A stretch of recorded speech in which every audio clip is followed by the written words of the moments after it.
Hello, hello, hello, friends. Welcome in, guys, and happy Friday. Yeah, bring on the Kate. Hi, Bonk. Hope you're doing good. Oh, working today and then you get a weekend off. So good. Yeah, anyone that had to work today on Good Friday, I feel bad for you guys. Cookie, how are you doing? Scat, great to see you. Just cooked a small rack of lamb for the first time. Yum. I hope it was tasty. Couldn't be bothered to attempt the mint jelly. I love that. I wouldn't either. The mint is overrated with it, in my opinion. Yeah. We got Titan subscribing for 17 months already. Thank you so much, Titan. Oh man, many months of snow dances. Who knows what other kinds of dances he's got up his pant leg, I guess we'll say, instead of sleeve. Mish, how are you doing? Welcome. Great to see you guys. Mish already beat us to the tomato soup game. She already made it up, and I was actually jealous seeing her tomato soup this morning in Discord. I was like, nom. And we got Finn at work watching, making all the people hungry that she's working with. I love it. Titan's going fishing in the morning. Fun. I cannot wait to get back out fishing. I just love fishing so much. I don't know what it is. Too bad Sammy and I, well, we've not gone fishing yet together, but we can probably do some lake fishing for sure. Imagine that, IRL lake fishing with Sammy and Kate. We can do it in Edmonton. There's 5G. I'm so in. Also, friends, I got coffee this morning. Serious business going down. Greek, hello. Happy Friday to you. And leftmost cat, hi. That would be cool. You're there for that. Nice. Yeah, if that's a thing. Well, opportunities are endless, I would say. We can do whatever you guys want. Gonna try to do some trout fishing there when the season opens. Trout is so good. Kind of like salmon, but not, we can say. Okay, guys. Well, here's the menu for today. It's gonna be a fun one. BLTC plus tomato soup, aka bacon, lettuce, tomato, and cheddar sandwich with a creamy tomato soup. We have homemade sourdough bread, forgot a word there, that proofed overnight in the fridge, and it looks very happy. So that will make 3 loaves. So I have the 3 loaf pans, and we just made some extra loaves of the sourdough so that we can do the stuffing for the Easter turkey dinner tomorrow. So that's why we got the extra bread there. And then also going on it, so our own maple pepper bacon, some nice fresh lettuce. Look at these amazing, like perfect looking hothouse tomatoes that I was able to find at the store, so we'll slice those up. And then just some aged cheddar. We'll make up a roasted garlic mayo to put on it. And then the tomato basil soup. So yes, there is recipes linked for most of this stuff today. So the sourdough bread is first. Tomato soup recipe is from Food and Wine Mag. And then the Serious Eats, I linked a recipe for the ultimate BLT sandwich. Yum. And to end all of the things off, we're going to actually start today's stream by finishing off the cake from yesterday that we started. So Scooter Beach saved up 75,000 pots and pans points, aka Twitch channel points, by watching the stream. Asked me to make a gluten-free chocolate layer cake for her. So basically got all of the components made yesterday, and then I was definitely not confident about starting to decorate it. I found that the icing was way too soft still, and we just didn't want to make a mess or make any mistakes and have to start over. So we'll ice up the cake today, let it sit for a few hours, and then we'll pour the glaze over, and then we get to try it. Yum. I'm so excited. Nice, yeah, trout season opens tomorrow. That's where you'll be. Tying on the hooks and the spinners now. So awesome. You won't lie, you saw BLTC and the gluten-free chocolate cake and definitely thought bacon, lettuce, tomato, chocolate sandwich does not sound good. No. Happy Friday, Kimmers. Hope you're doing good. Yeah, we got a cake to finish, and we have 2 new sword wielding mods. Yeah, Dust Pirate and Scooter Beach. Dust is gonna be away for a few weeks, so he let us know. So he was modded and then he left us for a bit, and that's okay. That's why we have so many mods. Totally why. And also for all of you part of the early crew today, do not forget that tomorrow we have our front page stream on Twitch. We will be on the front page. Our section is from 12 p.m. Pacific to 2 p.m. Pacific. So 1 hour after we typically start stream here, we'll be on the front page for a couple hours, and who knows what will happen. Obviously good, all good things though. Front page streams are always really, they're busy, they're fun, they're exciting. It's our job to welcome all the new people into not only our community, but just food and drink in general. Maybe ask them to go check out the rest of the section, and maybe they'll find someone that they really adore watching. Because there's still so many people that are just like, wait, Twitch has more than just video game streamers? Like, it's nuts. So yeah, we got to do our part to spread the word. New mods are Scooter Beach and Dust Pirate. Dust Pirate has been with us for pretty much ever. And Scooter, she does a mod for her partner's stream, so she knows what she's doing as well. I thought that was good. The C could be cucumbers. Yeah, that's true, Tamshine. That would be good as well in the BLT, like thinly sliced cucumber for that extra crunch. Hi, madame. How are you doing today? Okay, I'm gonna open up these recipes for myself as well. And I didn't link the recipe to the cake that we made yesterday. It is in our Discord, so there's that. But yeah, so the sourdough dough is still just warming up for us to be able to form it into the pan. So we'll just post that up back there until I feel like it's time, and then we'll put our pans. We got these 3 loaf pans to fill today with that amount of dough. And yeah, we'll start by decorating the cake, guys. I'm so excited. So I just took out the chocolate cream. Remember, we filled a piping bag with it. So all I did to keep it nice and fresh in the fridge is I just tied an elastic band around the top so it wasn't exposed to the air. And then same thing with our cream in the bowl that we had. I just wrapped it nice and tight with plastic wrap, so it also didn't get dried out. So yeah, these have been sitting for about half an hour out, just kind of temping, so it wasn't really hard to try and pipe. We'll grab out our cakes. Oh, I will also admit, the one piece of cake that we soaked, it got really hard to move, so I definitely did break it, but that'll be the bottom layer, so don't worry, guys. Just you'll see and be like, what did you do, Kate? It was bad. Yeah, Hood Flow, hello. Hope you're doing good. Wow, Titan. Well, you're a collector of sorts then, of the spinners and the hooks, and at least you got lots of different ones to choose from. Yeah, tax stuff for the tax lady. Important things, right? Also, anyone celebrating today, happy Good Friday to you. I was raised to celebrate, but I no longer participate, so there's that. Which is obviously why we're not having fish today either. Sam, is your mom gonna give us heck? What? Because we didn't have fish today. Oh man. You're in heck. We're already in heck. Hi, Torino. How are you doing?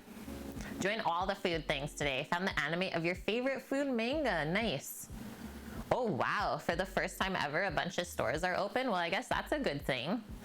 Okay, so we made our 2 sheet pans of the gluten-free chocolate cake yesterday. So this is the one that I broke, but it's fine, guys. It's fine. So we said that we were going to just transfer these pieces onto, I don't know why I zoomed in so much because we actually need more room, just onto a cutting board for ourselves. I also just noticed that I didn't make up a list at all. So we're gonna decorate the cake onto there. That way we can cut it really, really easily. It's not as hard to dig out of like a sheet pan. That would actually be good, Mish. Just stick a piece of like grilled or fried fish into a BLT. I'm in. Yeah. We're making bacon today. That's like one of the worst things that we could have today, Bonk. Come at us. Yeah, pigs aren't fish. News to us. Thanks, guys.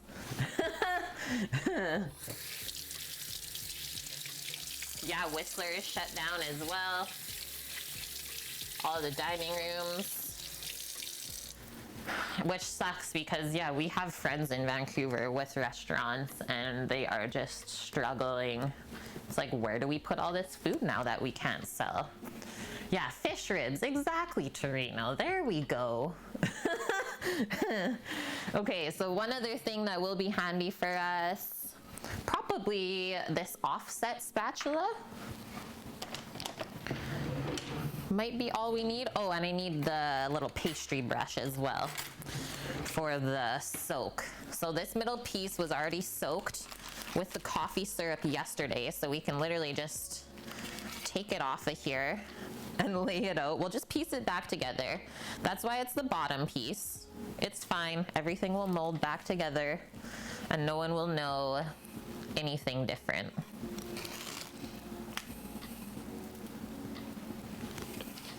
That's the magic of icing, I guess we can say.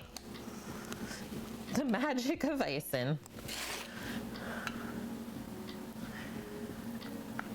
See? Good as new. Even this little piece goes back into there.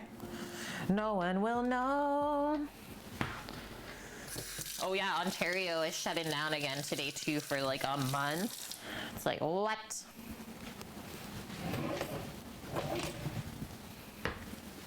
The fluffed.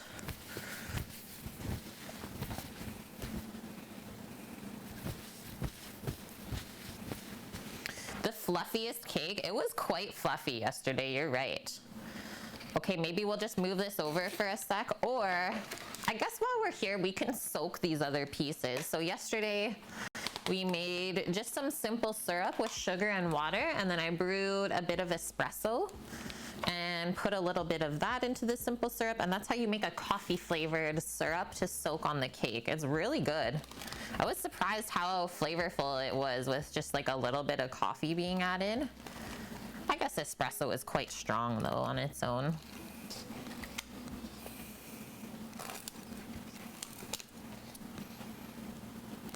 This will also add like some moisture to the cake when we layer it up. Not that I'm worried at all that it's dry. Soak the pieces and then toss it in the freezer so it's easier to move later. That's actually a pretty good idea, Torino. And actually, like a lot of bakers that do cakes, sometimes they even freeze the cake to make it easier to ice because then the crumbs don't come off as much. That might be a great idea. I don't know if I have enough room in the freezer currently for that though. But I might go post that up. Let's go see. You learned it from Anna Olsen. She is actually a very good pastry chef. I actually look up to her a lot. I like the way that she works in the kitchen. Well, both her and her hubby are like chefs. And Mickey, how are you doing? Yeah, all of the caffeine, Finn. Cheers to that, guys. Oh, you've been putting up a gazebo? Fun. That's how you know it's summertime, right? That's awesome, Mickey. I hope you enjoy that. And hello, Suki. How are you doing? Happy Friday to you. Is Anna Olsen a trained pastry chef? I believe so. Yeah, she's trained. Okay, now we can come a little bit closer. Not too close though, so you can't see the cracks. All right, so we had this just like flipped over the piping tip so the chocolate cream didn't come through. Now we can take it out of our little container here, open that up, and then just start twisting. I guess you can leave the elastic band on. It's actually kind of helpful. Just kind of twist and start working the chocolate cream down through the piping bag until we start to see it come out like that. And she said all you do is pipe lines of this. My tip is pretty thick, so we'll do our best here. Oh yeah, that is true. Mickey can't have can't have people in the house, so just put a little gazebo outside to have people over. That's awesome. Okay, so we're just gonna pipe lines of the cream like this all along this piece of cake. Look at how beautiful that chocolate cream is.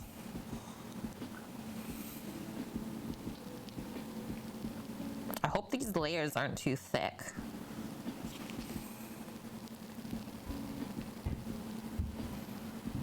Maybe I'll spread it out like just a little bit.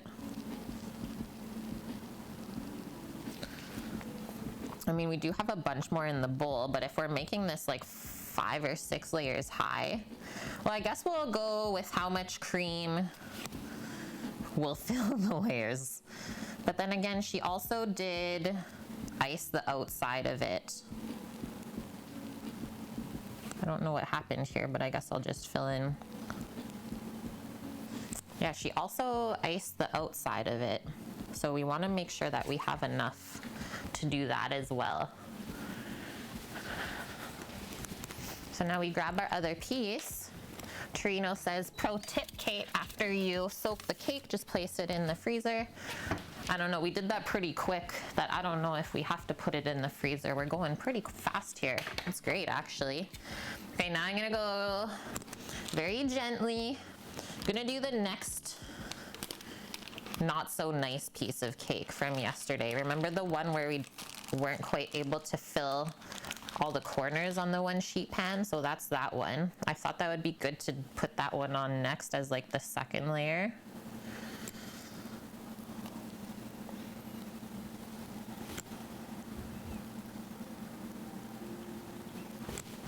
There's that. Wash my hands. It's super duper chocolatey cake. I can't wait to try this. Do not eat this late at night. Yeah, I'm getting crooked. Oh man, Torino.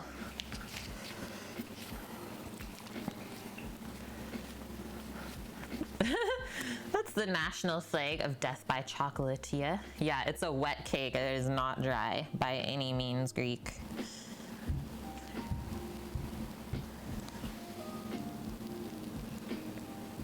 I will say though, the texture of this cream is very nice. What if I just do it like this, a little bit less? I think I got the hang of it.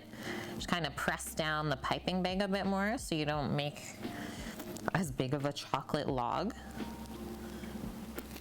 That's how we conserve the cream.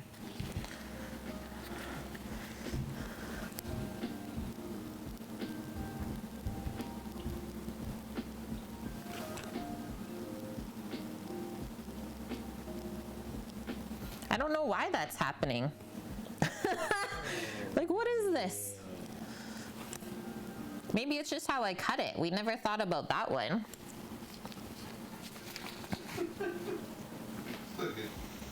Oh, one other thing I'm gonna do, I think, is just go like that. And whoever that was, Lily, thank you for the Prime Gaming sub. I appreciate that, and having you part of the kitchen crew too. How are you doing today? Chocolate logs are the best logs. And welcome, Scoots. It's okay that you're late. Of course the alert didn't come. Why would that work?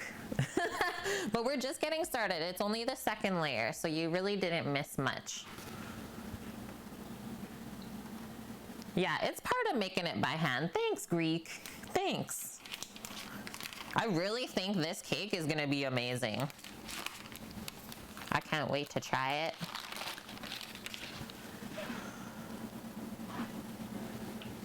Line up that edge and then just slide this out.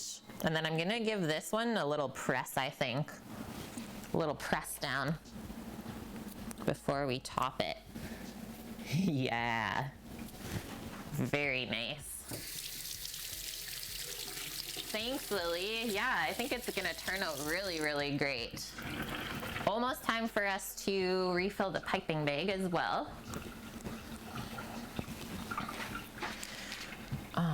Yeah, Yeah, I'll just leave that stuff there for now.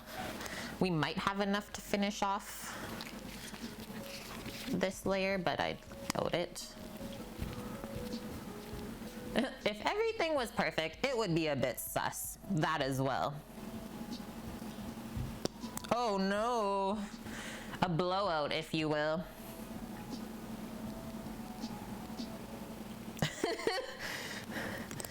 These are the things they don't show you on Food Network.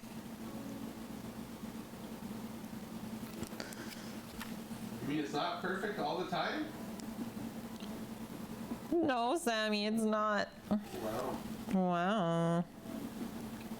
You're not gonna pull a cake half done out already?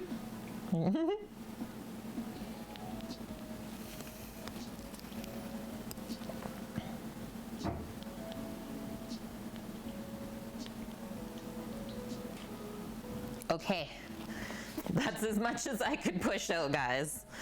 Let's just move this over for a sec. Can you also see that this layer, it was starting to get a bit warm? See how it's like more shiny than the other ones? It's like the heck.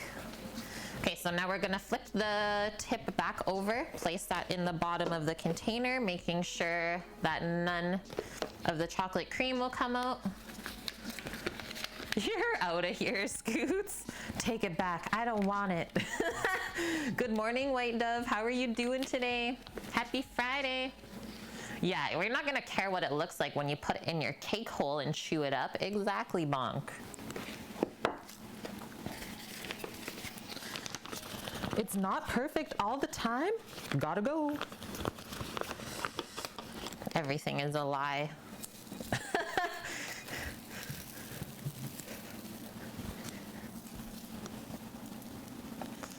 More cream, but like look at the texture of it. It's like a very nice mousse. We definitely just made a mousse to put in the middle of the cake. To me, that even sounds better than a chocolate cream. Okay, I think we'll be able to fit all of this in. Benefit of a very large piping bag as well. And I don't think it'll get too warm. We're going nice and quick, so I'm really not too worried here. But that's the thing, is you gotta go quick then. If you're gonna commit, you gotta go, go, go. Sammy gets to lick this spatula. He's like, be right there. Almost feels like an Aero, you know, the Aero chocolate bar that's like really aerated. Mmm.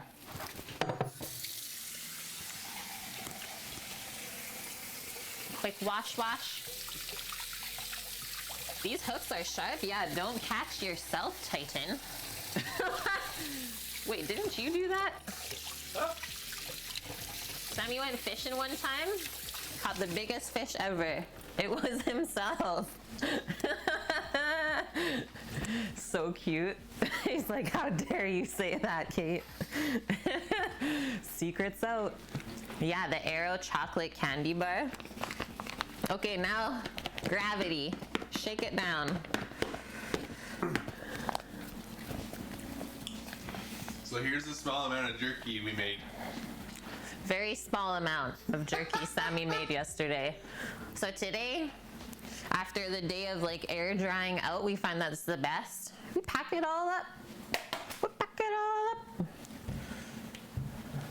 Okay, back to it. So now we're gathering this, but also trying to not leave too much air in there. And then we can just take this out right away. Remember, twist until the chocolate arrives at the piping tip. We're good. And away we go. Basically, Titan. Basically. Basically?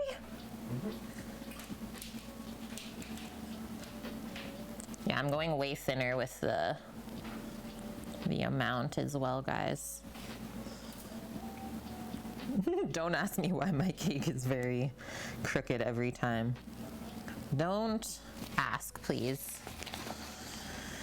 Okay, once again, just do a little smooth out to fill in all those spaces.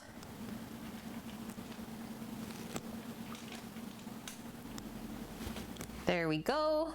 And then I'm just gonna post this up here and we'll grab our other sheet of cake. That's about a week's worth of jerky bonk. That's the thing, it's dangerous to have in the house. I'm a kind of like a jerky fiend. Just like anything cured meat and cheese wise, I'm in. I'm gonna toss this into the compost. I love the meatus and I love the cheeses. I'm just gonna soak the cakes over here, guys, if that's all right. Maybe I'll go here so you can watch me. But I'm just gonna soak them all at once for us. I think that'll be nice and quick. Yeah, a chunk of that is for Torino, it's true. Oh, madame, yeah. I went through this crazy phase when I was like in my teens of making caramel popcorn. I would almost eat it because I would make like my own caramel for it. I would almost eat it till I got sick. Level of self-control with that stuff, very low. Also, guys, can you tell that I had a really good sleep last night? I slept like 11 hours. I went to bed at 8:30. Like a good person. Yeah. Oh yeah, and I even got to play a little bit of Animal Crossing last night with Uki. It was really fun. He came for a visit to the island. All right, so she's all soaked up. Bigger view for you guys there. And that'll just soak in as it sits there. Let's get the next layer. I guess I'll just kind of wipe this off. Pop it onto there. Try and keep things clean. Yeah, ready for dinner? No! Got more jerky to eat. There we go. Oh yeah, because we never flipped this over. Why did I get rid of that parchment paper? Blarg. We've not done the flip. Okay, so all we're gonna do for the flip of this cake, I'll switch this one more time, is I have the extra sheet pan underneath with the silpat on it from the other cake pieces. I'm just gonna flip it onto there and then peel the silpat off. So do that. Yeah, we can even line up the silpats. We just flip the switch.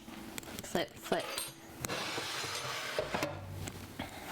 And now, since you guys can see me over here, we just take our silpat, or if you had parchment, that's what you would grab as well. And we just slowly, gently take that off of the back side of the cake. It should come off really nice and clean. So now we got that to pick from. Thanks for that command bonk. I actually really like that. Okay, back to it. So I'm going to do the corners next to place on the layers, and then we should actually save like this really nice middle piece that's square on all sides to put on the top. But we'll see how much cream we end up with. We might have to like leave one of these off, which I'm okay too, because I still have lemon curd and raspberry cream in the fridge.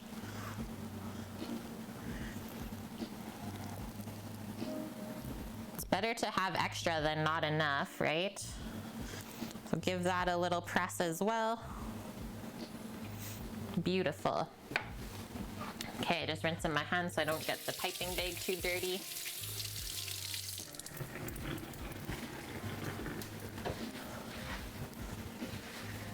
How many layers?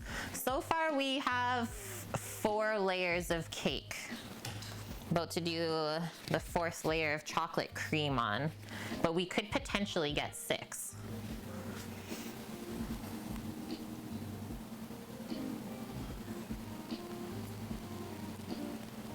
You're not paying attention? I'm bringing you to the front of the class then. You will sit there and watch. That was the worst. Yeah. You come and sit right next to the teacher's desk. Oh my God.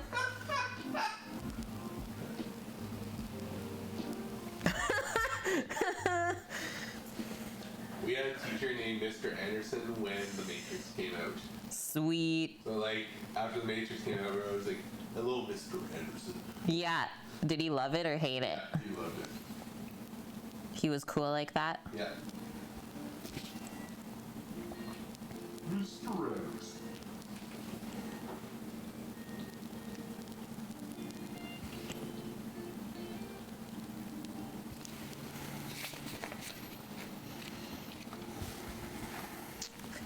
We do the spread. I think I'm gonna go that way actually.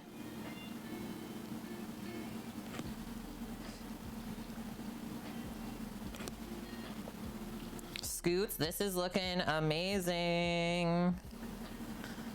I love chocolate cake.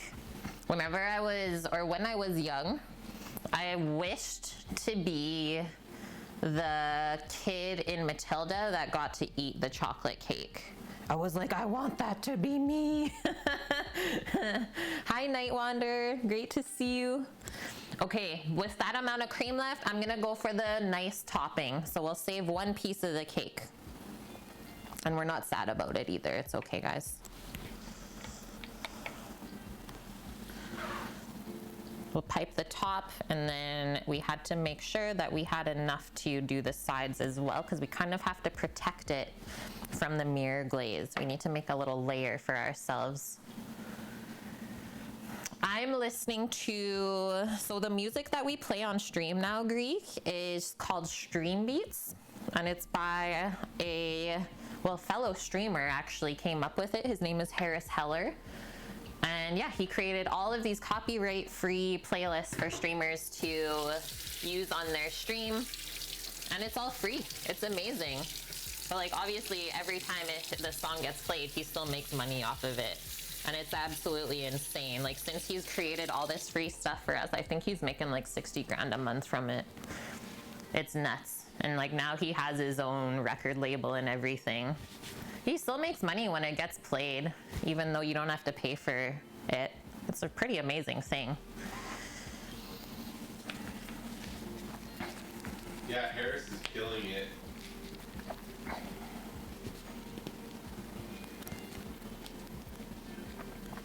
Thanks, Bonk. Blarg. Okay, so we'll do a few passes for the top. I think I'm gonna go like this actually. Go like way thinner. When in dough, just try like something different, guys. If you're like, I wonder how this will work, just do it.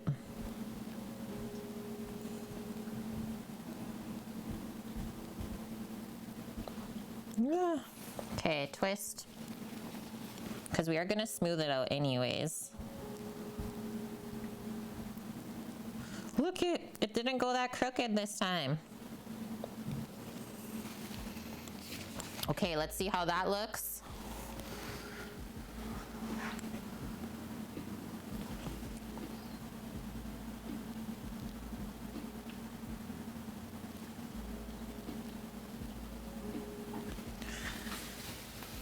We built really nice, even layers as well.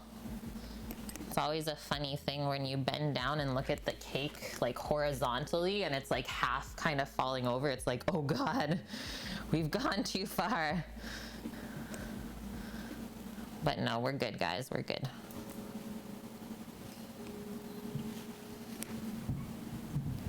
Okay, so a little bit, well, honestly, I think for the sides, so gather all the chocolate cream down there. I'm just gonna kind of pipe onto the cake and like in between the layers.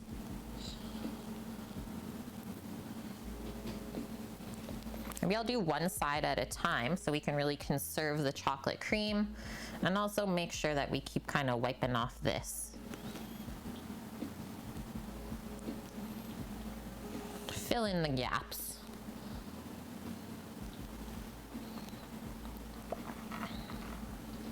It was definitely a good call to not use the cream yesterday though, because it would have literally just spluted out and been a whole mess. So good call for us. You know when you just have that feeling?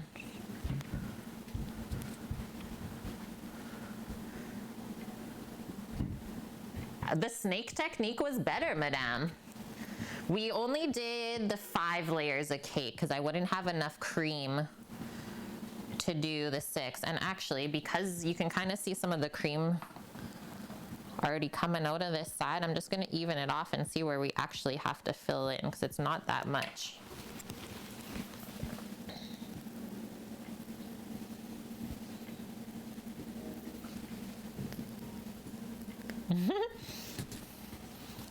It always reminds me of like building a sandcastle or something like that when I decorate cakes. I don't know why.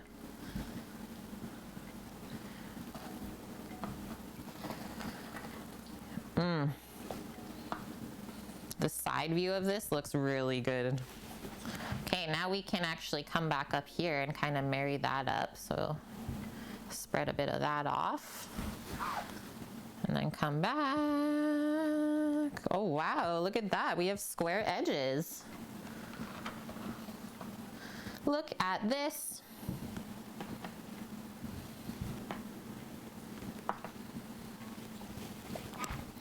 Turn it around. Oh my God, this has weight to it. So there she is. It's looking good. This cake, if you were to get this from a bakery, at least $70. I'm not even joking, you guys. At least. Maybe even more. Oh no.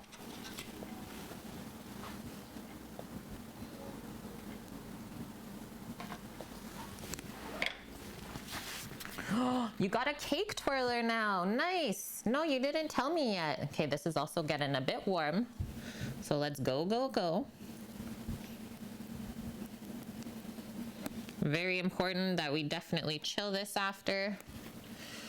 It says 1 to 2 hours. We'll probably go the full 2 just to be sure. Cause yeah, now it's a bit too soft, but that's all good. Cause that's the last bit that we need to add on here.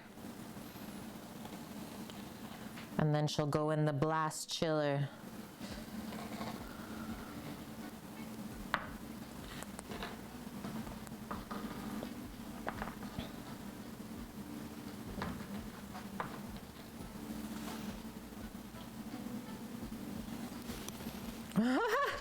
The way that kind of spluted out, I'm just gonna bring it up to the top so we don't have to waste it.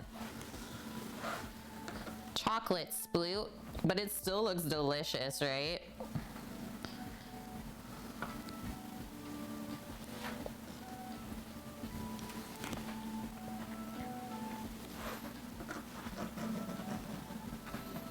So you guys can also see what Madame was saying earlier is like, if you have warm hands and you put a lot of stuff in the piping bag, well, over time your hand's gonna warm up the mixture in there and it's almost gonna get too soft to use. Time is definitely of the essence. Okay, one more little smooth out here. Just to square off this edge. And then I'm really not too worried about the icing, how we have it looking, because we still have a layer to put on this. So maybe we'll do a quick little design to kind of prep for the mirror glaze. Maybe it'll give it a really cool look to it. So I like to do like the back and forth sort of thing with my offset spatula. I think I'm gonna do it on a diagonal and like play with the angles of this. So just go back and forth like that. Actually, no, we're not gonna do that. I just thought about it. The mirror glaze is gonna stick or kind of pool up in the little divots that we're making, and I don't think that's the look that we're going for. So let's smooth it back out. It's okay to have like little lines like what I'm making, but I just thought about it. I was like, oh, no, we don't want it to be like that. So that's good. And then she does kind of trim and cut up the cake on the edges to really even them out and square it up. Sammy, spatula. Oh. And there we go, friends. I like the S, I do, Madame. I do, it's true. Okay, I'm just gonna rinse out this piping bag. get it de-chocolatized. And we'll do a full-on wash later after stream. But that was not bad at all, friends. Definitely, like I said, a great idea that we let it all rest up overnight. That's gonna be amazing. Yeah. Okay, into the blast chiller. Yeah, there's a kid in the kitchen. Yeah, I would like to lick the spatula as part of my points. But look at the layers. So you can like barely see through it. Sometimes there was the like really soft side where the cream like spluted out. But yeah, it looks really good, guys. Yum. Yum scoots. So I'm gonna leave that uncovered as well. I'm just putting it into the fridge, not the freezer. Not actually blast chilling. But I am also gonna put it somewhere where it's like evenly sitting so it doesn't get lopsided at all. I feel like that's an important one as well.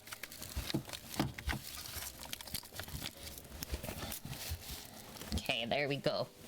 No risk of it falling over or anything like that. All right. Okay, now that we have that in the fridge, how about we make up our prep list? That was really important for me to do first thing. Also, I'm gonna pack up that other piece of cake real quick. Should have let him lick the pastry bag. That one's a bit messy, Maj. So this was from what I had the cake wrapped up in before. I just crumpled it up. I don't know why. But I don't like to waste plastic, so we'll reuse it.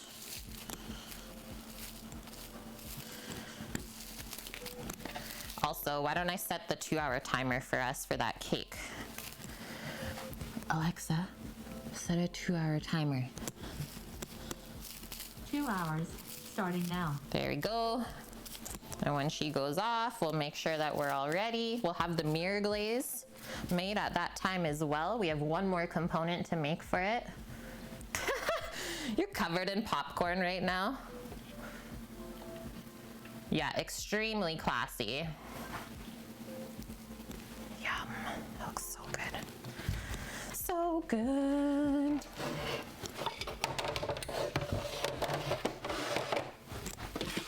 Popcorn's one of my favorite snacks.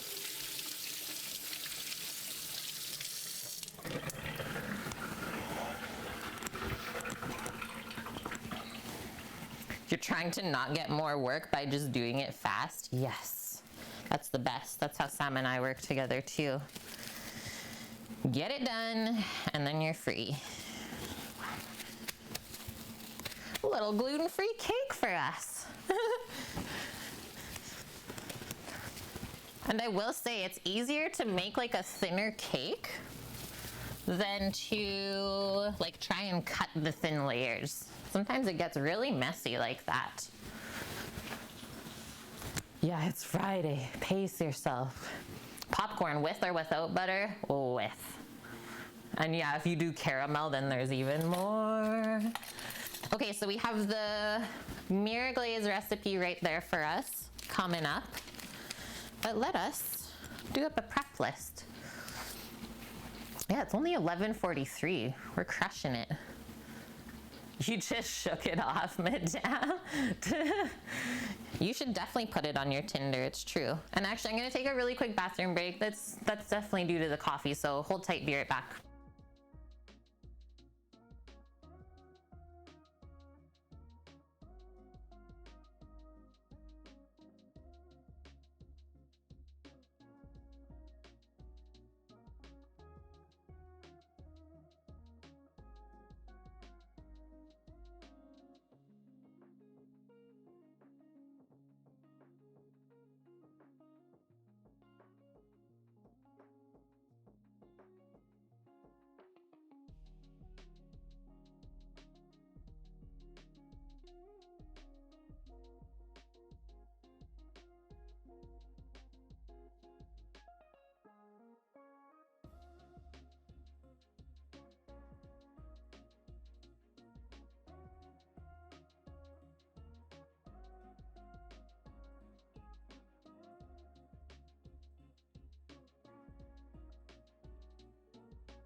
Okay, I'm back. I'm back. Yeah, sometimes you eat popcorn without butter so you can pretend to be healthy. It was air popped. Yeah, so usually we pop the popcorn in like our little stovetop guy with coconut oil. And then we put more butter on top. Dead. I have heard that nutritional yeast is really good on popcorn for like a little bit of cheesiness. And hello, Green Box, how are you today? Okay, so the first thing that we did so far was just, let's say, ice the cake. The next thing that I think we're getting into is we're going to divide up the sourdough bread and get it proofing in the pan so we can bake it sooner than later. So divide dough into 3. And then underneath that I'll say proof, usually 30 minutes to 1 hour. And then if we look at the sourdough, the recipe that I have linked there, we'll see what we gotta bake it at. Yeah, guys, Sam's parents, they've officially started cooking the maple syrup down. The trees are producing and they're making syrup. I am left-handed, Chris, and welcome in, sir. I hope you're doing good today. They should stream that. I know. Well, I think the plan is like next spring, we'll go out there with them and we'll help them with it and like stream it. Yeah, fresh maple time. Do they sell it? They don't. They just make enough for like themselves and to like send to us. That's about it. But Sam's sister sells it. So Sam's sister's husband, his family has a sugar bush in Quebec, and they sell like the cans by the case. So that might be worth looking into, madame. I know they might still be taking orders for it. Saw her post a couple weeks back. Whoa, saw a photo of a local bread place on the Facebook. Had 3 containers of sourdough the size of my pizza container the other day. Yeah, most people use those containers to proof their dough, and it just is so good. Oh yeah, you just woke up. How was your day off yesterday, Chris? And yeah, I'm doing really good. Had a great sleep last night. Things are going well. Yeah, that is the hardcore, exactly, madame. Okay, I was looking at the recipe for seeing the temp that I needed. Go, go, go. Using that search engine. There we go. Okay, the bread bakes at 350 degrees Fahrenheit for 40 to 50 minutes, so not even that short of a bake time. 350 F, 40 to 50 min. I'll just make a note for myself on the list there. Give maple syrup away for channel points? So you're trying to find a real company to support the little guy. Yeah, you should totally order from Sam's sister then. That is the real deal. We've ordered it before and it's really good. What the heck is Double Peach saying? They're not new here. That's hilarious. Just hopped cooking streams and played video games all day. That sounds wonderful, man. Okay, after we divide up our dough, now we can start to think about the rest of lunch today. I think after that we should roast garlic. So while the bread is baking, we can roast the garlic in the oven. And then we can make our roasted garlic mayonnaise after that's all roasted up. After that, we should make the tomato soup. Start getting that together, make sure it's really delish. And then obviously our BLT stuff. So we need bacon. We're going to bake the bacon in the oven. I find that cooking it that way, it cooks evenly. It also stays nice and flat. It doesn't tend to like really curl up at all, like how you do it on the stovetop in a pan. So baking the bacon anywhere from 350 Fahrenheit to 400 Fahrenheit, and it usually takes like 15-20 minutes at that temp. And definitely use parchment, it's helpful. Okay, so we got our bacon, we know what to do with that. Tomato, we'll slice that up. Our lettuce we'll wash and tear into nice small pieces. Our cheddar will get sliced.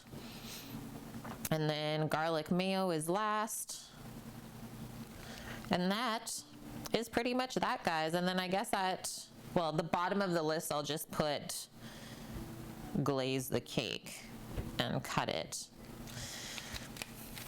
That way we don't forget.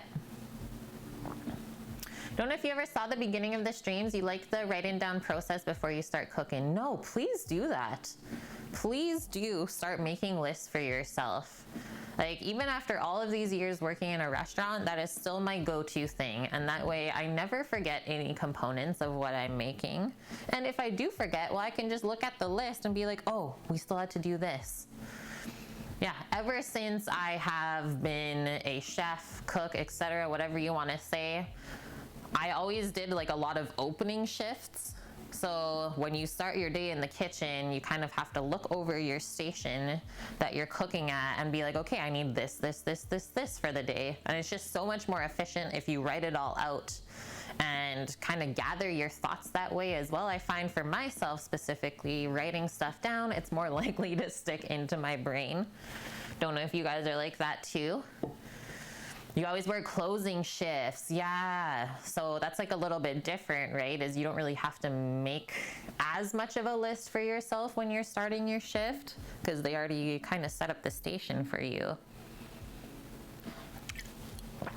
But yeah, like at the brew pub, I had out like a typed list on a table for a week. So it was Monday, Tuesday, like every day of the week that the restaurant was open.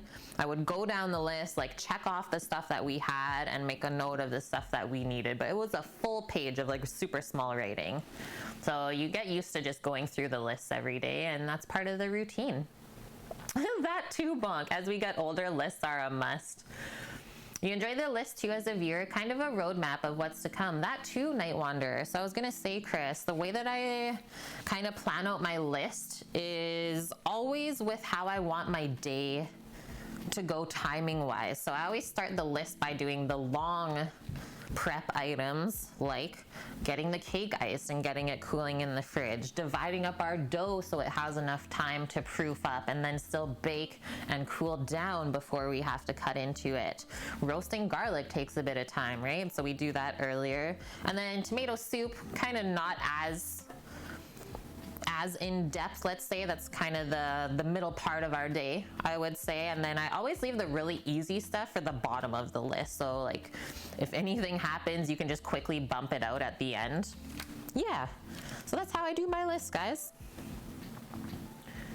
Mostly restocking at the end of the night. Yep. Yeah, that list isn't nearly as extensive as the prep list. Does working in the industry affect the enjoyment of cooking at home? I actually love cooking at home so much more, Leftmost. Like so much more. It's not stressful at all for me. And yeah, I think that's one of the biggest things. There's no stress. The only pressure that I have is whatever pressure I put on myself. I don't have any other people that I have to think about, right? Because usually when you work in a kitchen, you're part of a team. So the team all works together and you can't let the other people in the team down. Makes sense. Yeah, you're crazy, Chris. You work in a kitchen 5 days a week. I mean, I guess I kind of did that too. And then you stream food 5 days. You're about to stream food 5 days. I will say, dude, do not burn yourself out. One thing that I have learned is sometimes it's good to like take better care of yourself than to always try and push yourself. Just a note, just a word from Kate. All right, let's get into this dough. That was a good little chat, guys. Gotta have one more sip of coffee. It's on a trial period. Yeah, so like I've definitely switched around my schedule a lot, especially when I was still working in the restaurant. But yeah, don't burn yourself out. The notion of possibly streaming food one day a week is already stressing you out. Oh, leftmost.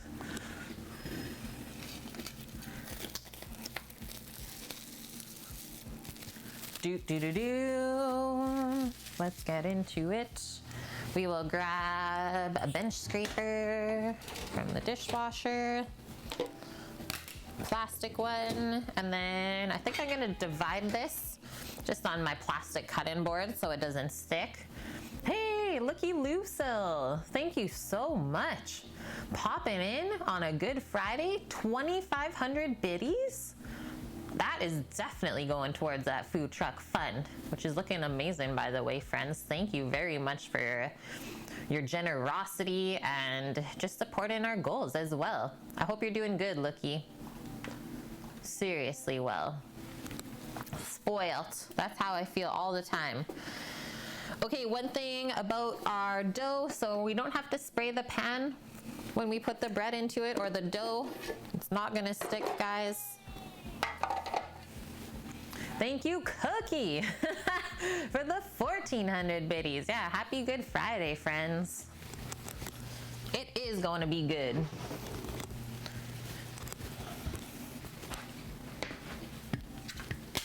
Thank you, guys. Okay, let's go even farther out.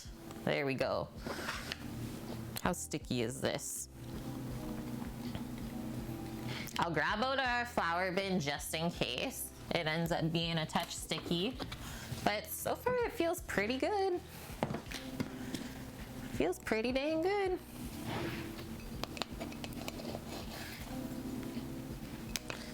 So I usually start by just loosening it off of the bowl.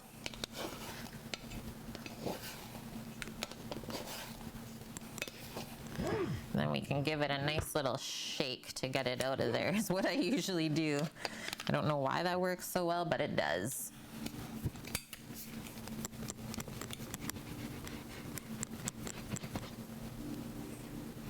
It's coming.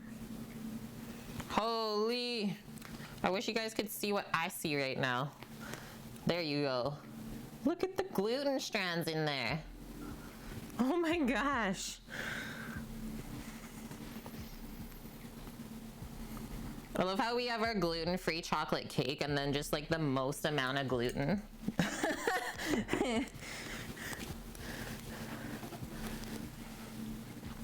Would a 7-cup food processor be big enough for most things, like making hummus? So 7 cups is just under like 2 liters. It would be okay for sure if you're not making like massive batches of hummus.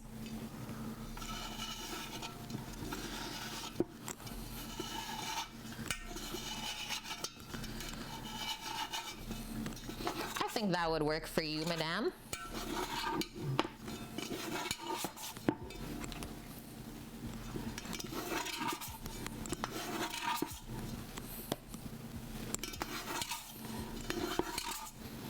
Get all the goodness. Okay. That seems good. I will soak that up for sure. Nice lukewarm water. Somebody needs to get a flexible scraper. It's you. They're very inexpensive and very handy as well. Okay, so we're gonna divide this into 3. It is a bit sticky. I'm probably gonna get some flour here. New York slice, immersion blender, and mixing bowl. You're getting hummus today, yum. Viking Oreo subscribing at tier 1. Thank you very much for the 4 months together, part of the kitchen crew. And that's already a level 3 hype train. So we need the Sammy to come and help us a bit. It's getting a bit crazy. Get the choo-choo going. We gotta get the choo-choo going for this Friday. Okay, just gonna put a little bit of flour here for ourselves. My phone's here if you need it.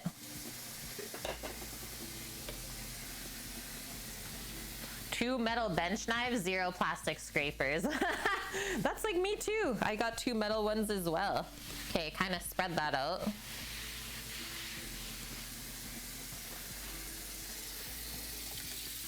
Okay, I'm gonna wash up my hands and we're gonna do the hype train together first. We're allowed to have fun in the kitchen.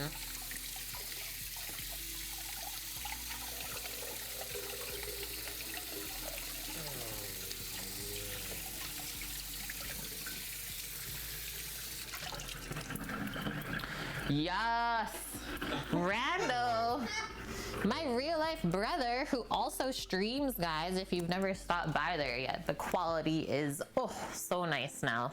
14 months together, Bran, even though it's been, well, as old as I am together. That's how long we've been together. 30 years. Okay, we're good. We're good. Let's go. We're getting into it, friends. Oh.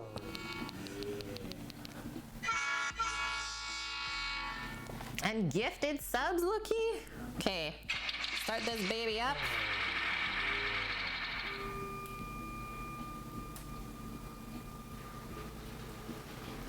And away we go. Thank you for switching the track. 50. 60. Looky Luso gifted the subs too. We got soggy ass ribs. I don't mind soggy ass ribs. That's fair. Chef MDT, welcome. BB707, Tamshine, and Grooks. Welcome to the kitchen crew, friends, and thank you very much, Looky, for helping to build our wonderful food and drink community. FCB's rolling in. Obviously at work. Sharing the 1,000 biddies as well. Thank you very much, FCB, for that. Faster. We got... So slow for it. I don't know. Go faster. I'm trying to read through some. We had a raid as well from Loxo Donuts. So welcome in, Loxo, and thank you for sharing your community with us. Trying to catch up here. Did Loxo say what they're up to? Okay, 80, 90. Ready? We're going full 100. Choo-choo, friends. Hello, Denny. Welcome in from the raid. I hope you're doing good. Fun Machine Bats subscribing with their Prime Gaming sub. I know they only got one every month, so thank you for choosing to spend it on me. Viking Oreo, thank you for those 300 biddies as well.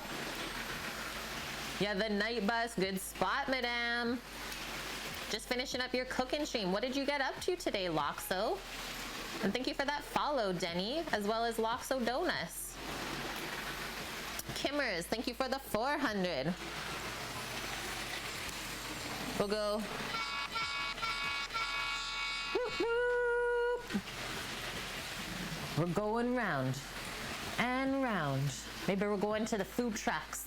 What's it gonna be, guys? Are you gonna choose the pizza van or the burger monster truck? The big official train sound effects, madame, it's actually a Lego app. It's an app for the phone or iPad, etc. that they have. And that's also how it gets powered. Oh, yum. Buttermilk biscuits, marinated pork, and meat. The OG. Eggs and rice for lunch. That sounds delish. Yeah, I'm actually making biscuits on Sunday. Sammy, what's this view all about? Don't forget to get your pizza box. Oh. Ideology. Yeah. Looks like the train is carrying hot dogs. That's what we thought as well, but it's logs. We can think of them as hot dogs, though. Who had the choo-choo set with the smoke as a kid? I don't think I had that.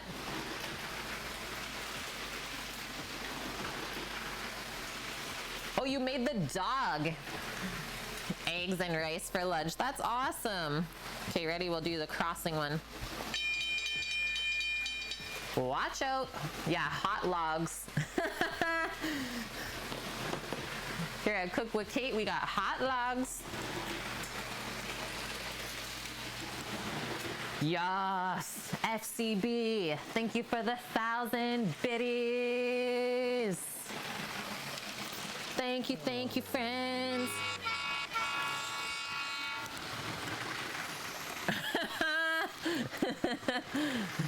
Go, go, go. Got a couple whistles too. It's like, hey, get off the track. The train is coming. Choop, choop. Oh my gosh, we just got crushed. 177%. That got completed. Chris Hangry, thank you very much. An FCB with 1,000. Welcome to the crew, Baraka Brad. Chuck Omdahl, Sammy's dad is a lucky one. I think you need to start building those other two. Jonans, Poppy 2361, as well as Whiskey. Yeah, you want to live on this train? Okay, ready? We made it, guys. We did it. Whew. That was a good one. Oh yeah. Okay, now we gotta back it up. Gotta park the train. Thank you very much for that level hype, or level 5 hype train, guys.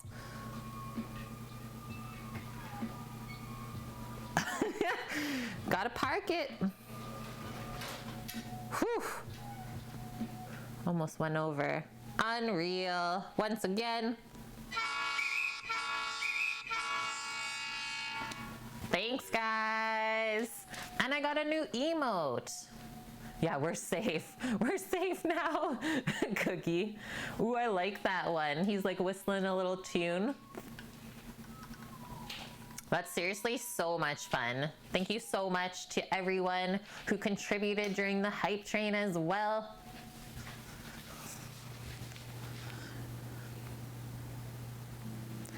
Okay, back to it.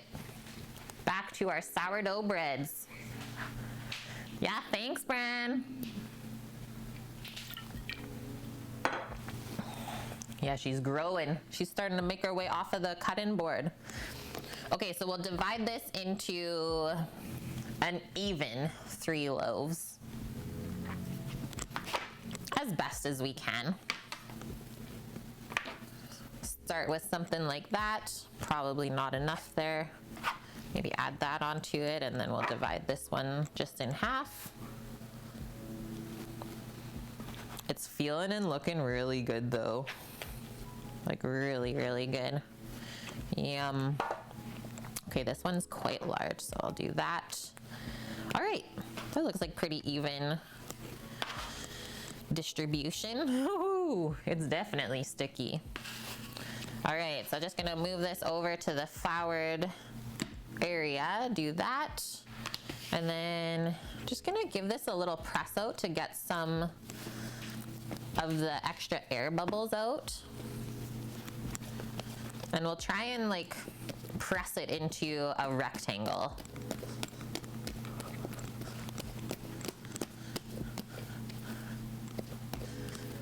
So we press out the extra air now so that when it goes to bake, there's no big air bubbles that get caught in the middle of the loaf, and then you just have like a huge hole in your bread. Yes, FCB. I really like all of the hindsight 2020 emotes. Those are some of my favorite that Twitch did. Let's come in a bit closer as well. And then now, like, we have a few options. So some people just like fold over their dough, but I like to actually do a roll. So start here on this end because it's like really quite sticky as well, which is good. Just do one initial kind of roll over and then press it. And then just keep doing that. And then as we're doing that, we're making sure to also not get any extra air bubbles on the inside of this.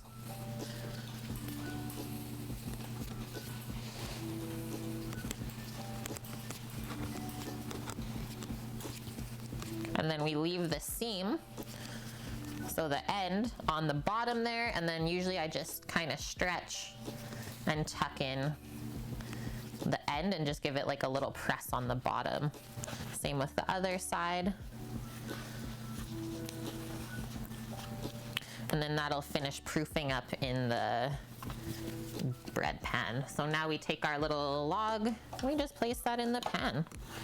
And then I'm gonna say probably an hour this is gonna take to finish proofing up before it goes in the oven, but that's how it should look. We wait for it to get like half an inch above the edge of the pan. So obviously right now there's nothing peeking over the edge, but once it's like half an inch above, then we're ready to bake it.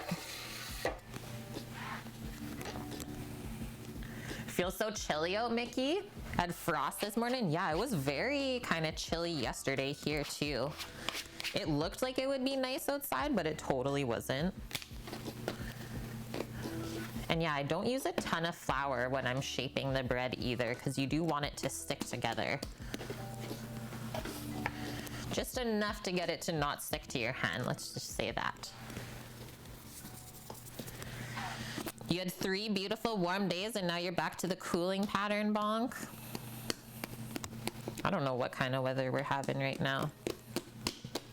So spank out the extra air bubbles and then we roll. Yeah, FCB, what is frost? Says the person living down in Florida.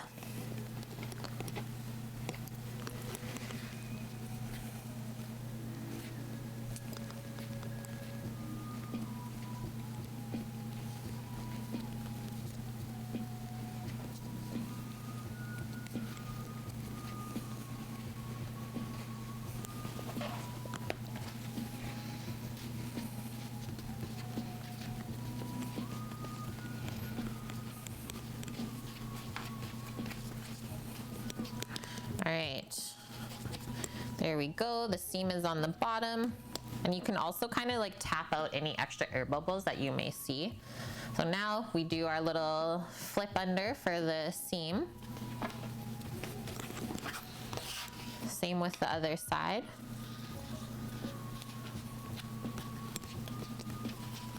And then if you find that it's a bit sticky, which I am, we just use our bench scraper to lift it back up and over.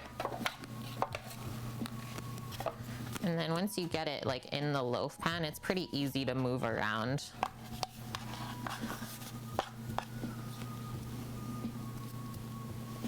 There you go.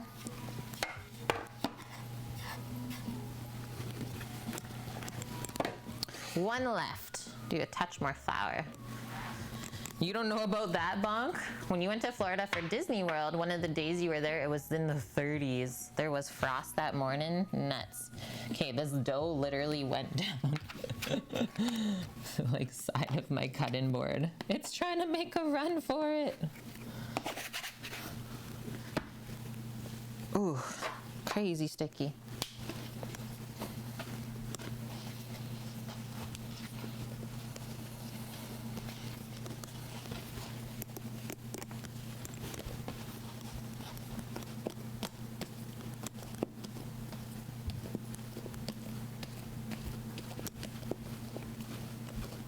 Remember, try and form it into a pretty even rectangle if you can.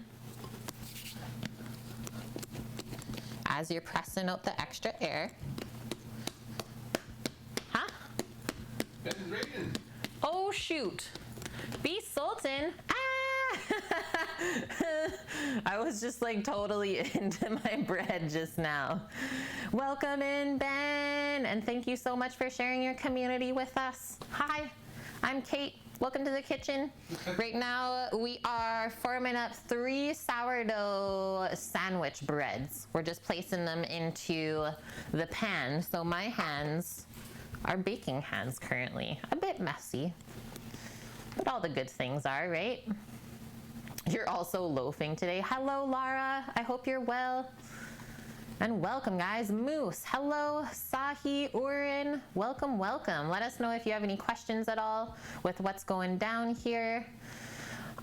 We cook all sorts of stuff on this stream, and it is educational focused, so that's why I say ask any questions, ask away. There are no silly ones. We're all here to learn together. Yeah, I think Stream Elements broke itself on the last hype train. Pandas Disco, hello. What did you guys get up to today?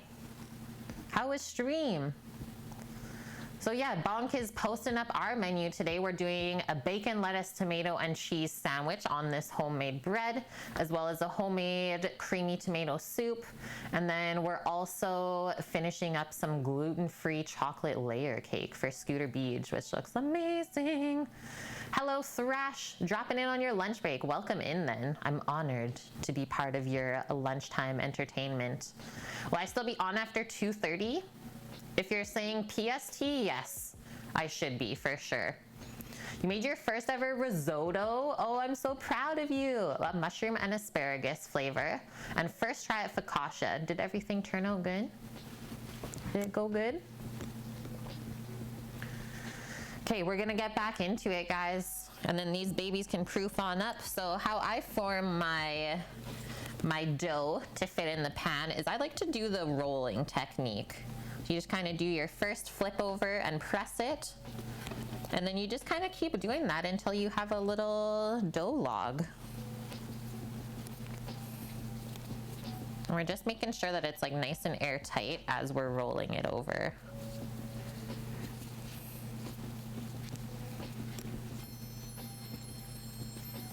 Queen Rigolot. Thank you for that follow. Rigolo. It's a bit sticky on that end, and that's okay. So we'll do our flip over. So just for the seam, I flip it over and under so it stays nice and taut while baking, and same with the other side. Just give it like a little press. This I'll just kind of pick up, and then we place into the loaf pan. Just like that. So I'll just take this out of here. Our messy station. We've actually done a lot of the messy things early today on stream. It's great. And yeah, that is a steel baking pan. We actually ordered these ones off of Amazon. They're called culinary steel or something? No. Chicago metallic, and they bake so nice. Like the bread just falls out of it after. So I'm just gonna wash up my hands real quick, and then we'll put a nice clean kitchen towel over all three of these in a warm-ish place in the kitchen, which usually is like over here. And then we'll peek on them in half an hour and see if they're ready to bake. Genoise Seeker, thank you for that follow as well. Other than a cast iron pan, can you suggest a frying pan that can go in the oven? Yeah, like stainless steel. Aluminum? Oh yeah, you have a Chicago metallic 8-inch square pan? Well, that's good to hear that their other pans are also good. I'm happy to hear that.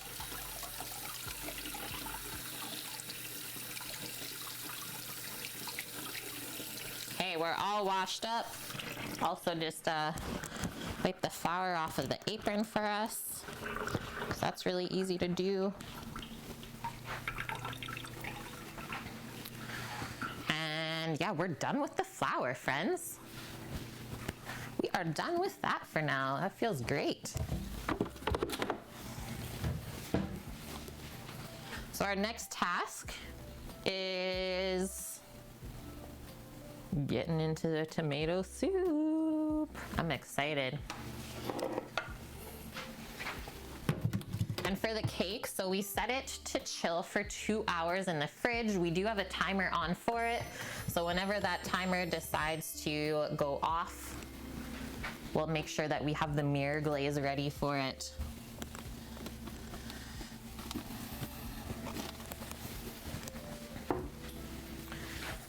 Unclear Hate, thank you for the follow too. Okay, so we have our clean dish towel, and we just drape that over the bread pan so that they stay warm, kind of tuck them in for a nap is how I think of it.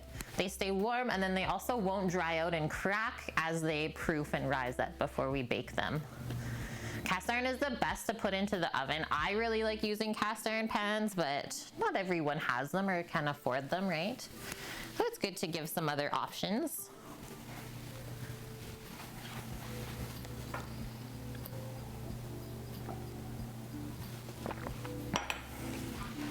All right.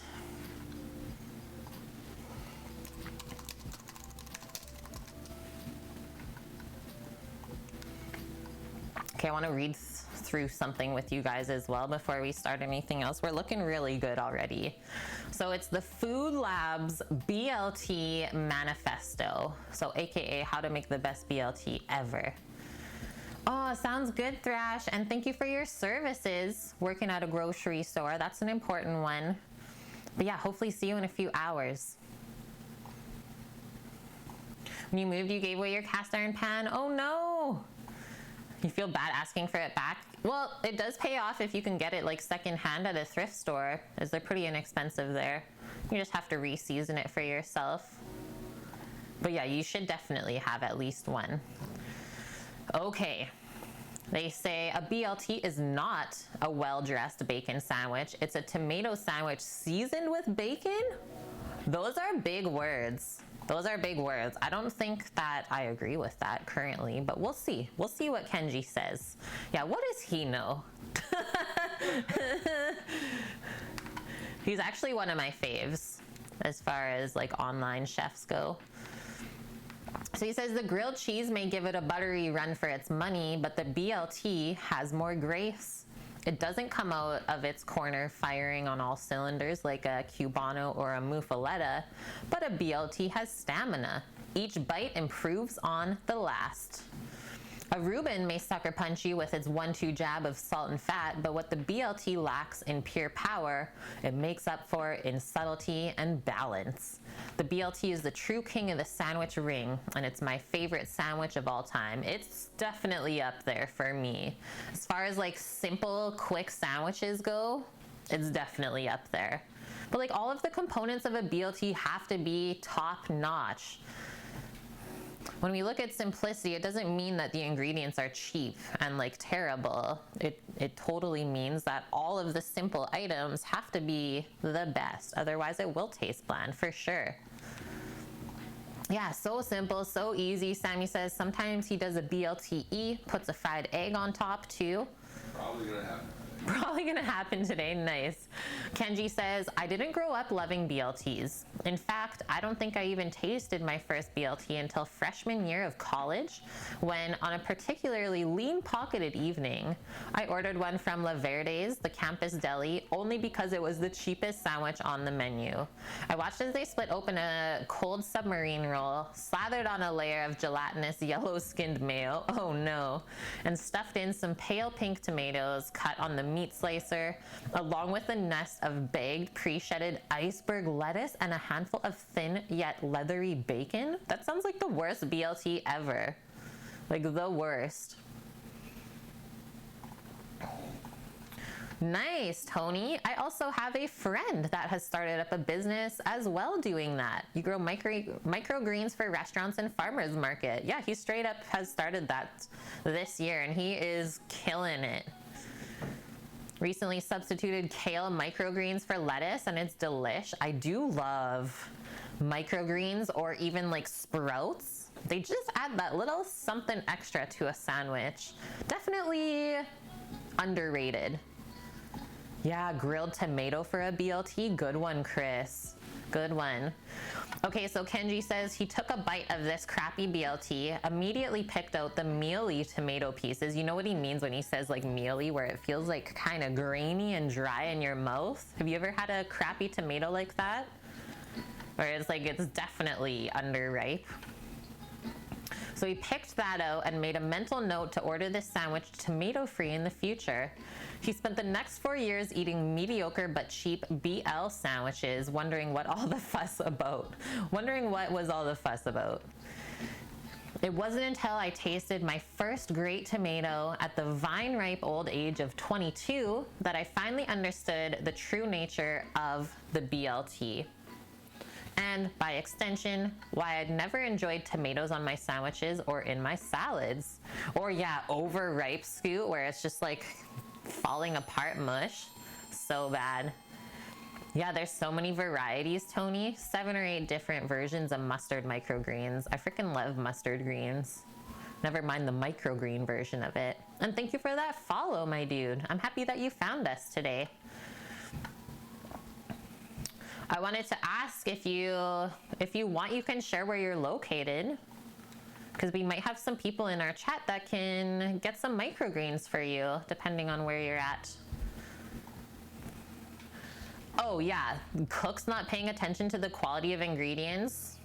I would say it's about half and half. In most restaurants that I worked at, is like half of the cooks genuinely like care more about the food than their own life. And then the other half are just there to get the paycheck, have their beers after work, and that's it.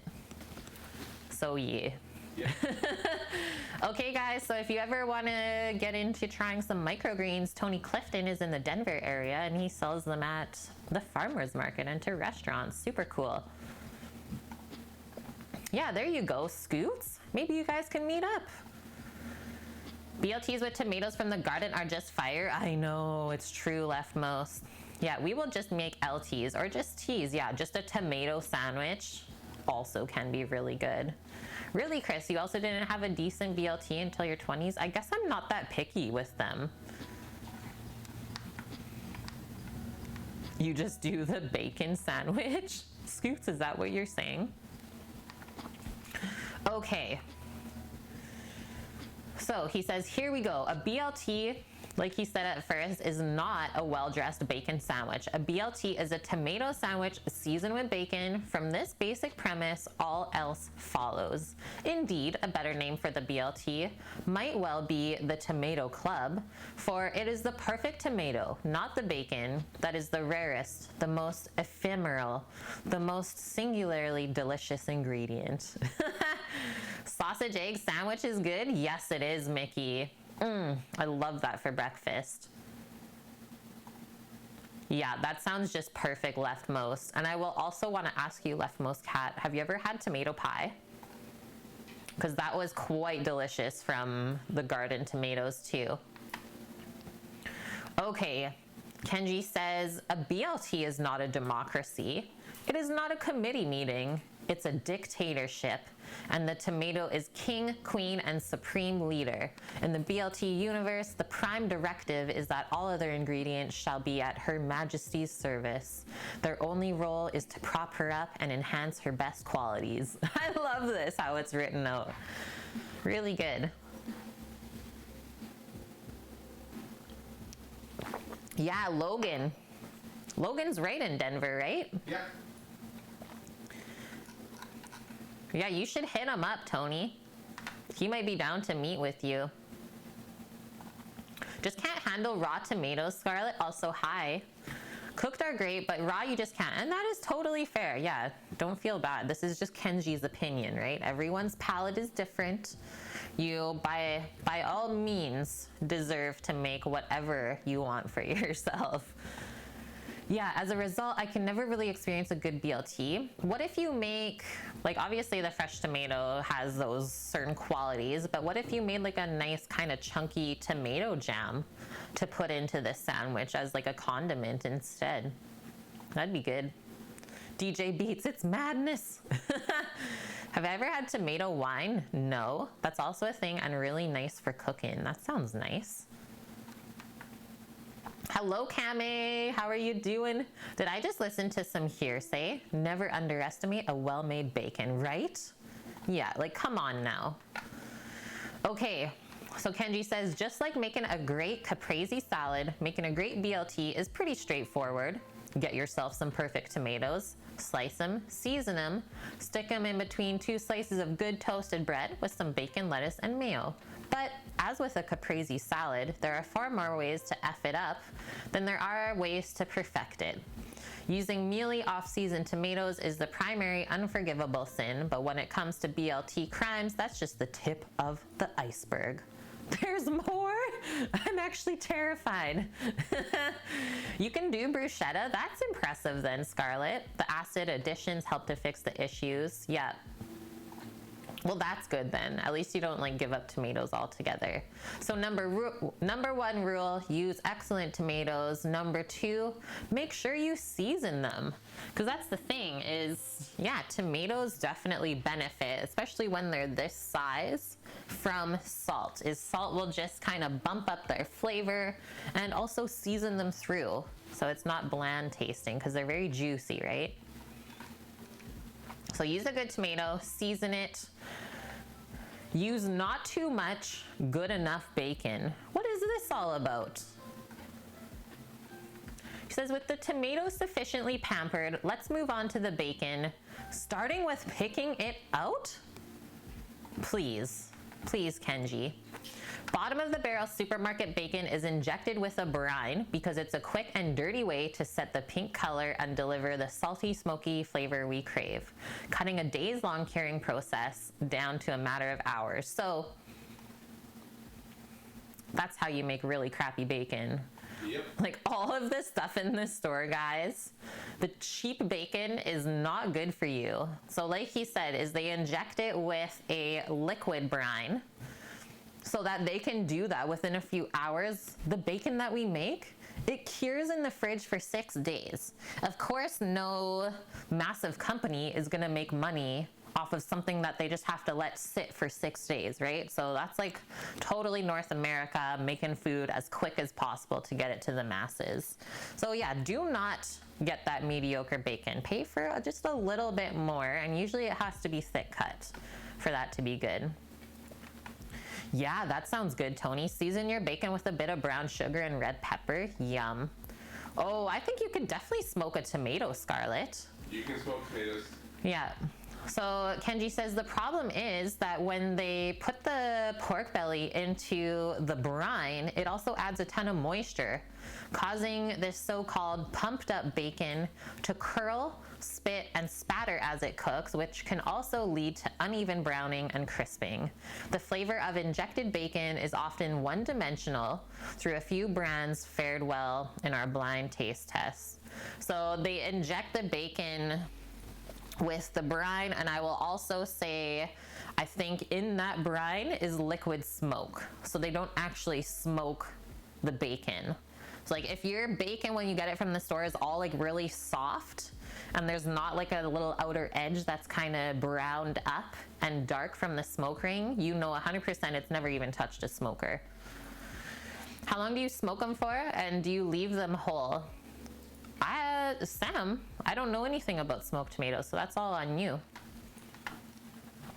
So Kenji says, personally, I avoid that bacon, and an easy way to do so is to look for ascorbate or sodium erythorbate on the ingredient label. Those are antioxidants required by law in the injected meats to stem the formation of nitrosamines, which are believed to increase the risk of cancer. So look for those. Sodium erythorbate or ascorbate. Yeah, oof. Oh my gosh, this sounds terrifying. I can 100% assure you that we're not using either of those things in our bacon. Okay, so he says on the next rung up the bacon ladder, you have bacon that's immersion cured, meaning it's been soaked in brine for several days rather than injected. You can find some truly excellent bacons made throughout this method, especially if they're subsequently naturally smoked, which can help dry out the meat while adding the flavor. So that's like the good middle of the line bacon. So they're still putting in a brine just to fast track the curing process, but at least they're putting it on the smoker afterwards. At least there's that. So bacon aficionados, aka Sammy and myself, will swear by a dry cured bacon. Pork bellies that have been rubbed with a curing mixture before smoking and are thus never exposed to extra moisture. These bacons tend to have a denser texture and a more pronounced saltiness. I would say ours is not. Like all of the comments we get from our bacon from people who buy it, they're like, we love it because it's not salty. And we're like, okay, well this is perfect then. We don't have to change anything. And they say, or he says, and it exhibits relatively little shrinking and shriveling as they cook. So if you see the brand Bentons and Tender Belly, they make the dry cured bacons. Oh no, yeah, you missed the type. OSM says any bacon. I like half and half-ish. Yeah, I think I'll go with the half and half. That was my answer. Come at me, guys. Oh no, okay, why are we friends off right now? Oh no, Scoots and Sammy on their bacon cooks. I love it. Either we make friends over polls or we make enemies. Okay, so Kenji, to sum up the bacon part, I'm gonna go out on a limb here, suggest that you save the dry cured stuff for eating on its own. Because of the extended curing and smoking processes, it tends to have a flavor that I find overwhelming and distracting in a BLT. Well, whatever you think, Kenji. Most dry cured bacons are extra thick cut and extra meaty, which gives them a chewier texture that can crush tomatoes or make the sandwich difficult to bite through. So just a note on that, the way that we smoke our bacon, we smoke it to the point where it's like almost pull apart tender.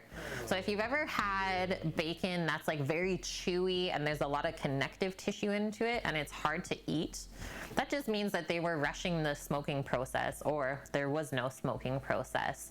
So him saying that it's thick cut, yes, that's true, but it's not gonna tear the sandwich apart. And I think it's honestly just gonna complement the tomato. Also, hello, Jason Sipe, coming in with the 3-month streak. Clever message typed here. Happy Friday, dude. I hope you and Miss Tapcat are doing well. It's okay, Canadian Carla. We still love you. She doesn't like bacon. Yeah, she ducked away so no one sniped her. Ban. So we're gonna cook the bacon in the oven today, Tony. Yeah, best crispy bacon is on the flat top griddle with a press. Bonk. Sounds so dang good. Yeah, we're in a bacon fight. Sammy's talking about these smoked tomatoes and I have no idea what's going on there. Okay, so number 4, I don't know how many rules there are for the BLT, but we'll keep rolling through quickly now. So cook the bacon flat and crisp. It is important that you don't go too soft with the bacon in the BLT because then it will stay too chewy. So getting it like half and half, then you'll have the perfect bite in there. Yeah, we love you, Carla, but we don't have to like you right now. That's exactly how it is with family, isn't it? Okay, BLT rule number 5, skip the fancy bread. We literally were breaking so many of these rules today. I love it. I guess we didn't really make a fancy bread. We're just doing a sourdough bread instead of a basic white bread, but it's still like a sandwich bread. I think what he's referring to is like a very crusty loaf that is dense, because then the bread will start to take away from the sandwich. Yeah, breads that are too hearty and chewy will violate the prime directive, and not in the charming and roguish way that makes a good feature film, but in the clumsy, heavy-handed way that will crush the life out of the tomato and the joy out of the sandwich, even as they cut up the roof of your mouth. Has anyone ever had a sandwich like that where it's like literally painful to eat, but it tastes good? You're crying as you're eating it. You're like, ow, but it's so good. Okay, rule number 6, toast the bread in the bacon fat. Yeah, I could get behind that. Rule 7, use your favorite mayonnaise. Rule number 8, use the right lettuce. Oh, I don't know. I got a really nice green leaf, like head of lettuce for this. And then rule number 9, layer carefully. So this I think is an important one for sure. Yeah, I also agree with you, Tony, is bacon baked in the oven comes out perfect. In the skillet, it's so messy. Yeah, exactly, Scarlett. Yeah, so many food blogs are written from a standpoint, it's like, do this, otherwise you're wrong. The Lul Lumberline, thank you, Mish. Sometimes my brain like skips ahead before my mouth is actually there talking. So layering the BLT is the point at which I have the most internal conflict. A part of me says that the lettuce should go against the toast on both sides, with the tomato and bacon in the middle. Well, I kind of agree with that. You have epically failed the BLT challenge. Me too, Scoots. It's okay. It's okay. After After much painfully delicious experimenting, I've determined that this is the most structurally sound way to build a sandwich and the way most likely to guarantee that you can finish it before it falls apart. At least you have a sword. Mish. So he says, on the other hand, there's a voice inside my head that screams, there must be direct tomato on mayo contact. I've tried every workaround I can think of, from adding an extra layer of mayonnaise to the center of the sandwich, which was too much mayo, to filleting whole tomatoes so that they can be placed directly against the toast without getting overly soggy. What was I thinking, he says. There was no perfect results. The only real solution here is to keep making and eating BLTs with different stacking orders until I make up my mind, even if that happens to be never. No matter how you layer the sandwich in the end, the next rule is perhaps the most immutable universal rule of food. Triangles taste better. So when we go to cut our BLT, we've got to cut it into triangle, not down the middle. Yeah, to the bidet buffet with you.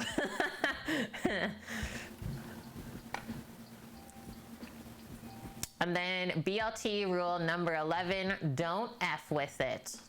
Do not F with it. I like that. And yes, yeah, we're gonna be using a little bit of QP today in our roasted garlic mayo. Okay, those are all the rules of the BLT. I didn't know there was gonna be 11. Some of them we broke, others we didn't. Regardless, we'll be A-okay. I need a blink after reading all that stuff now.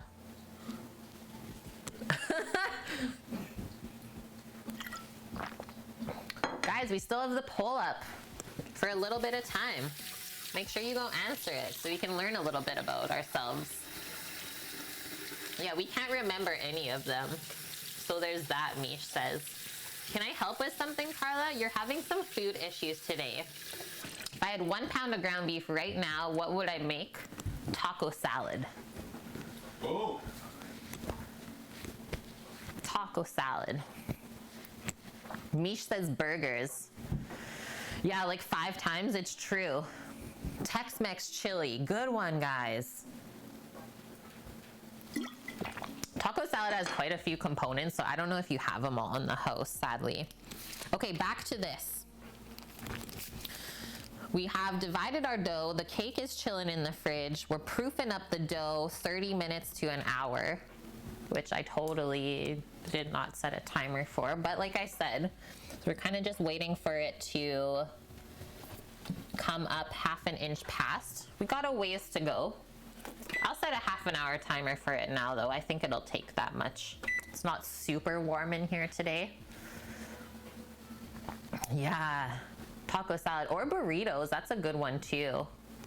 Taco salad with the shell, and you can even make your own shells at home if you have a whole tortilla. Just like place it in a metal bowl in the oven to toast up and it gets so nice and crispy. Just like pop off little pieces and eat it with the taco salad. Indoctrinated Korean beef bowl, yum. Meatballs or tacos, OSM says. 16 1-ounce sliders, done. Sam the cooking guy has a video with super fast recipe for it, I think. Oh, he does pretty good videos, it's true. He's done very well for himself. Okay, so next up, we're gonna get into the tomato soup, and there is a recipe linked for that today. It's from Food and Wine Mag, one of my other favorite kind of online recipe go-to spots. Creamy tomato soup with buttery croutons. We're gonna leave the croutons off because we have the BLT instead, but it has like 3.8 thousand ratings and 5 stars. So I was like, this has gotta be good. And yes, it's also approved by Kiwi Mish, who made this earlier for herself. Crispy bacon wins with 58% of the votes. 50-50 behind with 32. Did she make that exact recipe? Yes, she made the exact recipe. So they say this comforting, creamy tomato soup relies on pantry staples such as canned whole tomatoes, garlic, onion, and extra virgin olive oil.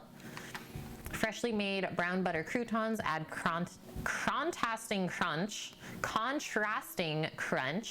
and a touch of richness. Best of all, you can enjoy a bowl of this soup in just 30 minutes. I doubt it's gonna take us that short amount of time, but we can try. You left it exactly the same. Nice. Nice, Mish.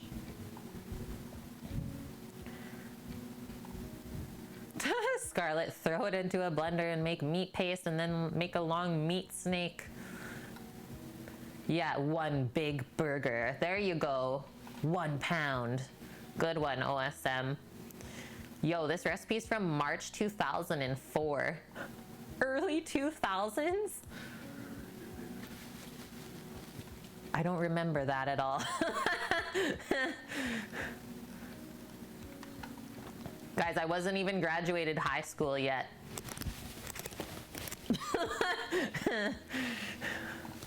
Hide. Okay, we need butter, extra virgin olive oil. Yeah, I was baby. We'll get the oil. Think you're gonna have a second serving now? Yes.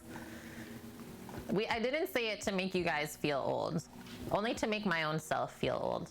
Okay, we need onion and garlic, 5 cups of canned whole tomatoes. I just need to see how many this makes. 6. I'm not gonna necessarily double it up today, but we'll do a little bit more of the ingredient amounts than they call for. We have, I think, 4 going out the door today. And then obviously Sam and myself have to eat.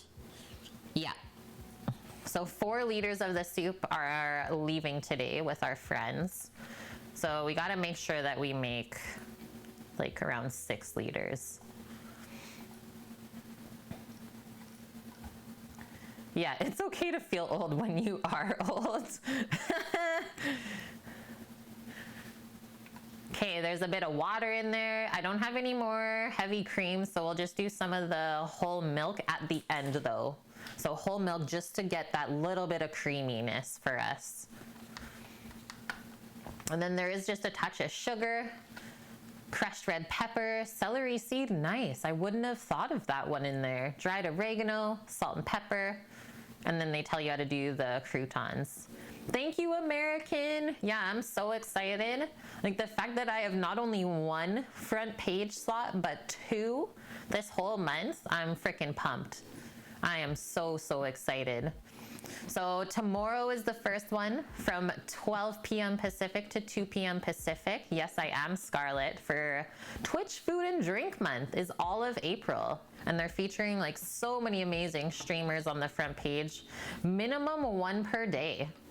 So yeah, go check it out. And then the second day that I'm being featured is April 17th from the same time. So 12 p.m. to 2 p.m. Pacific, aka like an hour after we typically start.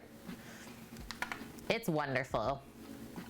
And yeah, how fitting that tomorrow we're like making a huge turkey dinner. It's gonna be really fun. All right, I'm gonna get out my big Dutch oven pot and away we go. So we start, put the butter and olive oil into the pot.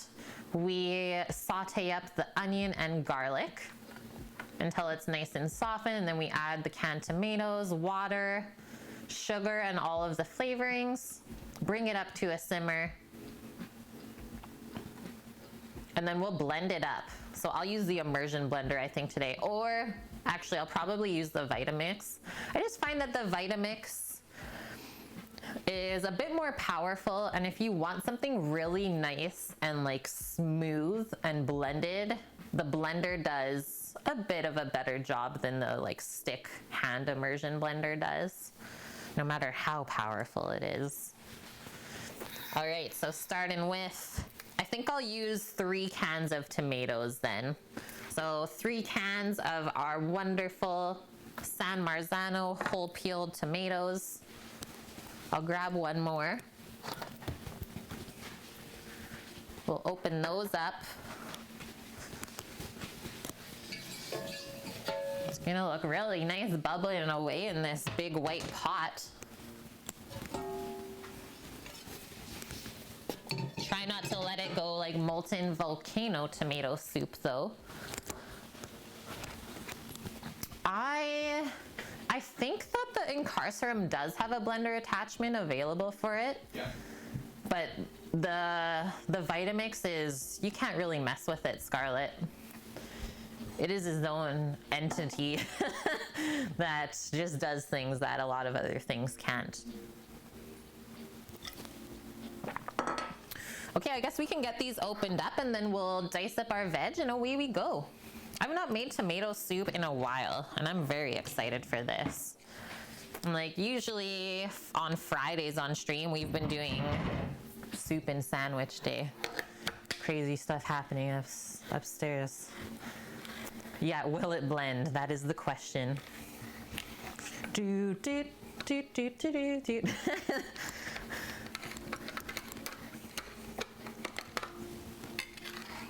And I do find that the San Marzano tomatoes have a thicker pulp to them than like some of the other Canadian brands of canned tomatoes have. So this is gonna make a very nice soup. I know the other like typical sandwich to put with tomato soup is grilled cheese, but like we just made a bunch of our fresh bacon, so I wanted to share that with the people. And if they like it, I can sell them some. Yeah, that too. Yeah, that's a way to sucker them in. Where'd you guys get this bacon? We made it. Oh no, my thing stopped working. Hello? No, just my opener. Oh no. Please. Please, little buddy. What's up with you? What's the matter with you, huh? Okay, we're good. Yeah, did I just date myself? This stream, all about dating yourself. Scarlett. Okay, one more bitty over here still. I don't want to cut myself. No. Stab it. Ouch. Now I want to make sure that I don't cut myself either. I hate those sharp edges. Oh no. Whew, that was close. Something went out of place in the cutlery drawer and it wouldn't let me open it. Oh no. Okay, also just watch for like little papery bits that fall off. My opener is weird like that. So just put that over by our pot. We'll grab our onions and garlic.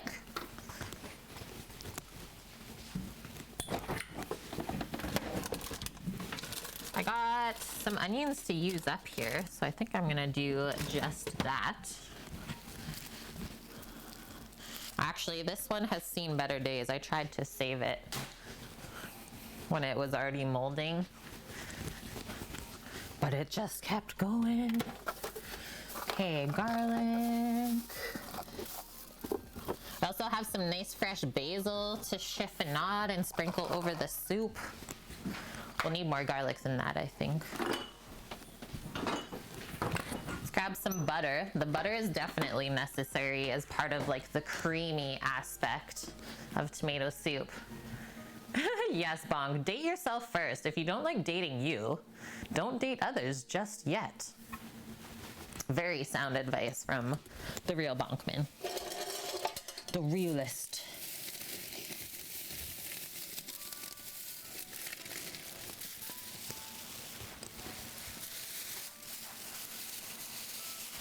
Even this one, goodness. Where are these onions coming from?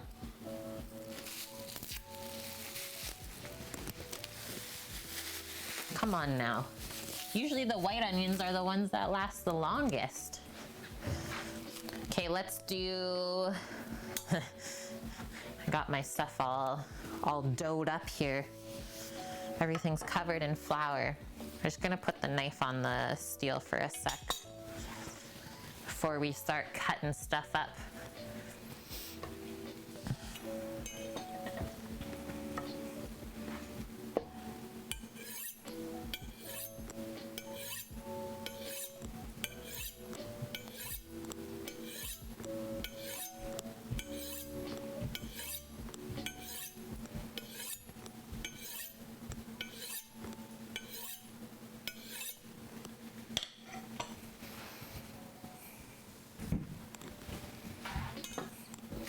Oh, the onions you're saying, yeah, they're sitting in a cooler and they just take everything in. That's the fact, Bonk. Okay, let's tip and top this guy and then we'll cut it in half. peel it.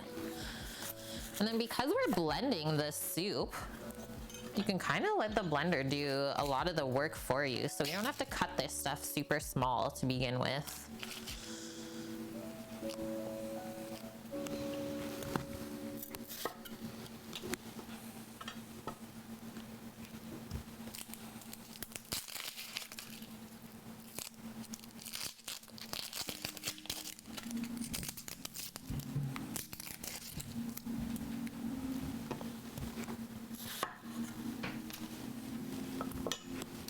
It's kind of hurting already. Yeah, the little bit of mold is not too bad. We can just cut it off, but like when it's a lot,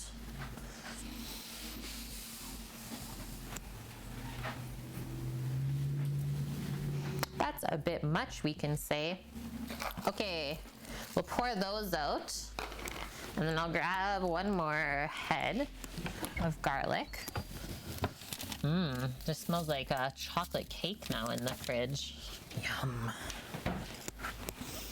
Yum. Yeah, when the mold starts getting down into the core of the onion, that's a bit much. Okay, I think that will be good. We'll do one more like that. Peel all those up.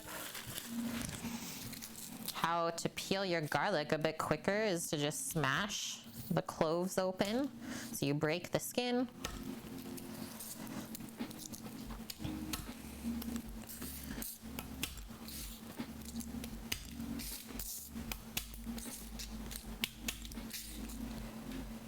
That one's not good anymore.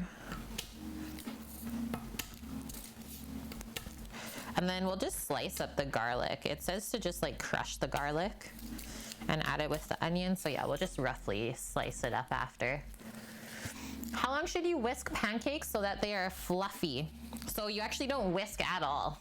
Take your whisk and throw it away into the sink, not the garbage. So I only use a whisk for the wet portion of the pancake batter. So mixing the egg, the milk, and the butter together. And then I switched to just using a spatula because it gets really, really thick if you're using my recipe, and it's just gonna get caught up in the whisk and make a mess. So yeah, switch to a spatula, and you just go really gently mixing around the bowl until, like I said, there's like a few kind of lumps remaining. And then you kind of just let that sit for like 5 to 10 minutes before you even cook it. And to me, that makes the perfect pancake batter. No! Hippie Wafer! You missed one day of membership and it ruined your streak? Oh, really? I thought that they were doing something about that where it wouldn't do that. You still have like your overall, but not. Man, hippie wah. Been watching the stream on TV? Thank you. I'm on the big screen, guys. And thank you very much, hippie. I'll still say for the 6 months in a row. Half a year together already. Love that. Yeah, I thought I gave you leeway too. I guess not. You used to lose everything, like all your subs. Yeah, that's true. Showed 1 month.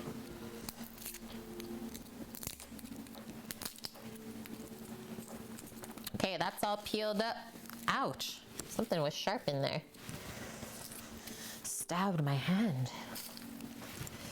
In pain. All right. Away we go. So not like super thin slices on the garlic. We're just gonna kind of rough chop through it because I already smashed it and broke the cloves open a bit.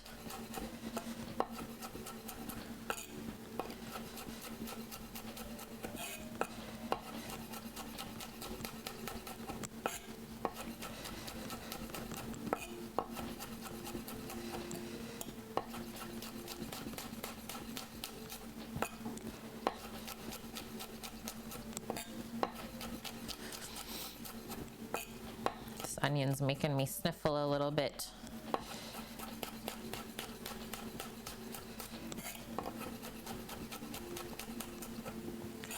All right, so there's that.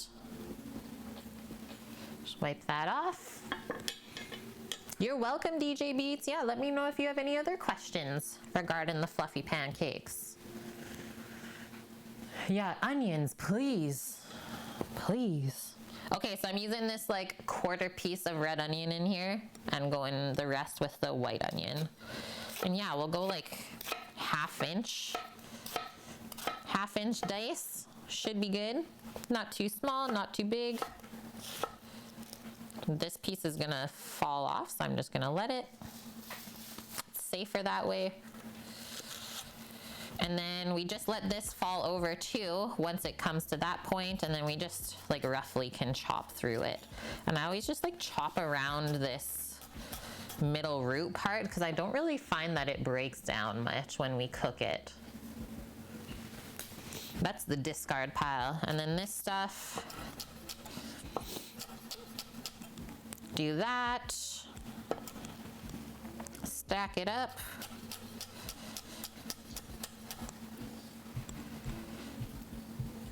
Remember, I said we're blending it, so we don't have to care too much about knife skills here.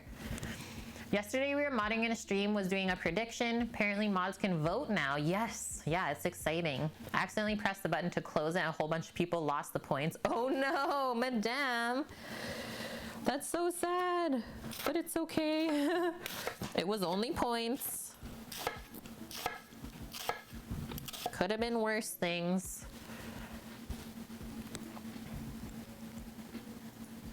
Yeah, do you know the secret of not crying when you're cutting onions? Don't get emotionally involved. Thanks, Tony. And hi, Maya. How are you doing? Yeah, we gotta use everything we can. No waste. Okay, there's like, my nose is running down my face here, so I'm just gonna be right back after I finish cutting this piece.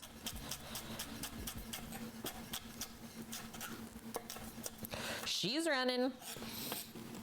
She's on a mission. I'll be right back.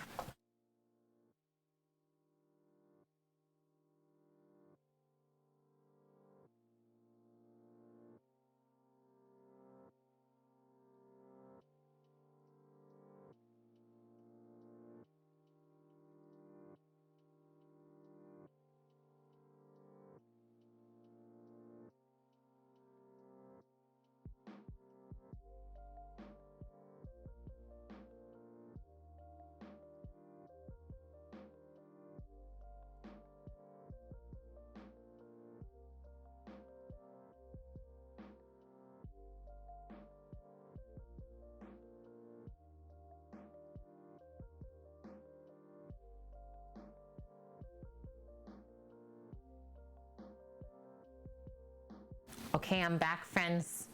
We are back. It was not a pee break, but we can say that, yep.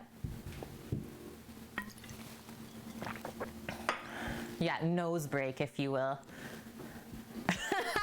Yeah, you consider this brunoise. We're not worried about cutting it too small.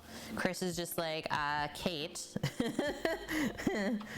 Okay, back to it. I also say, like, it really helps to follow the curve of the onion and to also cut like with the natural lines in it. So if we get this to focus, you can see at this part, like all of the lines are running this way, right? So you cut with that, not against it. Wasting cottage cheese? What? Of course that would be a crime. Carla, what did you do? Oh, that's so awesome, madame. Yeah, she has an emote for nose breaks. Honk. That should be Sammy on there, though. I don't have a honk nose. Sammy does, though. I'm like, do you, like, feel that when it does that? He's like, no, it's just loud. Just makes a lot of noise.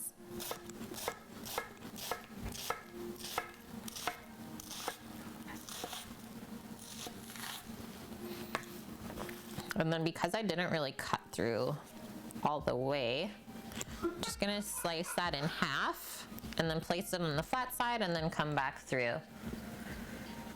It's a way to throw them under the bus. What's wrong with that?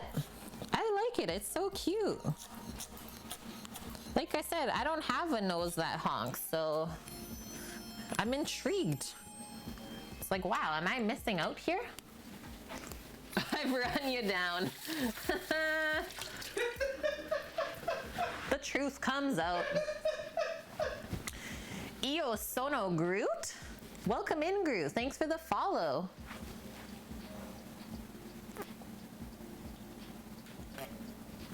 You would say, hold on, I need to honk. That's amazing, madame. Yeah, I've just subdued him. Basically, Serena.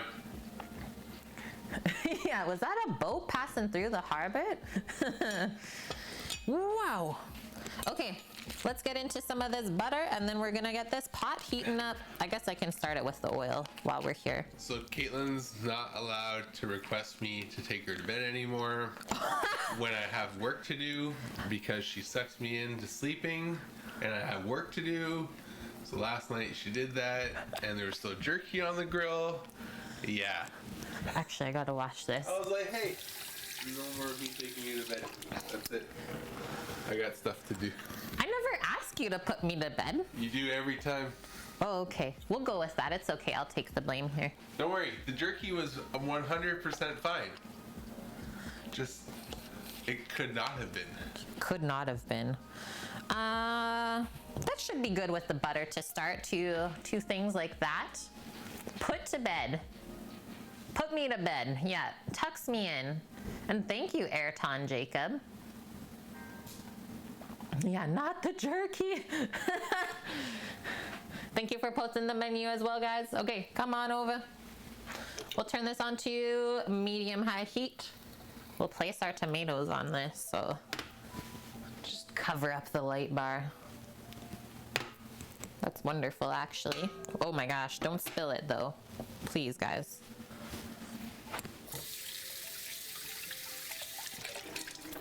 We'll put some olive oil and the butter there. So we do a mixture of the olive oil and butter because olive oil doesn't have a high smoking point, nor does butter. So you kind of marry them up.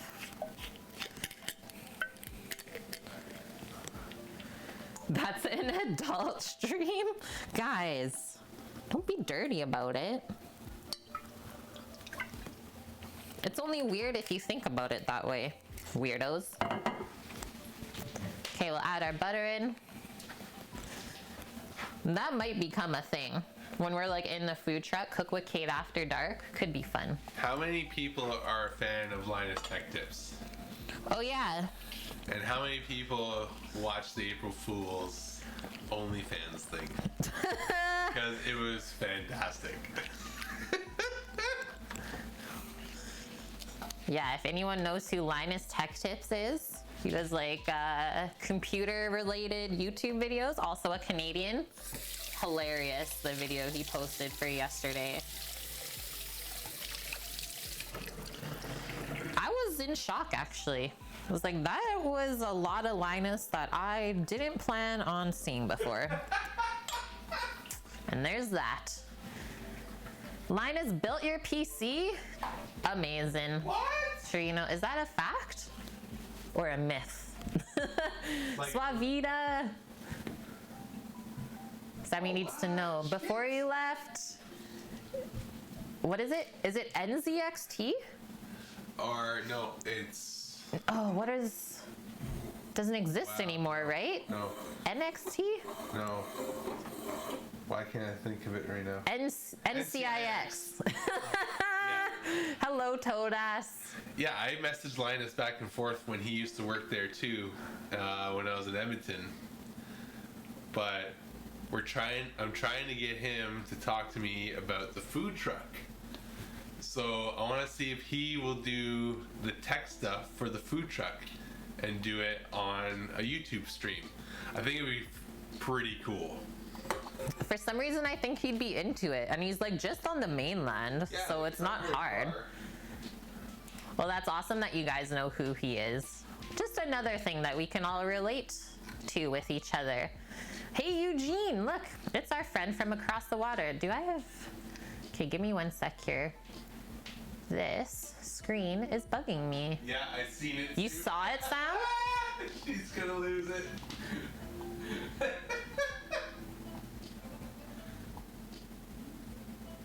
If you guys don't know, Caitlin is a perfectionist.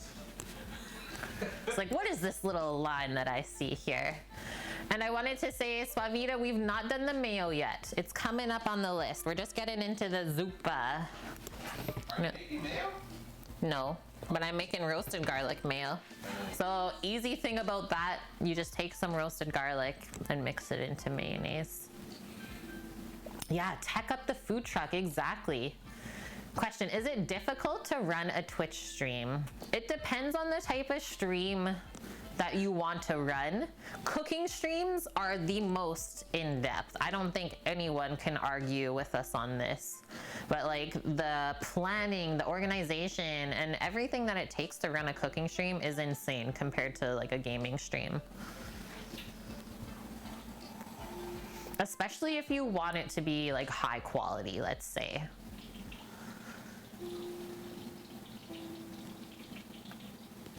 Okay, I hear the butter bubbling. The butter is bubbling. Why do people stream on Twitch? I think it's, well, like I like streaming on Twitch because people don't have to pay to watch it. So like you can broadcast for free and then people can choose whether they want to support you or not.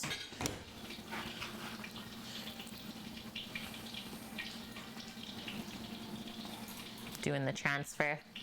And yeah, because Facebook and YouTube streaming like aren't quite there yet. I don't know. Yeah, cooking IRL streams are like producing a TV show. Well, that's the thing, Trina. Like I'm sure if I counted all of the scenes that I have set up on my OBS right now, it's probably close to like 25, 30 that I can choose from. All different angles and cameras and stuff like that.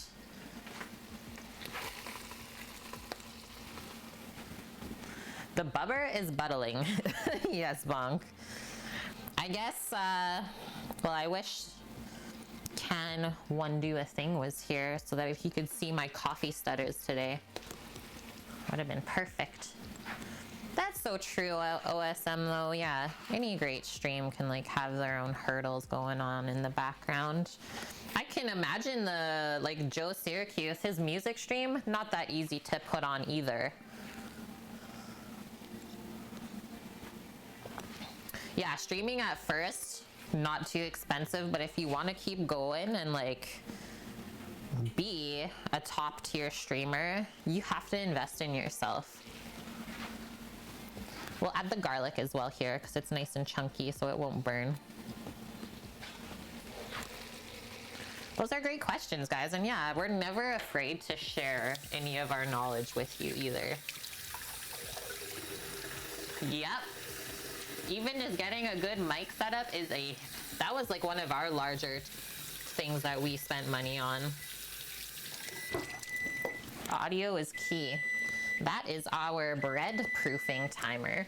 I don't think it's quite ready yet though, but I might actually switch our loaves of bread over to the stove top because it's warm now, right? We have a burner going.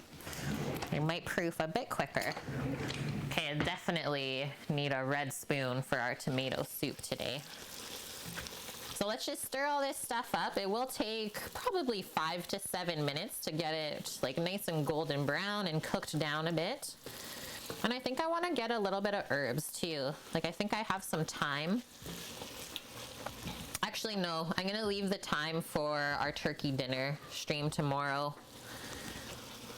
This soup is gonna have enough flavor on its own. We'll just add the typical spices that they call for in the recipe. Okay, gotta get a spoon holder.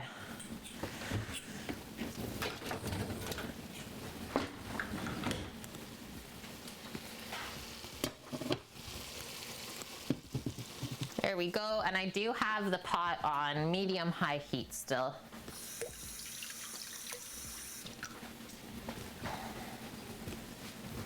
Yeah, no, that's really good, madame. When you did your taxes, you spent way more on the stream than you thought. You might have not even broke even. That's good though. Excuse me, like we did that for the first 2 years. And thank you, Torino. This isn't just a cooking stream. This is a learning stream where we teach a lot of techniques and stuff. Yeah, we don't just cook and chat, right? And that's what we've always set out to do from the beginning. So it's also important that we've never strayed from that either. You should know this about you, Eugene. You're extremely naive to the outside world, but somehow you can Twitch. So that's pretty impressive. You learned how to file your 1099 from Kate. Yeah, the stream that we were playing Lego and talking taxes. That was really fun with Logan.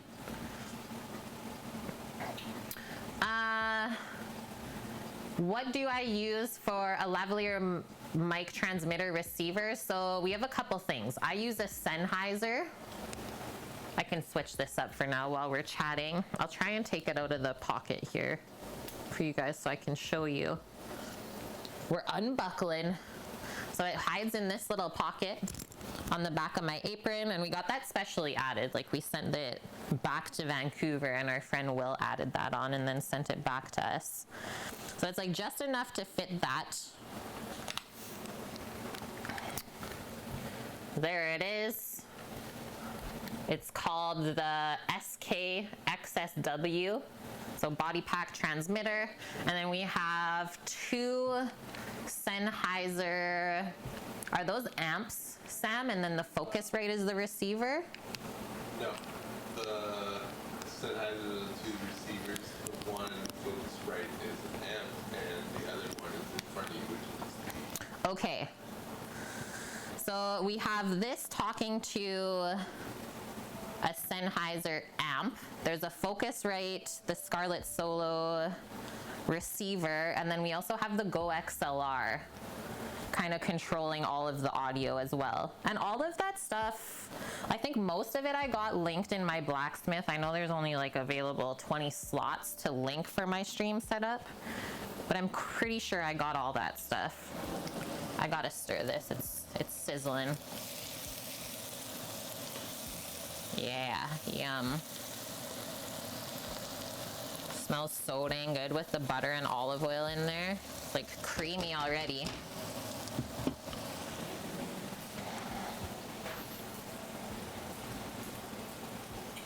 And yeah, I am by no means a techie sort of person, so this has all been an adventure for me too to learn how to use. Did I see a Blondie in here? Hello, Blondie. Great to have you in here.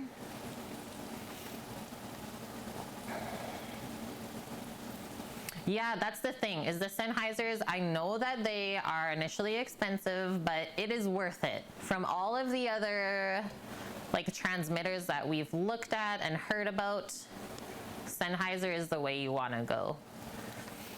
Yeah, the Go XLR, so they're not making those anymore, Bonk. So it's a pretty hot ticket item if you were able to snag the Go XLR when they were coming out. I'm so thankful that we did. Like, we don't even use that thing to the full capacity yet.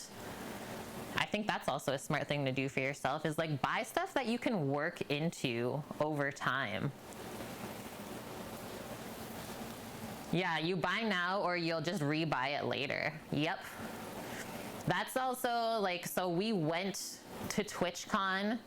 One of the specific things we went there for is to like check out the Go XLR in person before we bought it. And we're like, yeah, we're totally gonna use this. Okay, let's do a little stir together. You can hear the sizzles happening. A little bit of color starting. I'm gonna turn this down to medium now that we've cooked a bit of the moisture out. And then I think one thing that they didn't have in here is I like to kind of deglaze with some white wine before adding the tomatoes. That's just me though. You don't have to do that.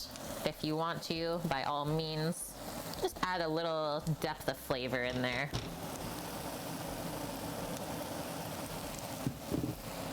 Yum.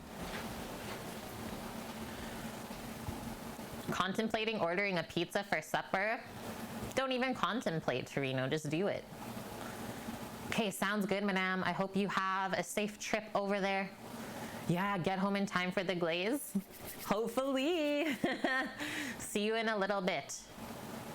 I'm gonna use cell phone audio for a few streams until you decide if you actually want to keep doing it. That's the other smart thing to do too. If you're like just getting into streaming, do not buy a ton of money, or do not buy a ton of expensive stuff to start out. See if you actually enjoy it first. and then you can invest in yourself.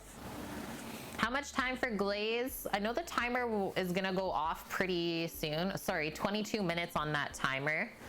But we're gonna get the soup all put together first before we make the glaze, and then the glaze has to temp up a little bit too before we actually put it on the cake. So for sure an hour, at least. Okay, while these are going, I'll grab that wine and then we'll grab some sugar. I definitely want to do the bit of red pepper flake in there. I think we'll do actually our like homemade smoked chili flake. And then they use celery seed, dried oregano. The celery seed I'm very intrigued by here. I guess it just adds a bit of freshness. Welcome back, Hoodflow. What did you miss? Oh gosh, I don't know. When did you leave? I'm sorry that I didn't notice. Chat's been a bit hard for me to keep up today, but there's nothing wrong with that. You just keep talking amongst yourselves. Okay, that. Some white wine. Oh man, Torino, yeah. I miss Trevor streaming. Dude, we've still not heard nothing. I don't know about anyone else. But it's seriously weird. You thought about streaming when you're goldsmithing, but you're so shy. Trust me, Indoctrinated. I can also be a shy person. So it might actually bring you out of your shell. Help you grow a little bit. You are a shy person. Sammy, Kate, you still are shy. Let's not kid ourselves here. You got a new cookbook for your nerd butt and you had to go shopping. Wait, what book did you get? The Discord has been dead too? I know, we've been checking on it, Torino. Just see like if there's any updates. Just nobody really knows anything then? Maybe he just said heck it. Whoa, this is starting to color pretty quickly, so I'm gonna turn it down to medium-low heat now. Because once you cook out a lot of the moisture from the onions and garlic, it really starts to brown. The sugars are condensing.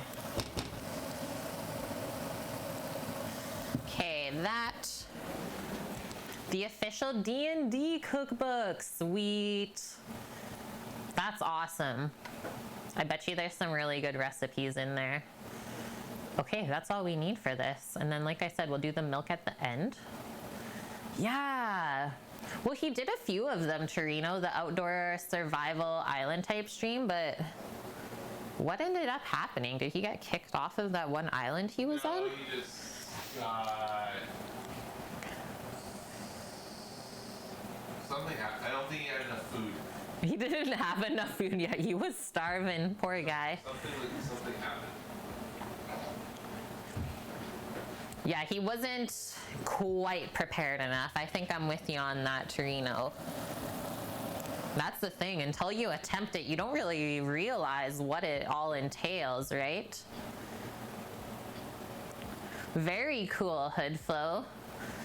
Basically, fantasy takes on some common foods. They based it on the races. What's one of your favorite recipes that you saw in there? Okay, so I'm gonna cross off tomato soup from the list. I don't want to cut the tomato too early for this sandwich. The bacon's good to go. I guess I can show you guys that. And we'll just bake it.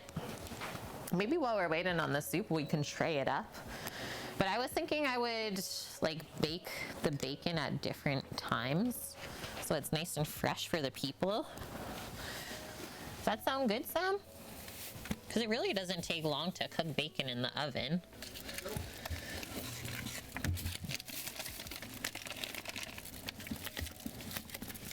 But yeah, we got this nice thick cut stuff. I left out a bunch for us. Check it out. The vacuum sealed goodness.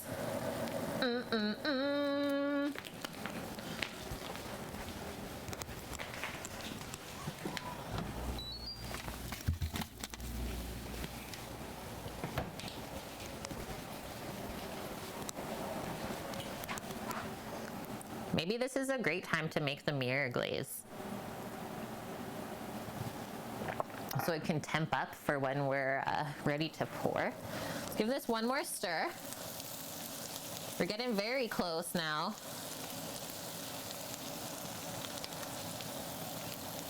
Let it go just a touch more before we add our wine and then the tomatoes. And we add the rest of the flavorings and then let this marry up. I think I'll let it simmer for like at least half an hour.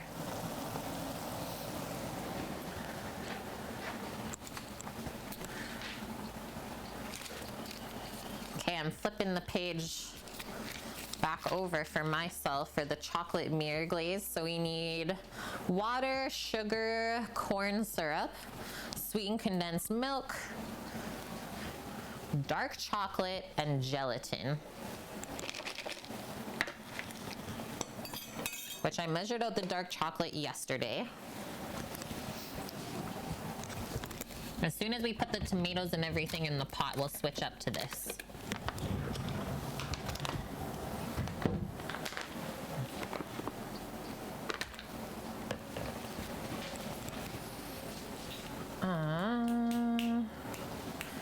Say sugar. Sugar's out back there.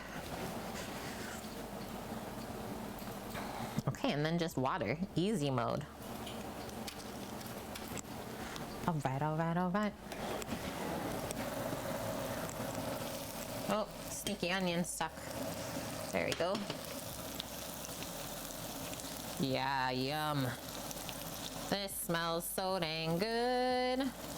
I think we'll also put some of the herbs and spices.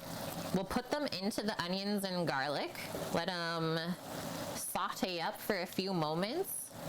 And that will also draw out more flavor from them, giving them that little kiss of heat. So let's look at the amounts that we're gonna need for those. They have a meatball recipe they call Tide Me Overs. Oh, nice. That sounds good. I love meatballs. Thank you for the menu idea coming up. Not made meatballs in a bit. Roasted garlic Asiago meatballs. Yum. Okay, we'll need a tablespoon of sugar. We'll do that to start. I know that these tomatoes are pretty rich and sweet already, so I'm not gonna double that up. 1/4 teaspoon of crushed red pepper, 1/4 teaspoon of celery seed, and a 1/4 teaspoon of dried oregano. Easy mode. The way the fat starts looking there.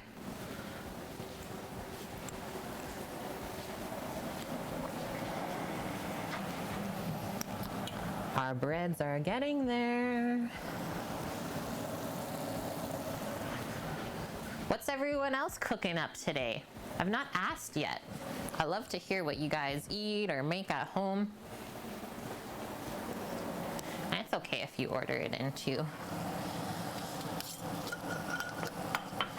Okay, so I'm just gonna use a little spoon to scoop our spices in. So a little bit of the chili flake. Just do that to start. And this is just our own smoked, it was jalapeno. So we smoked it, dried it, and then I blitzed it up. The celery seed, definitely do not want too much of that. I'm gonna go a very small amount. 1/4 teaspoon of celery seed. And then the oregano, I'm gonna do a teaspoon like that. Really like tomato and oregano. And we'll mix that up. Fresh thyme is really good in tomato soup as well. And then I will say if you want to add basil into this soup, blend it in at the end so you keep the nice fresh flavor. Try not to really cook it at all. Yum. Just got so fragrant as well. Yum, yum, yum.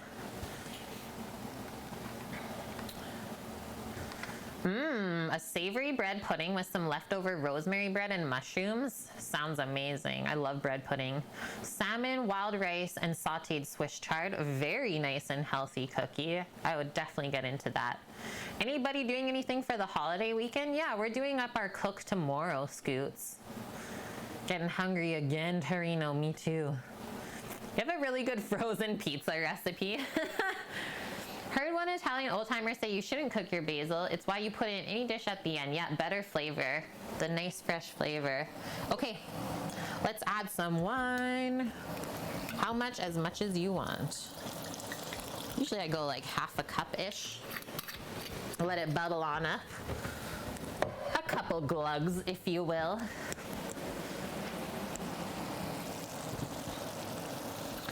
We'll give that a stir. Stir up any brown bitties that we might have built up on the bottom. Yum. This looks like very creamy right now. Okay, now we're gonna add our tomatoes. So these are whole peeled tomatoes in the can. So they will cook down over a little bit of time, but we will have to put this into a blender to get it nice and smooth. Actually, to rinse out the cans, we'll just pour water into it because we need water for this recipe anyways. That's such a good sneaky way to use up all the goodness in the can. Just rinse it out with water and pour it back in the pot.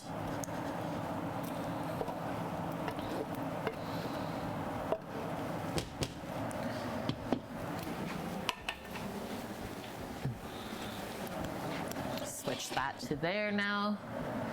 Yes. And then I just want to see how much water they put in their recipe. So for the 5 cups of canned whole tomatoes, they do a cup of water. So for every 5 cups, you do 1 cup of water. I think we have closer to 10 cups worth. So at least 2 cups of water. That makes sense. There's that can. So you have to keep in mind, as this simmers, it's also gonna cook down a little bit, right? So if it gets too thick before we blend it, it's gonna be very hard to blend.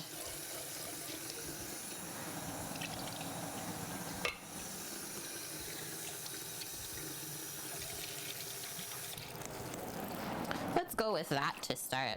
Actually, I'm gonna go even more. Even more. Meow Mix, how's Pup? She's doing really good. She spent quite a bit of time with us yesterday before stream. But yeah, she's doing great.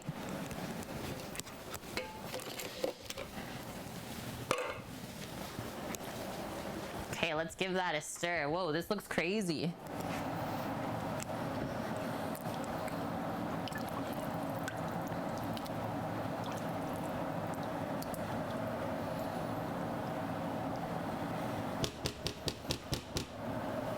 We'll do our tablespoon of sugar for a little bit of balance. Stir that in. And we can decide later if we need any more sweetness. But I'm hoping that those canned tomatoes had enough sweetness on their own. This is looking great already though. But yeah, let's let this come up to a simmer so that we can get these tomatoes soften. The onions and garlic will get nice and buttery. And away we go. We'll leave all the... Actually, we won't need any more of the spices. I was gonna say leave it out just in case, but I don't think we'll need it. Give Pup bacon from the BLT? No. That's a definite no. Just because of the salt and sugar levels, and also the curing salt is probably not good for doggos. Today, Suavita had beef roulades in German. Yeah, rouladen. Set off with onions, tomato paste, port wine, and red wine. Simmered for 3 hours. Yum. Tender as butter, I bet. Sounds really good. Sam's mom makes that too.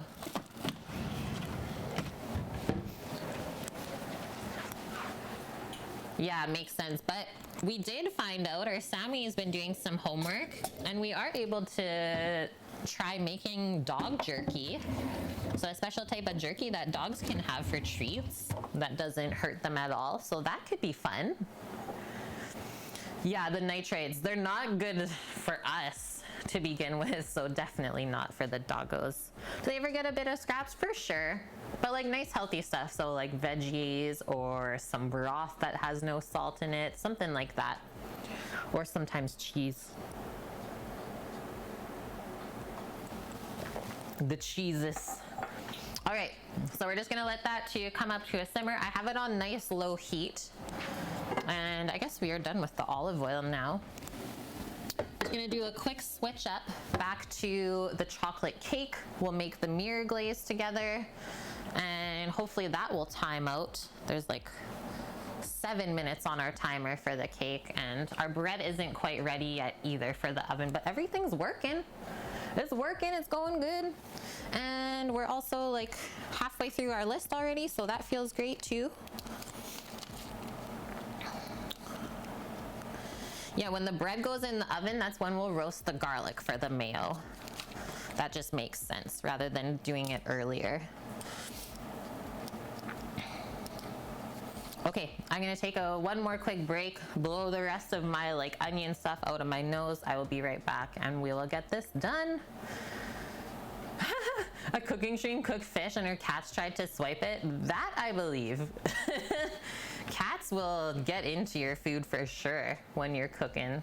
It's kind of cute though, isn't it? Okay, hold tight.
Okay, I'm back, guys.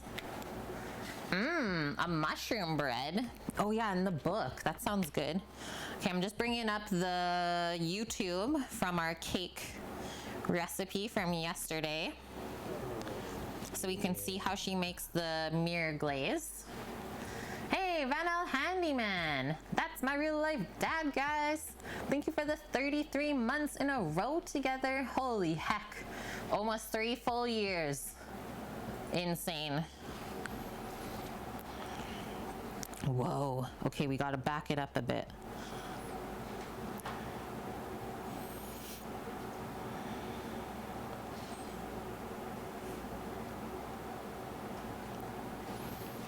Okay. This is where we finished this morning. Remember, guys? And now it's just been chilling in the fridge. Ours does not look nearly as perfect as that one does, but that's okay. So it's been refrigerating. We went the full 2 hours, so the timer's about to go off in 3 minutes. Now, chocolate mirror glaze. This is how we start. Water, sugar, and corn syrup in a pot. A little sauce pot for ourselves.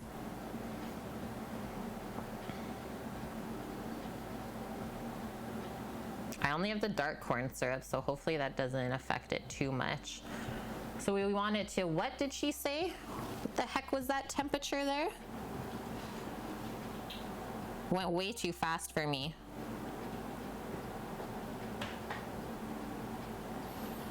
Syrup temperature, we're looking for 217 degrees Fahrenheit.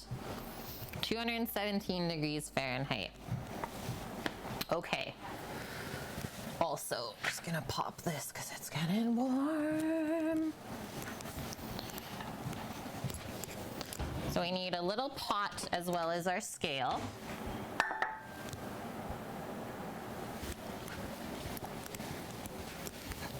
Back to the serious baking endeavor from yesterday. Oh man. Okay, so the first three things on the list: water, sugar, syrup. I need 84 grams of water. Doesn't really matter the temperature of it, because we're heating this up anyways.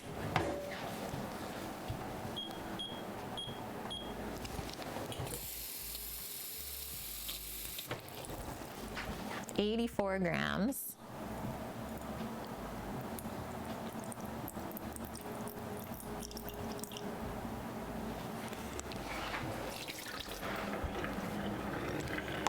No simmerage yet on the stuff back there. Next up, 90 grams of sugar.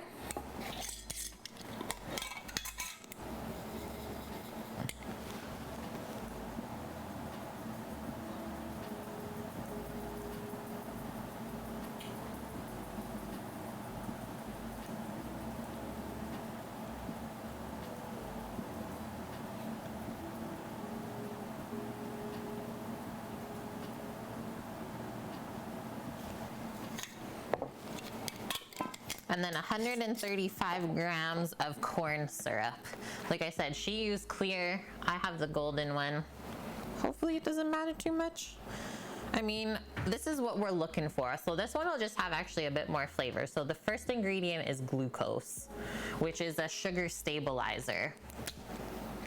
So anytime you have liquid sugar, it's gonna be more stable than the granular version, especially if we're doing like glazes and baking. So 135.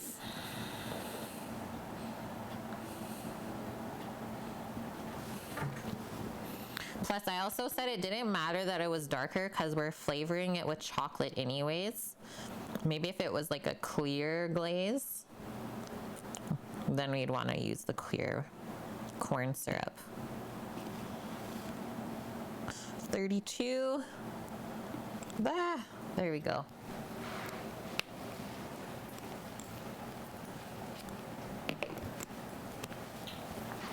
Okay, now that's going over to the stove. Put that on a nice low heat, and I think, so she just stirred it with a spoon. Oh, Alexa, stop. So that's the timer for the cake. So we know that we've chilled it enough. While we're still here, what was that? Is someone talking to us?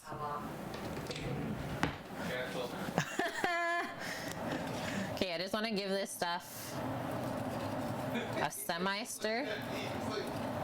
What the heck was that, Sammy? Okay, that's good. We'll weigh out the rest of our ingredients for the mirror glaze as well. So we need 75 grams of sweetened condensed milk. So this is that goodness. Oh, I don't know why I opened the window just now. We'll close it for the next little bit. It's okay. It's okay.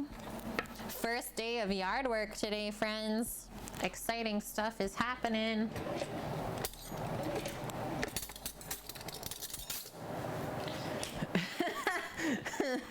No, you won't, Kate. Oh, you're gonna open that? No, you won't. I think, so I'm just gonna watch ahead to see what she does after we have the syrup. I think she just mixes everything together.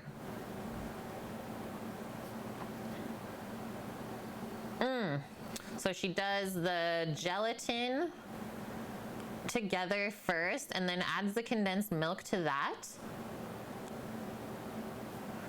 Or did she add the gelatin into the same pot? This is a very important part, guys. Yeah, so she added it right to it. Oh, let's watch this ad from our sponsor. Okay, so we know that we need that temperature. She takes it off, 103°C, and then she adds everything else into it. Okay. Yeah, Lipton. So I'm gonna measure out the condensed milk in this little guy. so it's easy to press out.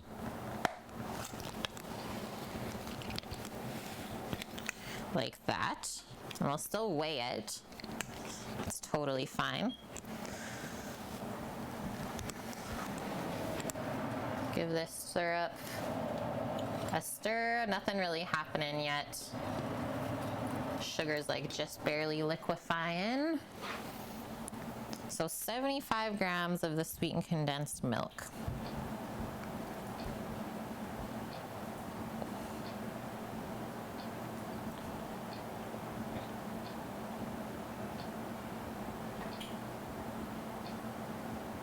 Oh my gosh, what is wrong with you, scale? Like, I'm pouring into you and you're going up and then you decide to turn it off. Okay, let's do like 20 more grams. I think that's what we needed.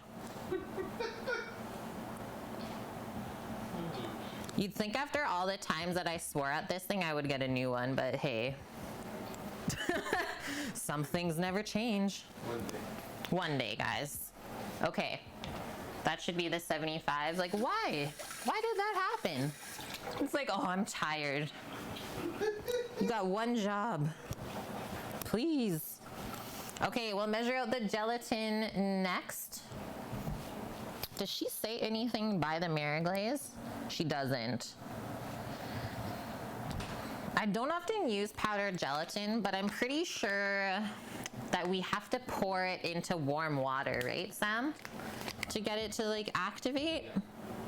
I only typically use the sheets, guys.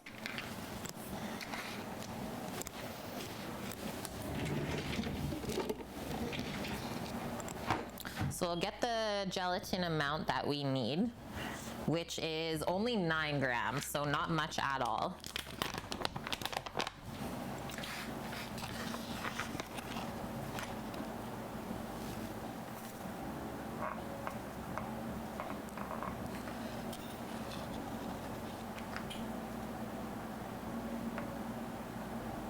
Nine.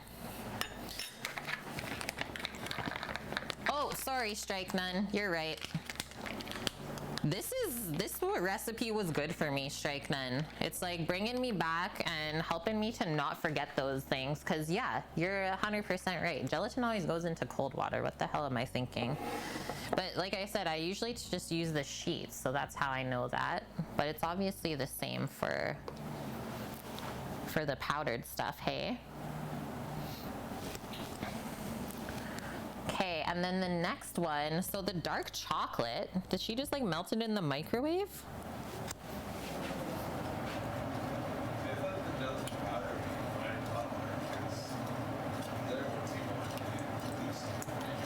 Yeah.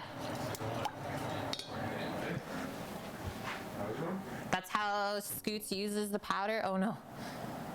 I stopped watching.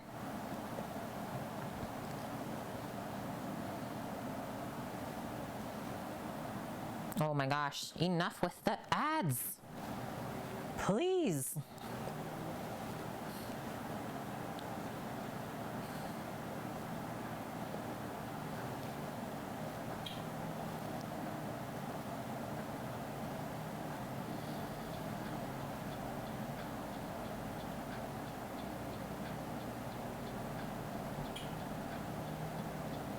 Yeah, she must have just melted it in the microwave.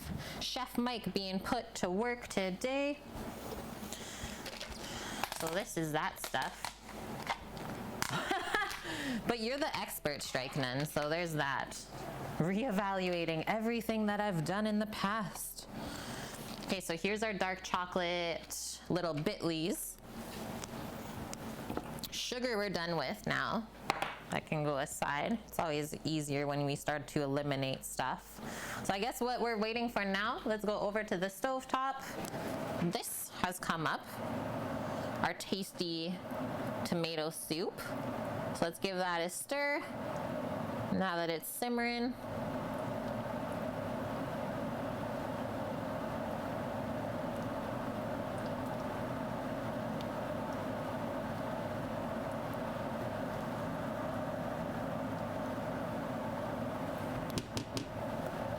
Wipe the sides of the pot as well, clean them up.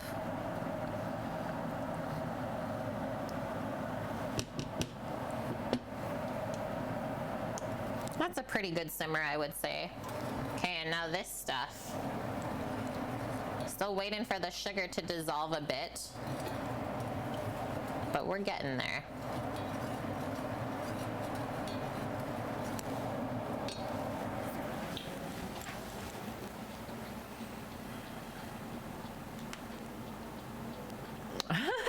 Strike 9, you've not been here since the new kitchen? What? I swear you have. Weren't you in here like last week? Welcome to new cabinets, new counters, a different sink. Same tap though, happy to say that. And even a built-in dishwasher, which is like right in front of me here. It's wonderful. All right, so I'm just keeping my scale here in front of me so I can measure out the water for the gelatin right when we need it. We only want to activate it like right before we stir it in to the syrup mixture. Ah, you weren't paying attention because it was face down cam. Fair enough. Okay, sounds good, Suavita. Yeah, I don't know why. Well, I obviously have not used gelatin in a bit and I totally spaced how it's used. We make mistakes, friends. It's okay. As long as we have someone to tell us what's right. It's not always me. I think for the syrup, I don't have to put the thermometer in it. I'm just gonna use the laser one. The laser thermometer. Happens to you all the time. Yeah, you made a mistake again. Scoot, you can time yourself out.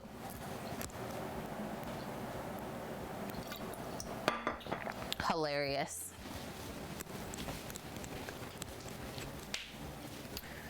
The temp gun, Sammy, do you know where that's at? It's in there, just don't have a battery for it. Oh, I never checked in the cupboard. Yeah, I just need a battery. Batteries in the drill that's up Okay. I'll go grab it. there. Or, no. It's outside. Okay, it's gonna be weed whacker noises.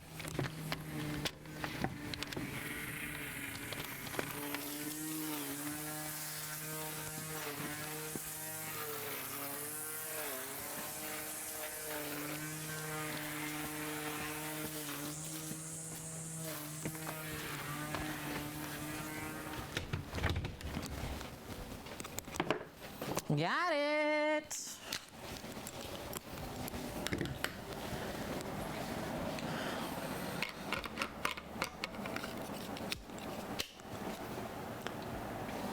Let us see. Move this out. 140.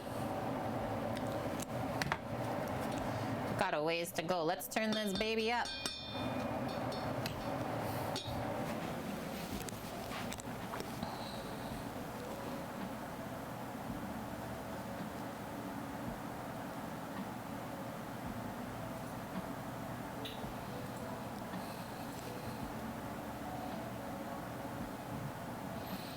$217 we're looking for. $217. And yeah, this simmer right here on the soup is pretty much all we really want. So I'm gonna turn this up a little bit higher then. Let's go medium high heat on the syrup.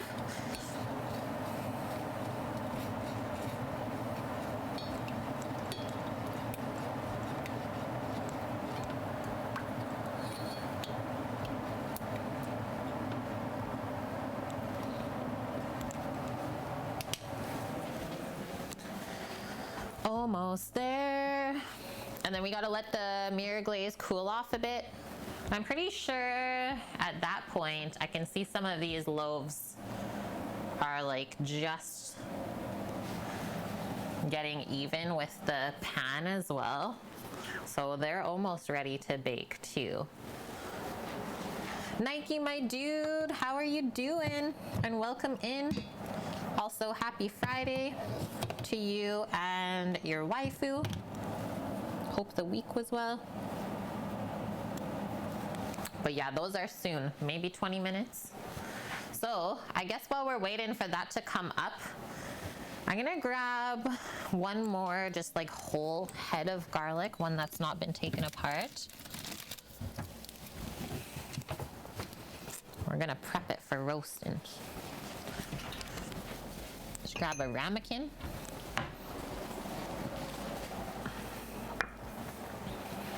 Oh no, what? You were fired? The heck? I thought that job was going good. That's unfortunate. I'm sorry to hear that. Okay, 187 we're at back there. So let's go quick. Come on over. All we're gonna do, so just chop a very small part of the top of the head of garlic off. Oh, greenest garlic ever. I guess it's good that we're roasting it. Just enough to like expose the cloves like that. And then we're just going to pour olive oil into there and basically cover it up. And that'll roast when the bread is baking. Oh, wow. That happened to me too before, dude. Welcome to the club, we can say. And so then from all of this tasty oil that sits with the garlic while it roasts, we save that oil. You can use it for like salad dressings or dressing like vegetables before roasting or grilling. So good. So yeah, that's ready to go. Whoa, the syrup's bubbling. 212. Okay, we're really close.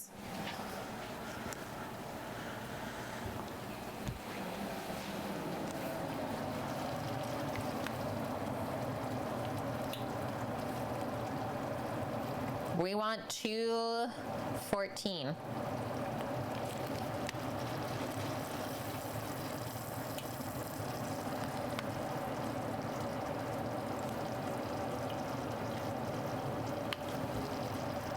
Very near.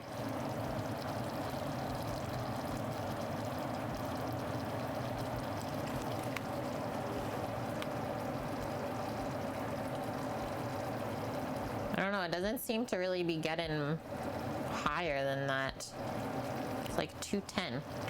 I'm just gonna pop that off for a sec, just leave it on the burner. We will put the cold water in with the powdered gelatin. We will also melt our chocolate. Put Chef Mike to work. I think it will be okay just melting the chocolate in that little container.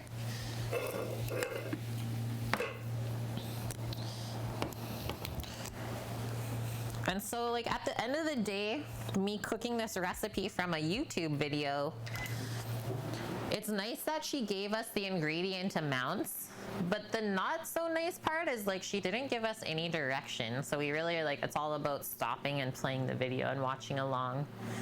And thank you DJ Shankzilla, converting your Prime Gaming sub to a tier 1. Thank you very much for that. I hope you have been well. So I'm doing 30-second increments on the chocolate in Chef Mike to get it melting nice and slow. That way it won't explode. Okay, and then the water. So 45 grams of cold water. It is a fresh bulb, Suavita. A fresh bulb of garlic. And then typically, if you roast it at 375 degrees Fahrenheit, it should take about anywhere from 25 to 30 minutes.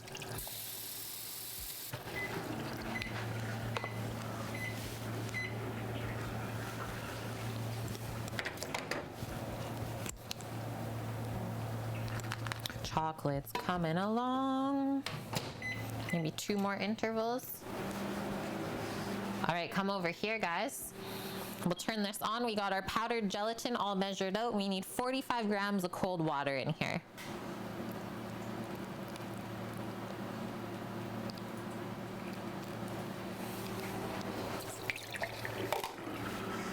Give that a stir. Get it all dissolved, no lumps allowed.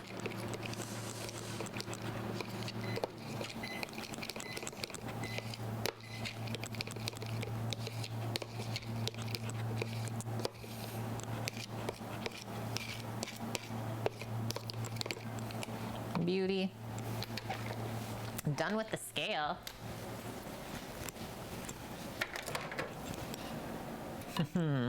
Yeah, 30 more seconds and we'll be good. So first things first. Holy. Okay, let's get a trivet for this really hot syrup. Also, please don't burn yourself, okay, guys? Because she's still bubbling away. So we mix in the condensed milk next. Or sorry, you mix in the gelatin next, and then the condensed milk, and then the chocolate.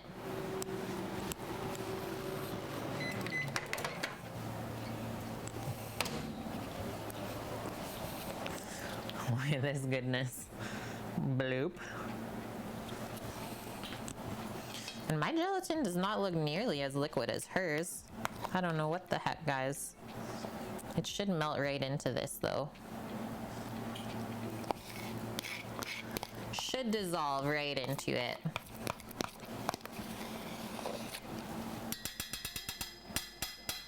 And then the gelatin aspect of this glaze is what makes it look like a mirror and gives it that sheen.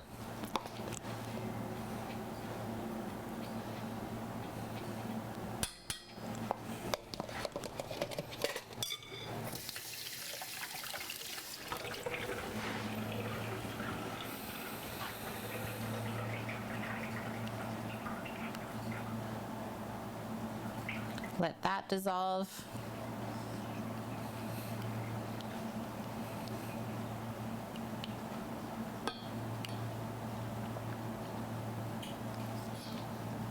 Smells really weird right now. Yeah, we're doing a mirror glaze on that chocolate cake, Strike Nun.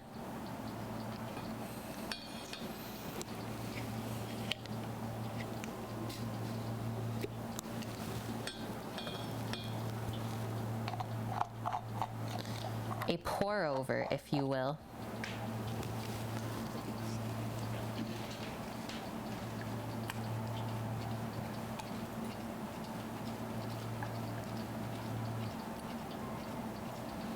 It's a really funny looking mixture right now, hey? And then let me just check the chocolate. I'm just gonna scoop out these like chunks in the middle, put them into this warm stuff so that they really melt into it. I'm also gonna switch to a whisk now. Yeah, that's still nice and hot. She's gonna come together.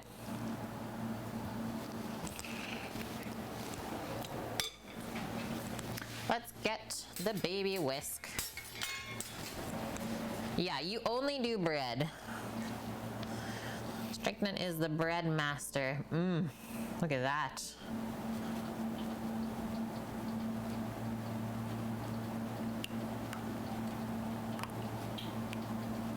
Whoa.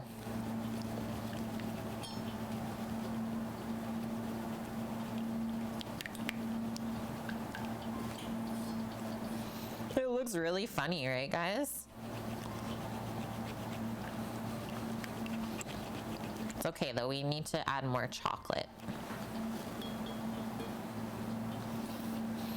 And then it's also important that this cools off, right? So right now, in its really warm state, it might not all want to kind of come together yet. But as it cools, the gelatin will start to set up a bit, and then it'll emulsify and look like what we want.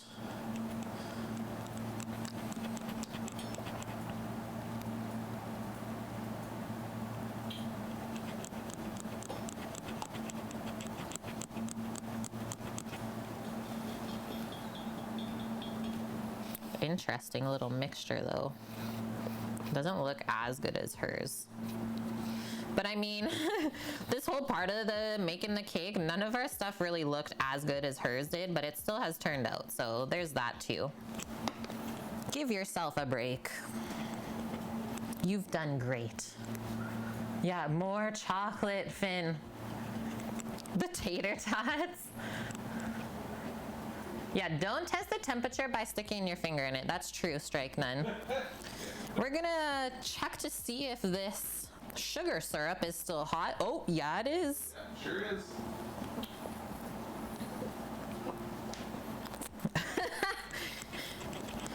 that definitely smoothed out once we added the final amount of chocolate.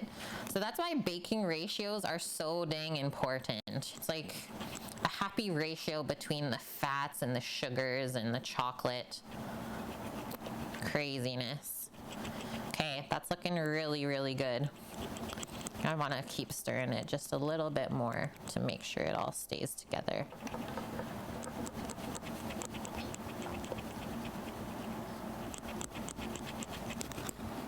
Nice. Yeah, there was like some weird little bits floating around in there before, but it seemed to have dissolved. Sweet. Okay, it's 2 o'clock now here, and yeah, we're almost ready to bake those breads off, get our garlic roasting. Okay, this is gonna cool off a bit, so she says, let's watch the rest of the video now.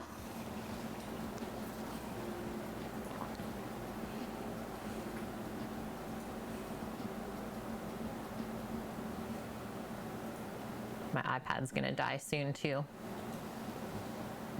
Excuse me.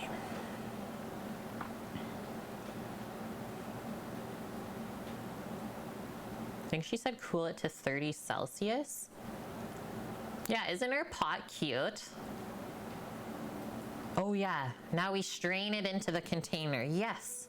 See, this is why we watch the video. Because then we're gonna pour it, so it might as well already be in a measuring cup. Oh no, 2 p.m. on a Friday. Yeah, you know what that means, Finn. Good guess. But Bonk has to leave us now so that he can pay his bills. And thank you, Bonk, for hanging out with us all day. I wish that we could have at least completed one thing on stream for you to view, but hey, sometimes that's just how the day goes. Take care, Bonk. Stay safe out there. And as always, don't work too hard, and just keep in mind that after this shift, it's the weekend. Woohoo! Yeah, that's what VODs are for, exactly. Okay, let's get back to it. So we'll grab our fine mesh strainer, a measuring cup, and that's the next step.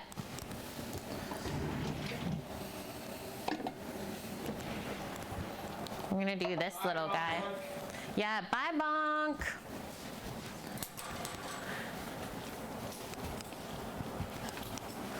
Yeah, see you tomorrow for front page. Okay, I gotta post this strainer up on something though for us because it's way too dangerous right now. Maybe the gelatin powder bag. Yes. See, it's always about solving problems when you're a cook. How to make this work. All right.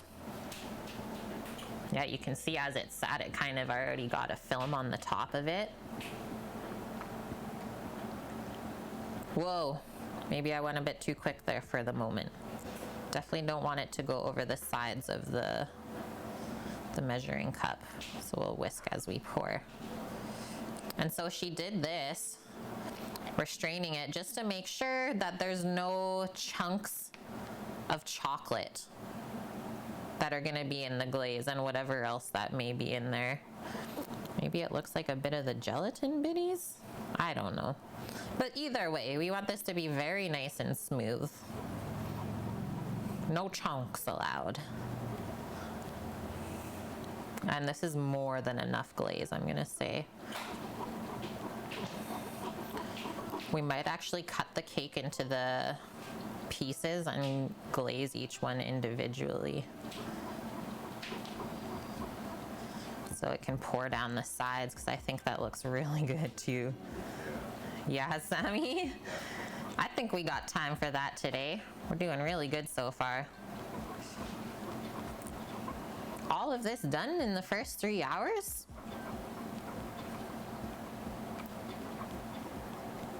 And then we really get rolling once the bread is baked, because then we know that we can start to think about the sandwich. Yep.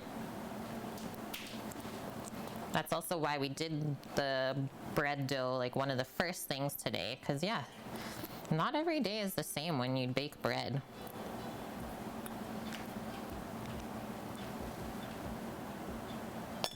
All right, there's that. So there was a little bit of chunkers in there.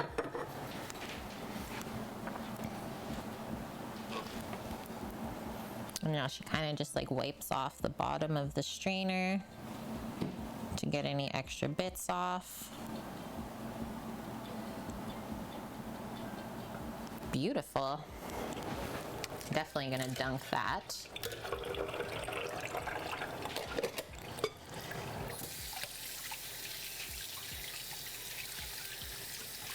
It's very shiny, almost like a mirror, we can say.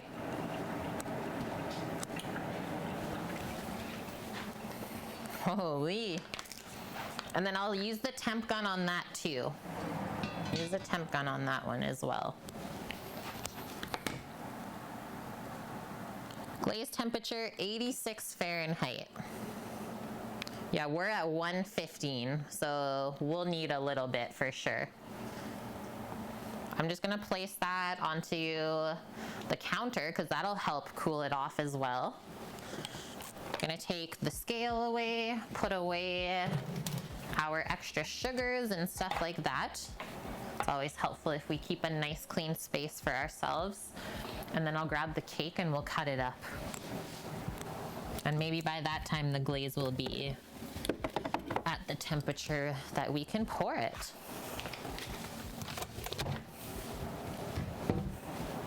The other thing I'm gonna do is turn on the oven, start getting it preheating at 350 Fahrenheit for our bread. So there's that. I know I got a sneaky cast iron in here, so I'll take that out now.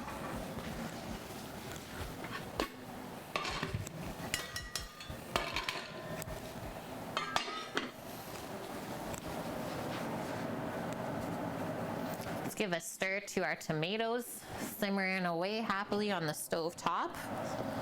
Forget about them.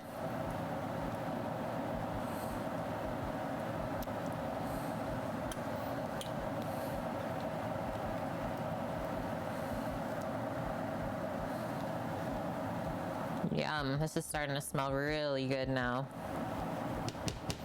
Tomatoes do get sweeter as you cook them down as well.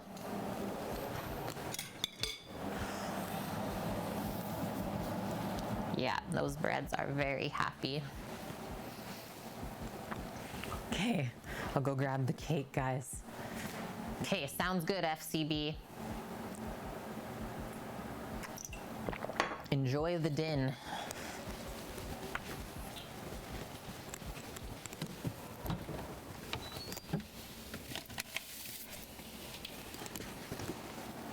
This looks amazing. And yeah, I definitely did not get the cake as smooth as she did, but I think it's gonna look really good regardless. Regardless of how it turns out, it's gonna be delicious. That's about it.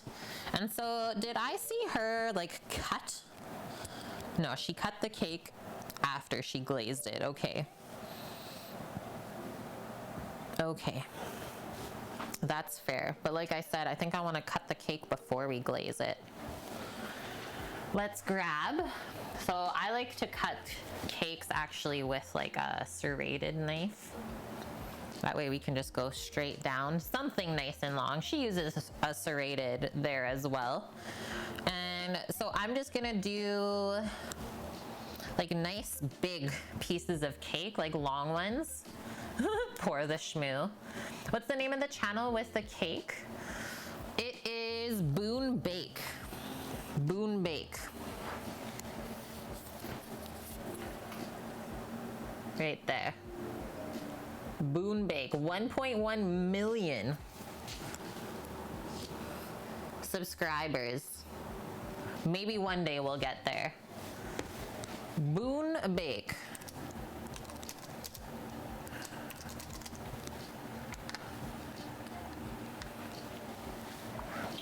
Okay. I just have to think about when we cut this. Like, where are we gonna put the cake when it's cut, right?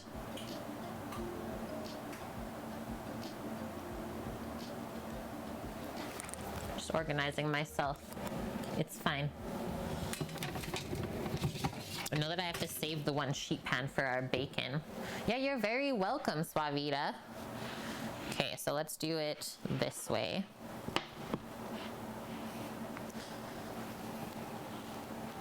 Checking on the glaze. Yeah, it's cooling down pretty quick. Like 113. It's already dropped 3 degrees from when we first checked it. Welcome back, Scoots. Just in time for us to cut the cake. So we decided that we're gonna cut the cake into the individual pieces for our friends first, so that we can do like a really nice mirror glaze pour over all of it. And then whatever we don't need for them, we'll do for ourselves. How many is there? 3 desserts. 4 dinners and 3 desserts going out the door. And what I think I'm gonna do, so I'm just gonna trim off this one edge to even it up. Yeah, look how nice. Whoa, that cuts. That was insane feeling, and that looks so, so delicious. Man. It wasn't like the most perfect slice, but I need to hold this up so you can see the layers to even it up and also snack on and make sure it's still delicious. Ho, ho, ho. There's like almost more cream than cake.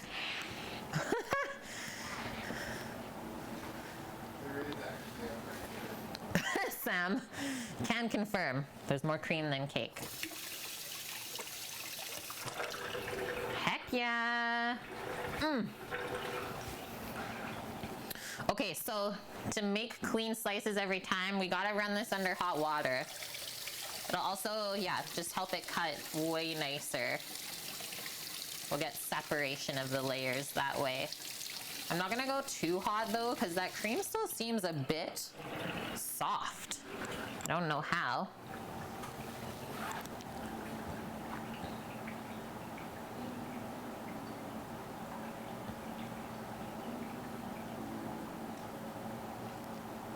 Whoa. And then we're just gonna slide out and then under to pick it up.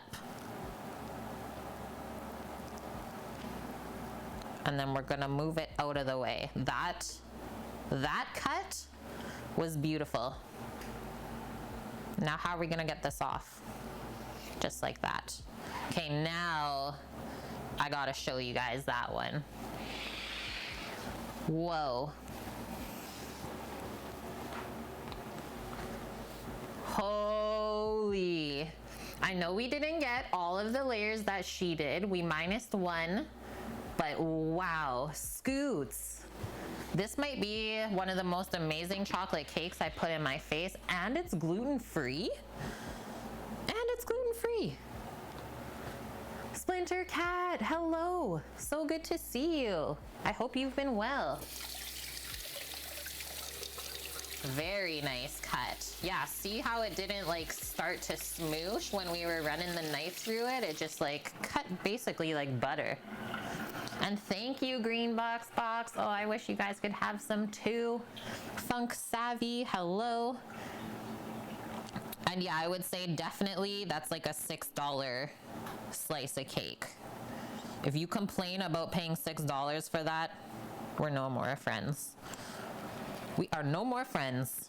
No longer.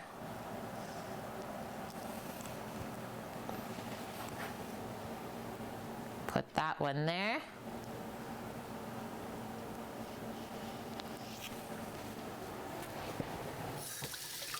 Yeah, half for me, half for Sam.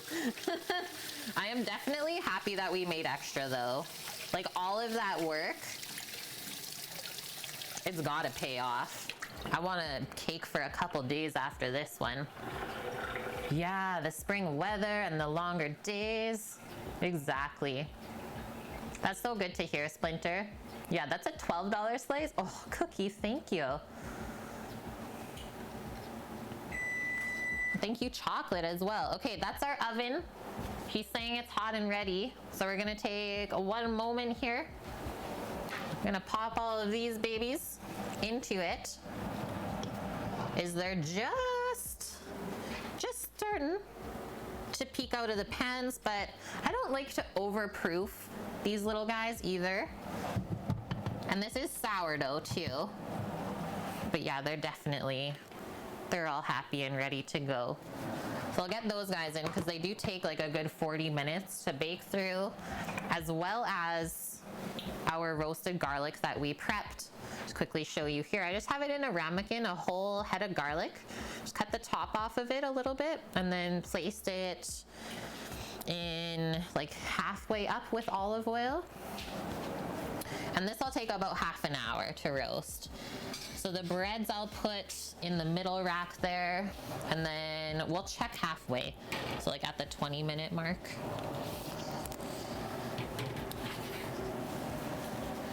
Oh no, he's arrived. Sammy's arrived. Okay, 20 minutes on the clock.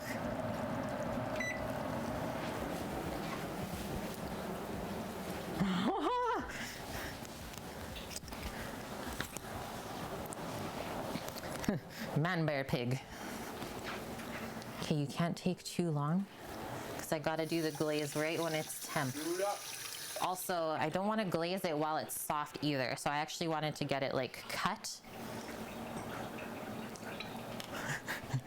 Cut, and then back into the fridge.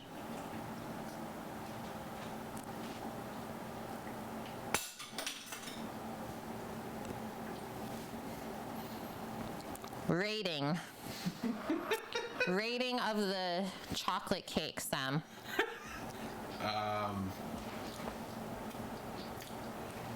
It might be too chocolatey. Like you need a glass of milk or something. Okay, Strike, we'll pop it in the freezer then. Okay, so those are the 3 pieces for the people, and then I'll just glaze the rest of that big slice and we'll cut it for ourselves. Impossible. It's too chocolatey. That's the review. Chocolatey. I believe it. I 100% believe that. Wow. There's a lot of chocolate. I love chocolate.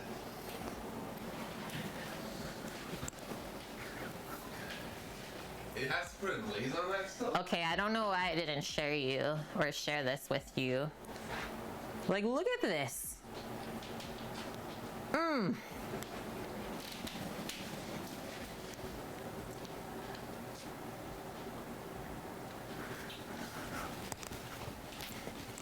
Don't let them fall over in the freezer either. Is it gonna be too tall? It might be. I know.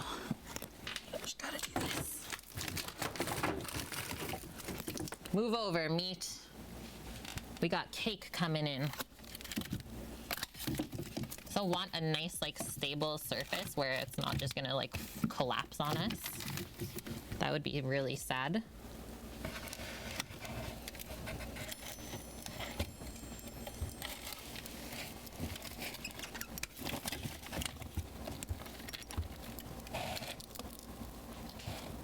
Okay. Very precariously stacked in the freezer. I'm in. This glaze, 108. So we still have a little bit more to go. What did I say? We're looking for 84. Yeah, the mirror glaze, Sam. That's sick. That's why I cut it early. That is sick. Shay Roz, welcome in. Thank you for the follow. Had to do it a couple times with the gluten-free stuff and you never had an issue? Perfect. Yeah, 84F, 30C.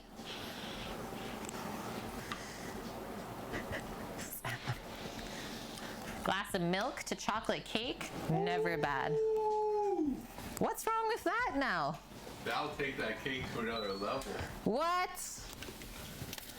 Okay, so we gotta let it cool off a little bit more, otherwise we run the risk of just pouring all of the icing off too. So let's not do that. And it will help to cool it down if we stir it a bit. I feel feel really good now though, guys, that the bread is finally in the oven baking.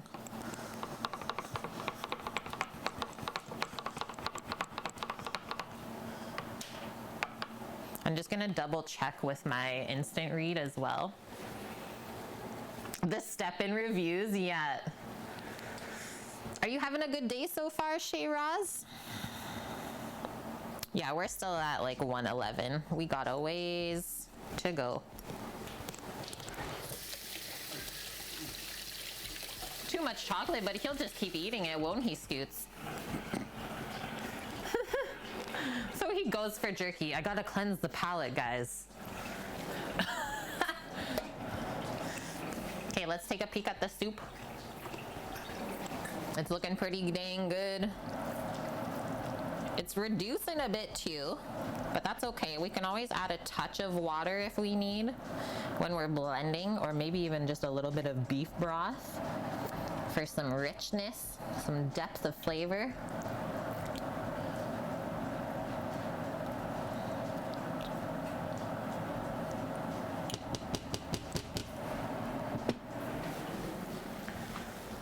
Yeah, salty and sweet, just like you. A salt cleanse. Been lurking for over an hour, now you're starving. Ooh, yeah, that happens sometimes here. I do suggest bringing a snack most days. Sorry, sharing jerky with me? Okay, I just need some water first before the salt. Thank you. It is really good, Scoots. Every batch tastes the same, so there's that.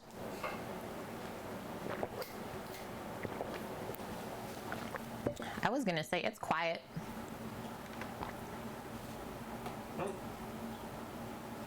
There's no sound though.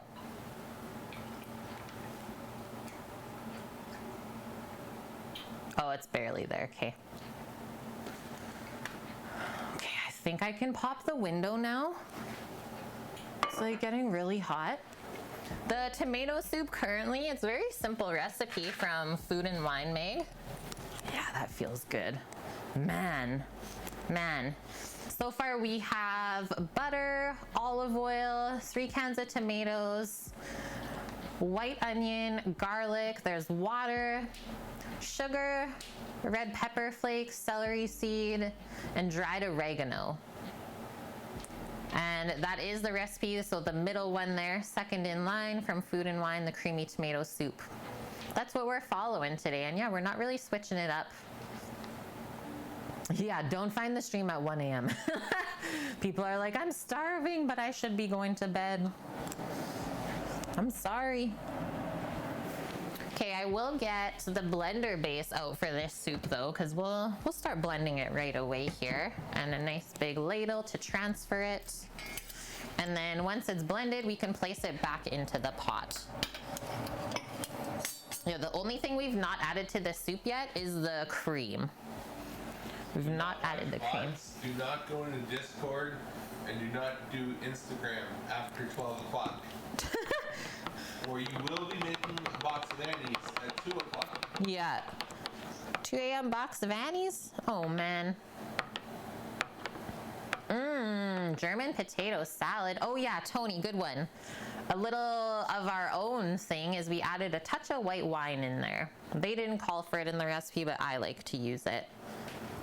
Okay, we're still at like 109, but we're getting there. It really doesn't feel warm, but maybe that's like my chef hands. Fried walleye with the German potato salad and Caesar salad? Yum. Sensitivity. You don't just induce the urge to snack, you induce the urge to snack well, which is a beautiful and delicious thing. Thanks, Sensitivity. And Scroopler, thank you for the follow. Oh no, Mish. You once added so much wine into a potato soup that it was inedible. That had to be quite a bit then. Quite a bit. And you obviously didn't let it reduce either before you started adding the other stuff. Dang, I've never heard of that before. German because your wife made it. Yeah, she did, Chuck. Guys, that's Sam's dad in chat, by the way. chuck on the... Yeah, might have overlooked some numbers, and that's okay. Sometimes it happens, right? Okay, I suppose while we're waiting for the mirror glaze to cool, you know what I'm gonna do? I'm gonna cut some cheese. Not the aromatic version. Come on now, friends. We are going to... Wow, where did my list go here? I'm lost in the papers, guys. There we go. Yeah, we'll cut the cheddar cheese for the sandwich. We can wash up the lettuce at the moment in time, too. And at least get that prepped up. I gotta trim off this brick of cheddar one more time before you use it, but it's really not built up too much mold since the last time we trimmed it.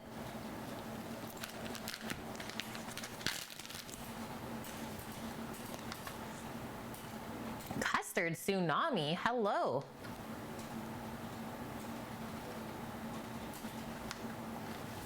Okay, I'm gonna get out a little cutting board for this so I don't put it right on the wooden one. Because I find the cheese sticks to it. Yeah, where are you? Flavor Town. Good one, Finn.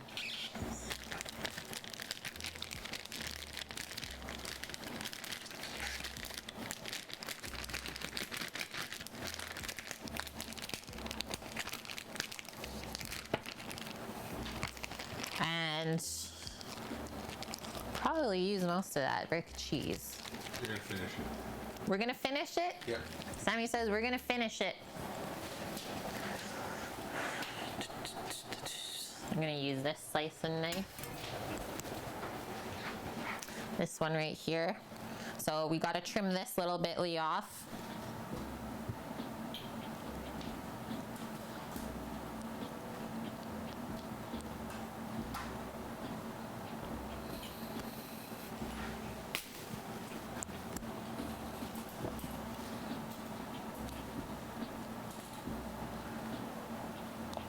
Square it up. And that one other side. Keep your digits out of the way as well when you're pressing down. That knife actually cuts cheese really nice. Yeah, those are the only... I'll do one more on this edge too, because I can see some little residual bitties. Oh, see, that's why we keep our fingers out of the way. There we go. And then I think to make it easier to slice, we're just gonna cut this block in half.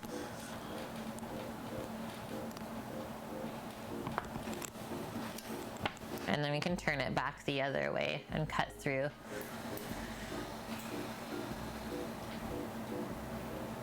Yeah, we'll do what we want with our digits. Yeah, we're cooking for our friends. Cooking for our friends today.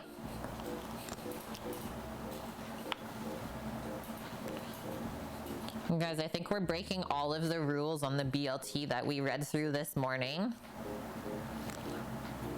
There was no speaking of cheese.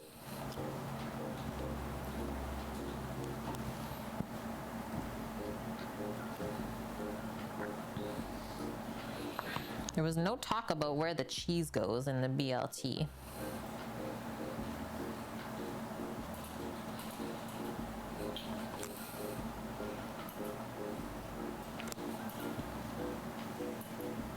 There's no rules? Okay, sounds good, Scoots.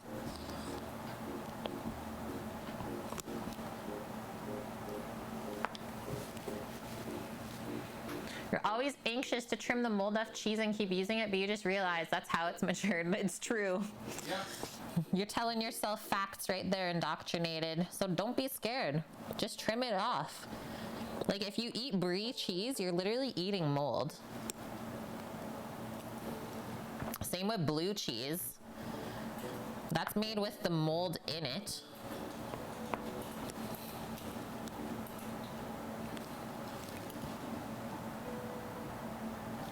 Oh, this one wants to fall over, so I'm being very careful.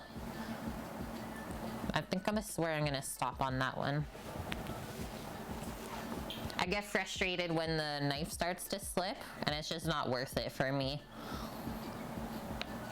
That can be used for grating.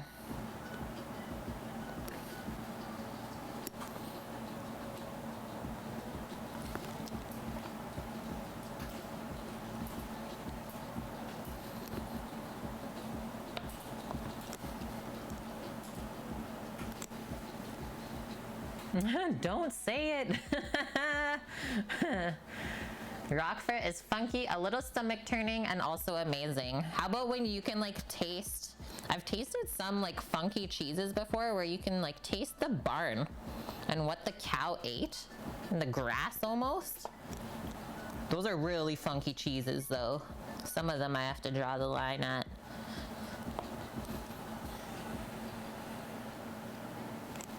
We'll share Misha's cheese.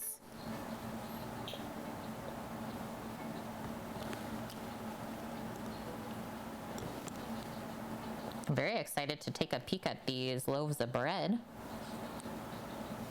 in just a few moments, about 5 minutes from now. Okay, so what am I gonna do? Like 3 pieces of cheese per sandwich? We definitely have more than enough.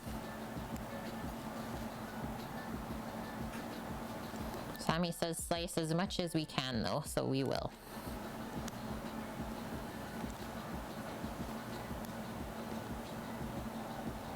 And it's like a healthy slice of cheese too. It's not that thin.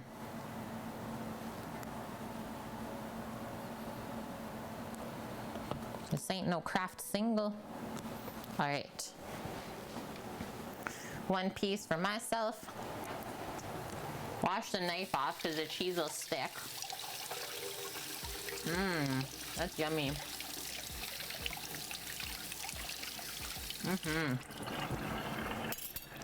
Aged cheddar is so delicious.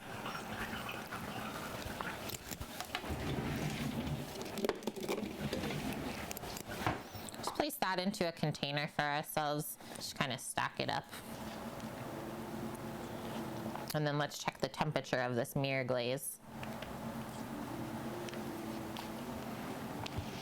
The cheese can go into the fridge. The cheese is mooing yet. A poo-ruba for cows? Wait, what are you saying right now, Finn? Okay, give this a stir. Ooh, it's feeling like it's getting close.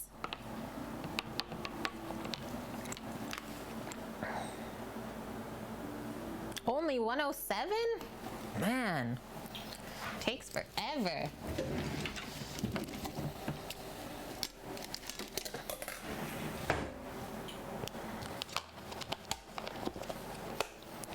We'll pop that in the fridge. Then I'll grab the lettuce. We'll wash that up. Such a nice head of lettuce I got this week too. It's almost too big to even fit into the plastic bag from this store. You can cool it with an ice bath, but then it's really hard to control how quickly it cools down. So I wouldn't want it to like cool down too much and then we have to heat it back up, Mish. So I think it's better if we just are patient with it and let it naturally cool. I'm also just gonna put that over there so I don't get any water or anything in it from the lettuce. But like, look at this. Holy, it doesn't even look real. Patience is hard, I know.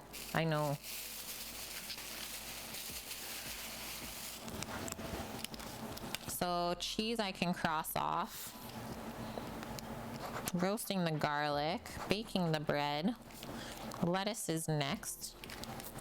Then we can get into the tomato, I think. Yeah, it's so fluffy. So we're not even gonna need all of this. And first thing I always do, I'm not gonna throw out these leaves that got like a little bit bunged up. I'll save them for myself, but definitely don't wanna serve them to somebody else in a sandwich.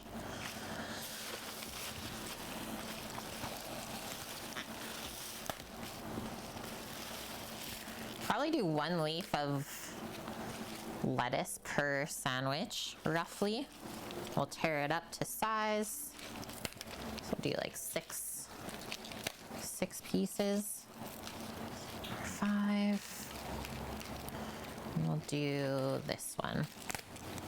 There we go. All of this can get packed back up. Sammy and I get to have some salad later this week. You had such a hard time finding produce since it's Easter. The stores basically haven't gotten any all week. Yeah, when we went, there's like certain items out at the grocery store, and this was on Tuesday. Is like at Costco, the entire massive bin of the golden, like Yukon Gold potatoes, gone. But then you look beside it and like the full bin of red potatoes. So like I see what everyone likes to cook on the island. Everyone's making mashers. Ooh, that's what I want is my salad spinner.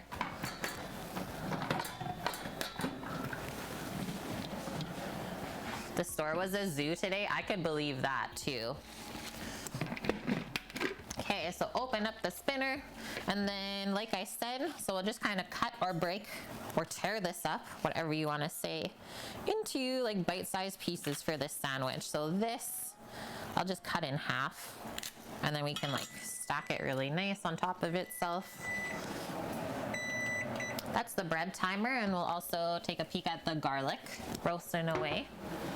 Cream and butter was all gone. Fresh veggies were like crap. Holy! This bread is absolutely insane looking. It looks really good though, guys. I'm just gonna give it a little swivel. The garlic is smelling good too, but it's not quite there. Look at the middle loaf. We're blowing out. It's rising up so much. I like it. Like to see it. Same with this other one too.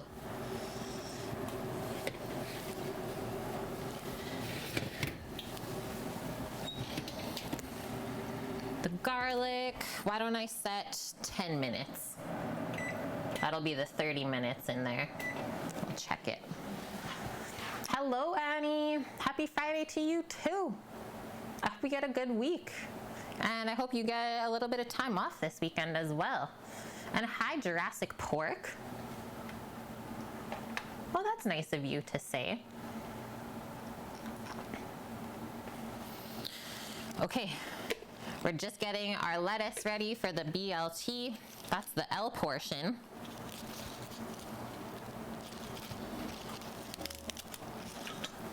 Pick off any rusty pieces. Do like that. Do you like the, like I usually call this the butt end. Do you like this part of the lettuce? Like I really like to have this in sandwiches because it's so crunchy and juicy.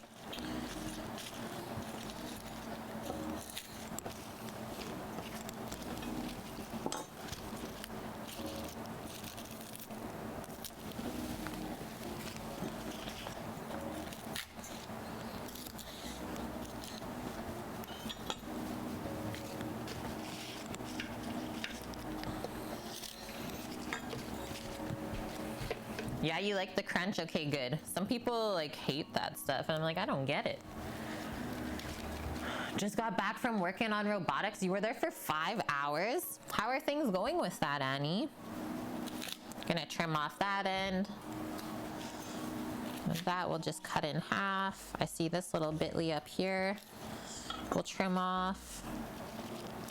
And that's looking good.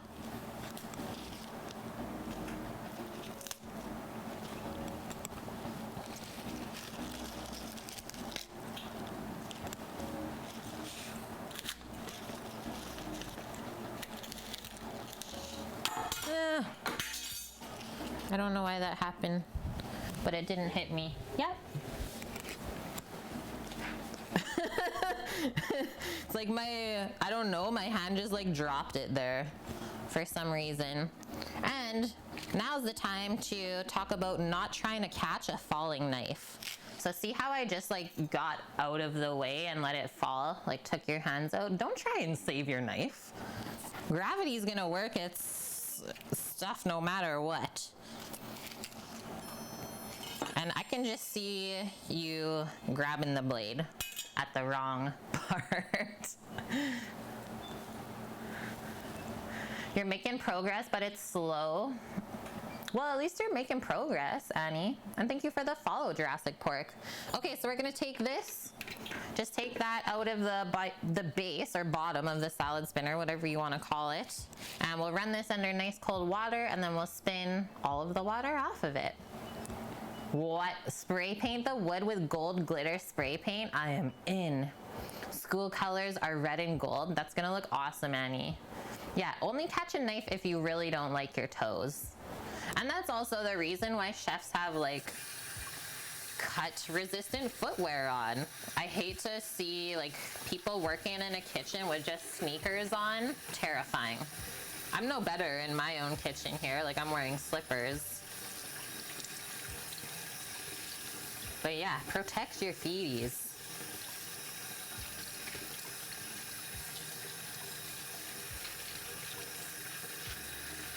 Sounds great, Annie. Yeah, post those pics up. Would love to see it.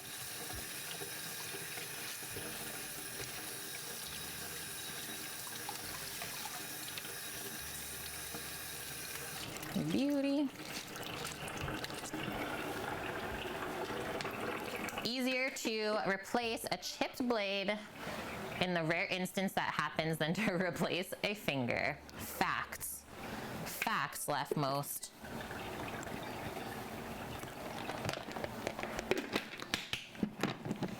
Spin it to win it.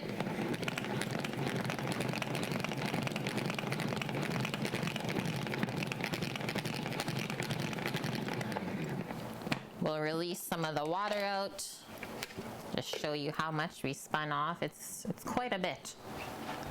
And then we'll do one more spin just to make sure everything is really nice and dry, because we would hate for the lettuce to make the sandwich soggy. Yes, Annie. Yeah, what if you can 3D print a finger though? Yeah, or you put your toes on your hands. Exactly, Finn. I mean, it's a bad thing to joke about though, guys, because there are people out there with things like that that happen to them, and I'm sure life is not what it used to be. Okay, gonna just pop that in the fridge just like that, and temp up this glaze one more time. The cakes in the freezer are definitely gonna be cooled off. Okay, now it's 96, so it is cooling off. Oh yeah, look at the texture now. It's like getting kind of more stringy.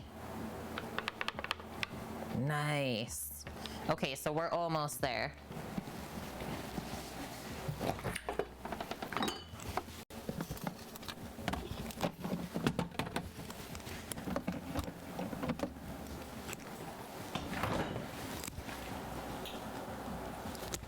I'm making you hungry just by watching. I'm sorry. I'm sorry. Okay, rinse off our knife.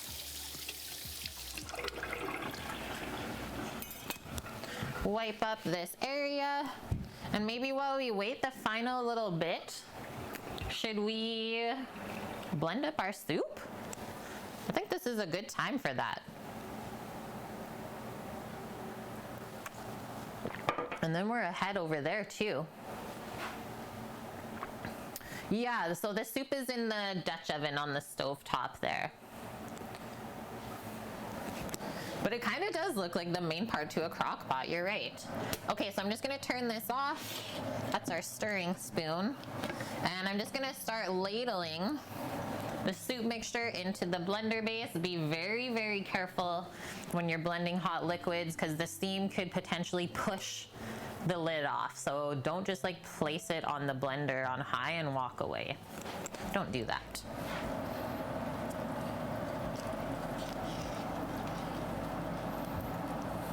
I can feel a little layer of stuff on the bottom of this pot. Hopefully it's just the tomatoes like caramelizing. I felt like we've been mixing it pretty frequently though. Probably just some caramelization. I don't see any brown bitties coming up. And I think I'll definitely have to add a bit of broth into this as we blend it, because it's gonna get really thick from those whole tomatoes. the tomatoes, the onion, the garlic. And I usually don't fill it more than halfway full either, so let's call it there. Just gonna grab some broth.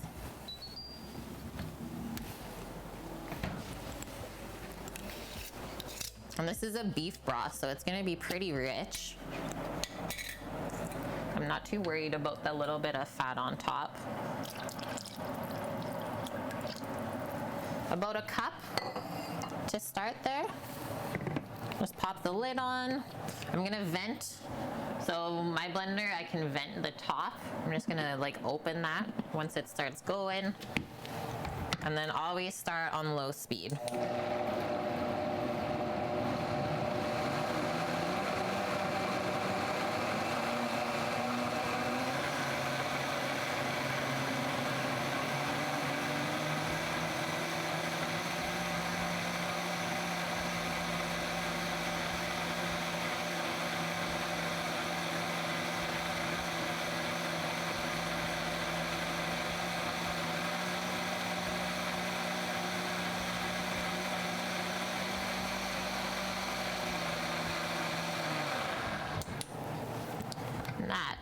How that goes. You had to grab some leftovers from the fridge, leftmost. Yeah, mixini. It was a beef broth, Jurassic pork. So yeah, that's how that is when you open the lid, and you can see how it gets more orange. So that's from blending not only like the onion and garlic in, but also the fats. So both the butter and the olive oil will make it look more creamy. Okay, now what do I want to do? Probably just pour this into another pot. Got a nice clean one in here. We got pots on pots on pots. Just gotta access it. We'll go with the other nice tall white one. Grandma's pot. And yeah, it already looks creamy, and we haven't added any dairy to it either. Okay, that's our garlic timer.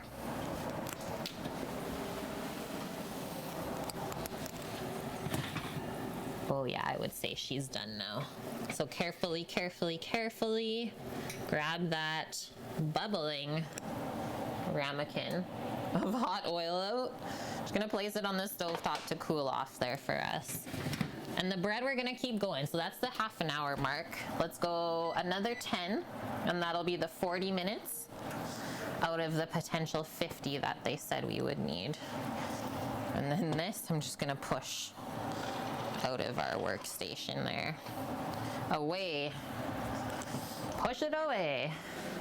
With dairy, could you substitute, say, a Greek yogurt for cream? Totally, Cookie. Yeah, I think that would work.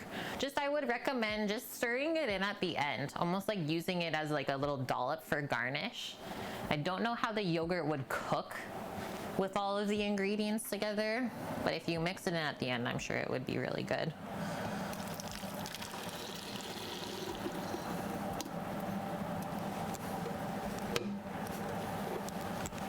Okay, next.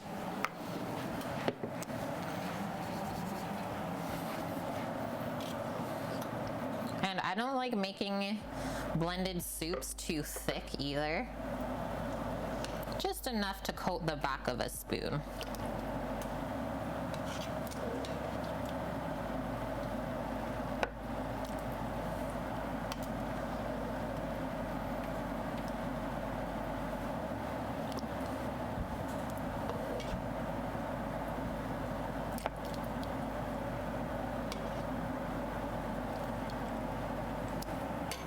A little bit more broth, not too much. Something like that, just to get it going. That'll also add some flavor to the mix. Nice, Mish. I love that you requested that.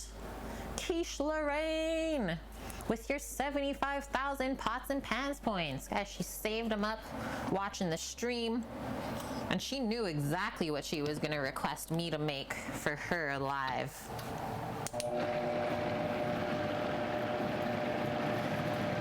I'm pretty sure I can make a dang good quiche for ya.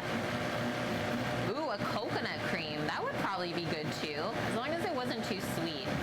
Yeah, I thought we could all learn something. I don't do a lot of stuff with scrambled eggs, so that's fair.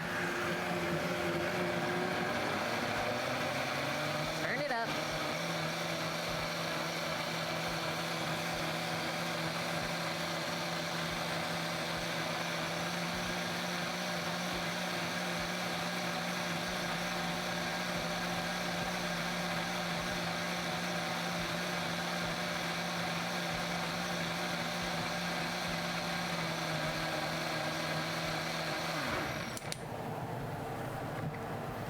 That thing blends so dang good. So yeah, that's the consistency.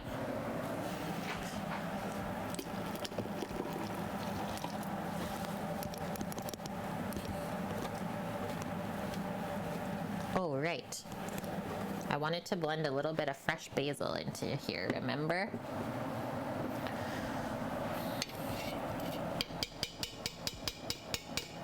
I'll put it into this container before we blend it. How hot is this?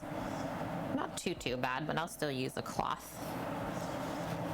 I'm gonna go for the pour. I hate tomatoey pours, so we really gotta commit here all at once or nothing. It's an all or nothing sort of thing. Otherwise, we splash it everywhere. There we go.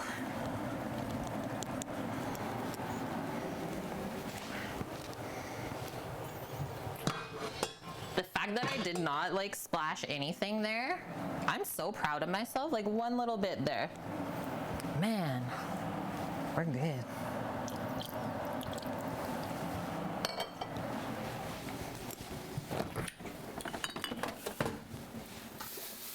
Basil, come to me.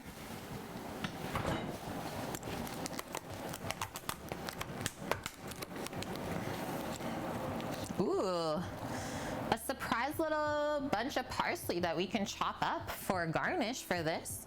And yeah, look at these amazing basil leaves. Definitely a good thing to use them up in because they're starting to turn a bit brown or yellow. Just tear that up. And don't add too much because the chlorophyll from the basil will start to kind of change the color of the soup. So like there is a limit here. And I find a little basil does go a long way, especially fresh. So we'll go with that. Keep these other leaves for something else.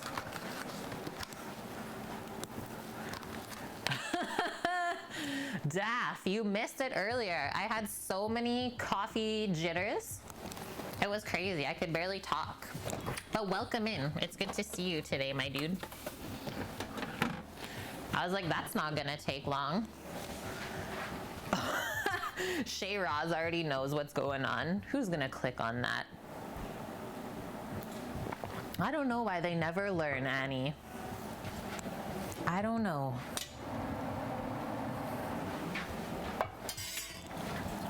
We'll do the switch up. Look at how that's looking now. Yum. Drinking your espresso. I'm so excited for you. You go for your vaccine in an hour? Congratulations, dude. So good to hear all of you guys getting vaccinated. I'm pumped. High hopes. You're nervous. Out of all the people that I've heard of getting vaccinated that I know, very minimal amount have had reactions to it. And hi, Essa. I hope you're doing good today.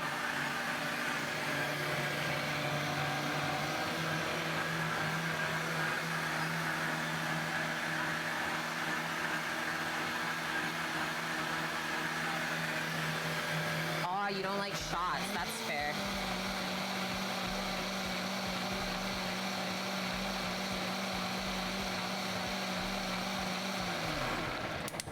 Complete. Oh, that was the blender toot. Trust. Okay, pour that in. We'll use maybe we won't even need a spatula. We'll use the shakeout method to clean the blender as much as we can. So keep the soup pot semi-clean on the edges.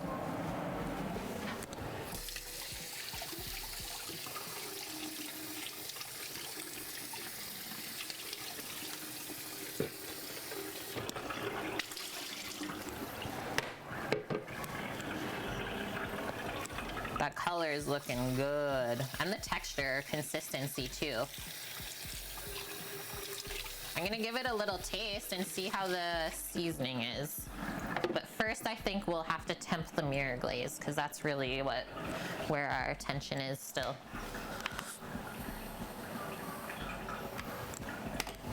$95. The last little bit.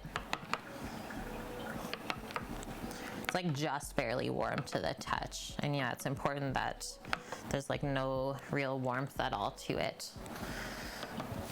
Okay, so let's taste this up.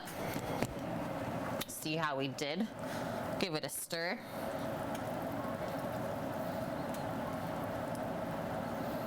Oh yeah, I totally forgot that I'm giving everyone like a 500 ml of soup today with their sandwich. So heck yeah, I love leftover tomato soup. I'm so excited.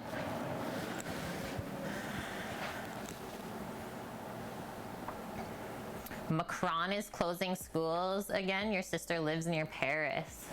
Hey, I think it's for the best. I don't really know what else we can do anymore, right?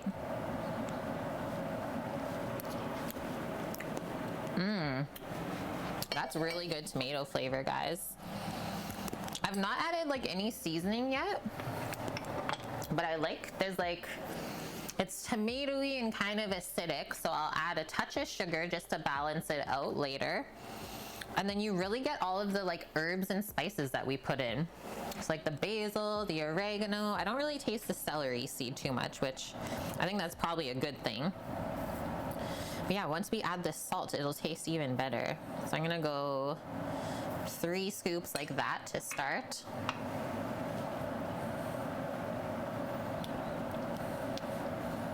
Do a nice bit of fresh cracked pepper into there. Oh, don't go too crazy when you stir your tomato soup, otherwise you'll put it everywhere. Don't do it.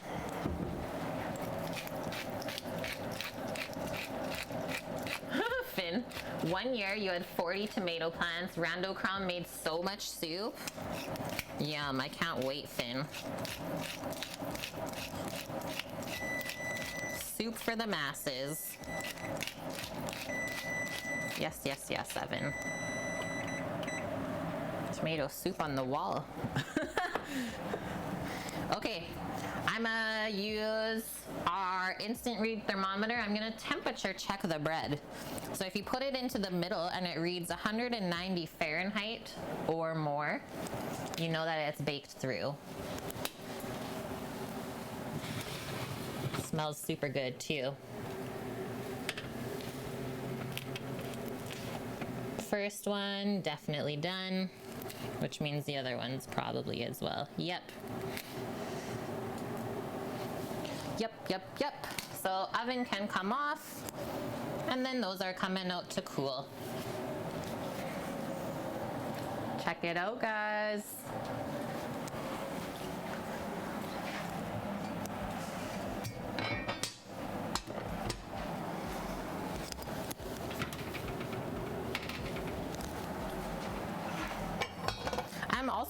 I'm not super confident baking bread in these pans yet. I don't know why. I think I just like free-formed buns a lot more, or baguette style. I don't know, I'm always kind of weary when I bake them like that. Yeah, fresh brains. Oh, what? Oh yeah, Annie, I did know that. We should go raid her after this if Joyce is gonna be on. I would love to do that. Cause yeah, I reposted her stuff on Instagram to hopefully bring more people into her streamiversary. That's always an exciting day. Okay, and then we'll just do a little sprinkle of sugar, remember? Balance out the acidity, because tomatoes are quite acidic. Oh, she's gonna stream late. Okay, well, we'll see where we're at. Like maybe a teaspoon of sugar, not much at all.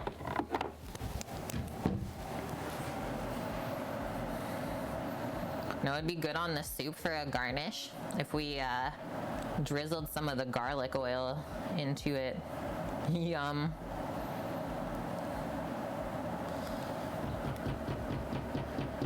All right, there's that all doctored up. I'm gonna get rid of this broth.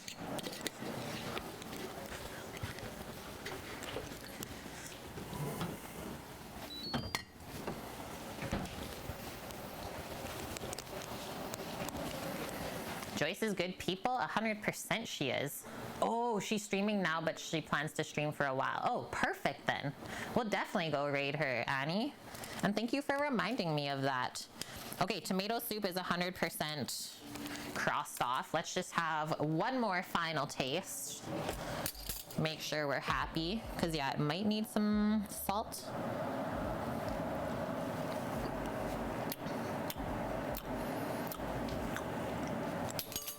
Maybe one more little spoonful of salt. It's really, really good though.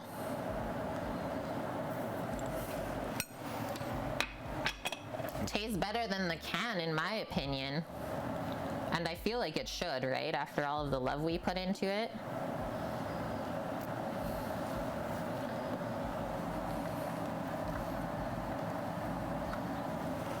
There we go, friends.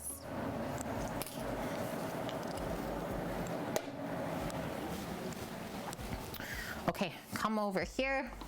We'll do up our quick parsley garnish. Chop it up nice and fine, and then we can sprinkle that over the soup. It looks really smooth, hey Cookie? So that's why I was explaining earlier, like the blender, I think it just has quicker revolutions and maybe more power than the handheld immersion one. And yeah, it just gets a much more smooth consistency on soups or sauces, really anything that you blend. You just added to Joyce's kettlebell debt? Yeah, you did. Thank you, Suki. And yeah, if you guys have never gone and hung out in Joyce Rainbow Art stream, she is the one who we commissioned to do all of our new emote work. And yeah, she's just a lovely person in general. But you may learn a thing or two, maybe get inspired to create some art. And well, she is celebrating her 2-year stream anniversary, so there's that too. The emotes are fire. They actually are. I first said her initial SketchUp was good enough. I was like, that's just the sketch? So yeah, her work is amazing. And I think that her style also like coincides with our style too. So that helps. Yeah, this parsley was fresh from the garden. I think we just clipped it the other day.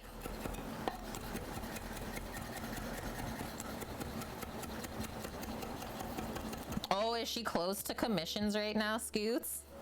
And yeah, that's the thing is like, she got people waiting to hire her to do work. So that also says something.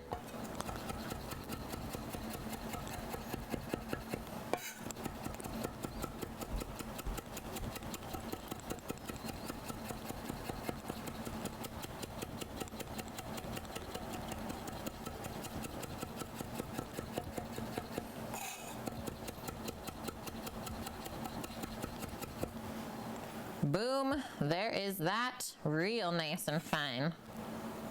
So you know, I get stuck in like all your teeth.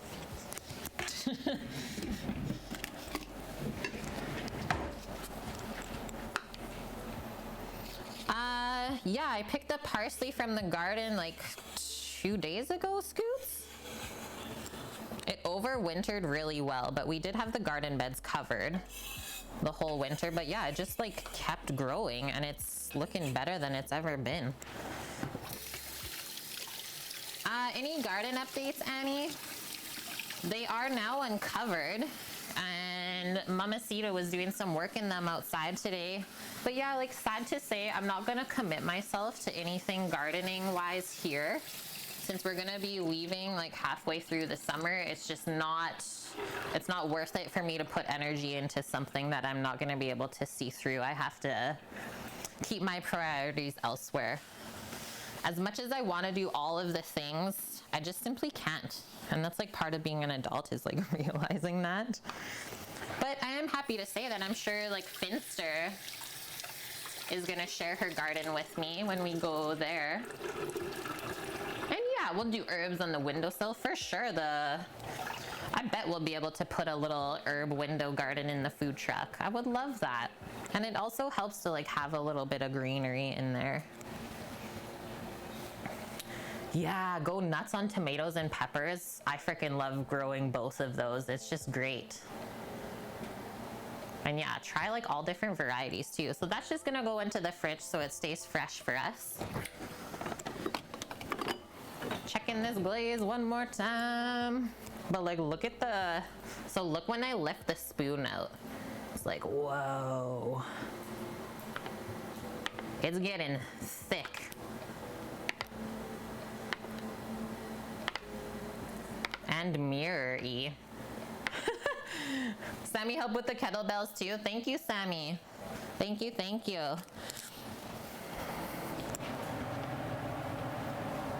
The sky is cooling off now, so we can maybe get into that.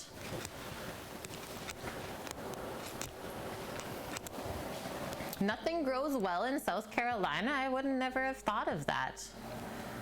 Oh, that's a good one. Yeah, leftmost. Grow the herbs that you can't find at the store, like Cherville. Okay, what I'm gonna do, let's just take our garlic bulb or head out of that oil, because it's nice and cooled off now. Just kind of drain out the excess. I'll show you guys how to harvest our roasted garlic. Elijah the Beast, thank you for that follow. Oh, the soil is too sandy. That's crazy.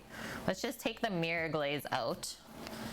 And all we're gonna do, if you want, you can like peel back some of the paper. Oh, it is a little bit warm still. Might be a bit too soon to try and push these out. But yeah, all we're gonna do is like grab the bottom part of the clove and basically just push it out or pick it out from there. And that's how it looks.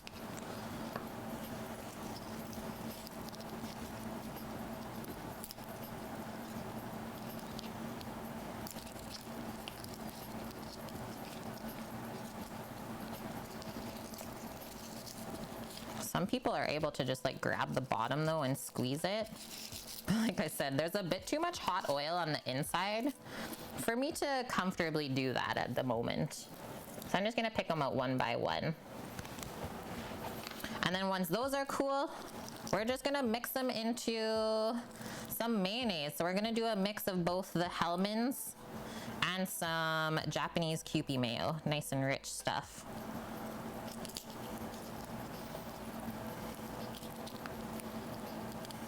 It's pretty fun to like pull apart roasted garlic like this. Just like in between all the layers. Kind of reminds me of like segmenting citrus almost.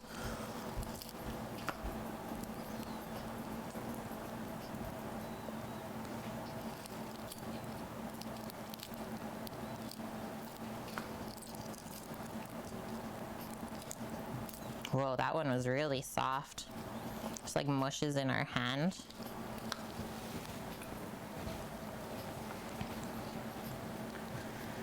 Dinner plans have changed as my realization of how long my energy levels are has grown. Oh, how low they are. Oh no. Savory bread pudding is now tomorrow. Tonight, shrimp melts. Hey, that's still absolutely delicious. And yeah, you gotta go with like how you're feeling, right? Yum, this smells so good.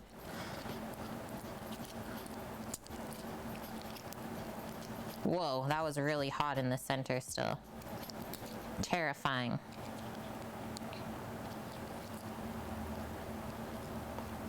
Okay, there we go. All of the bitlies out. Let me wipe up this garlic oil. Yes, Scoots. Adding on the kettlebells as well for Joyce. I'm sure she loves us all so much right now. She's gonna get yoked. Garlic in the shrimp melt. Yes, you should. Yes, you should.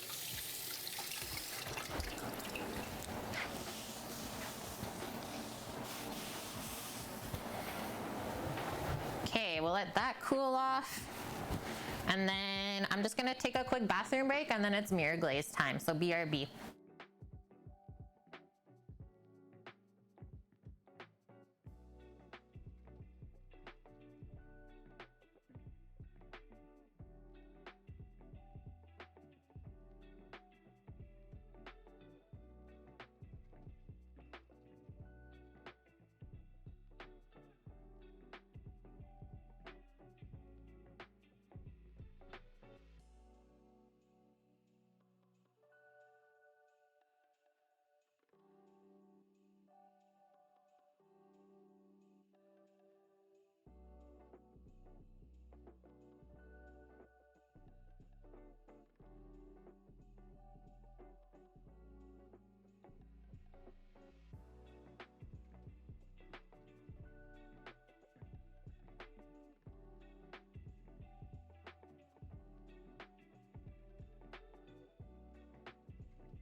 Okay, I'm back. Put some Old Bay in the shrimp melts too, Nike says. That also sounds really good. Okay, garlic's just going to the side for now. Preparing myself for the pour. And maybe one more thing I'm gonna do before we get into the cake is I'm just gonna take the bread loaves out of the pan so that they can cool a little bit quicker. Feels really good, actually.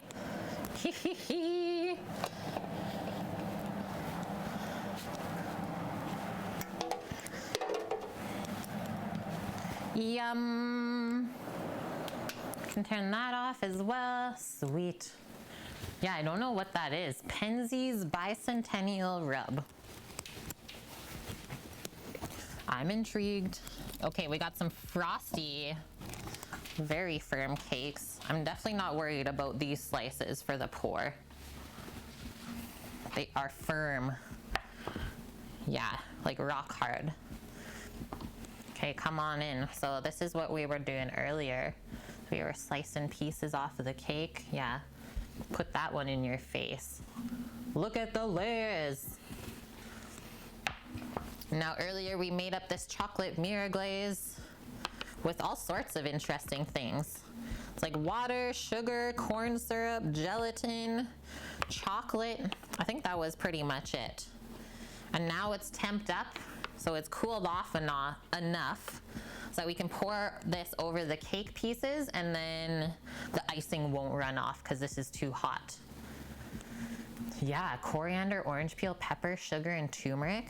And I think because it's like so small, I'm gonna like hold the spoon just at the top of the measuring cup and go for a nice controlled pour.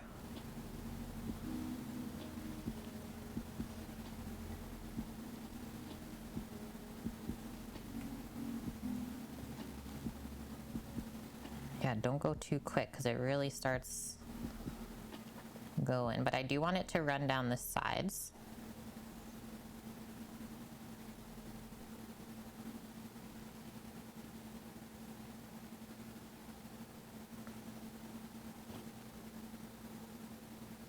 That looks really good. And then because the piece of the cake is so cold, it kind of firms up the mirror glaze when it touches it, which is also good. So it like kind of sets it.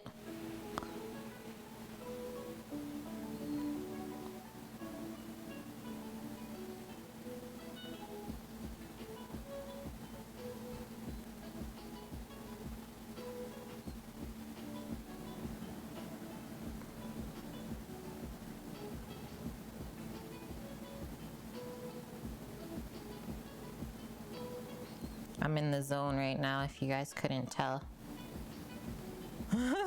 Okay, last piece. Whoa, I really went for it there. That's what happens when you commit.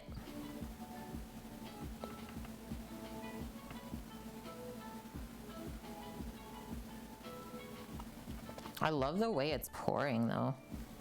Very satisfying. Oh no, I touched the one piece. Good thing we're still pouring. I touched it with the bottom of the measuring cup. Okay, back over. Nothing happened. What are you talking about?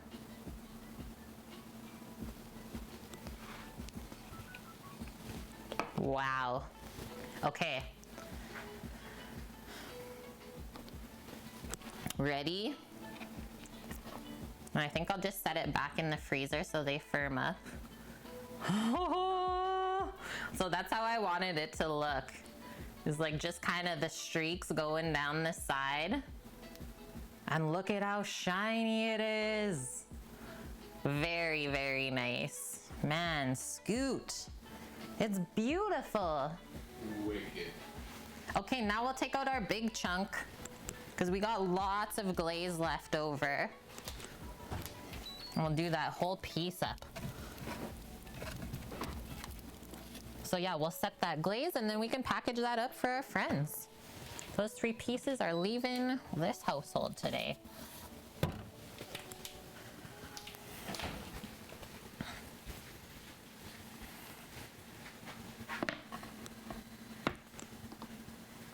Ready for the next piece. So we always start in the center and then work our way out.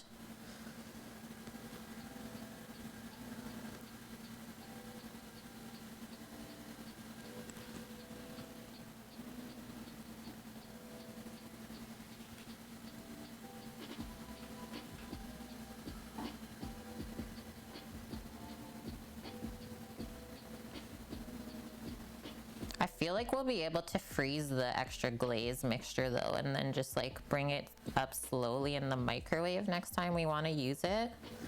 Just kind of keep stirring it.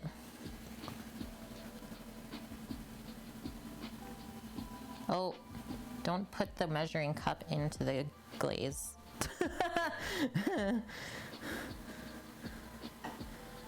Nothing happened there. Just pour. Just keep pouring. Whoa.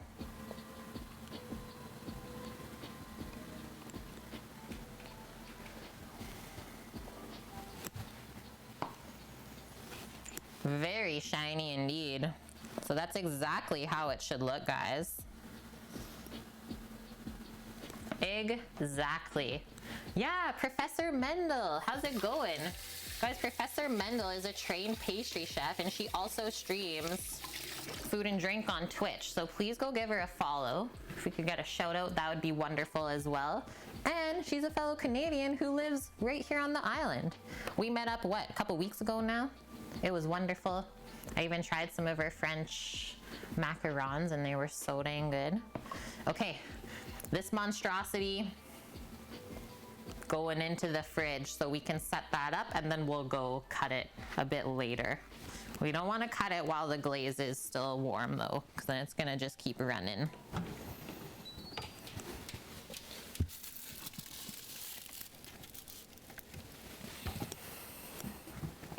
Okay, next up, while we're waiting, let's finish off our garlic mayo, our condiment for the BLTC.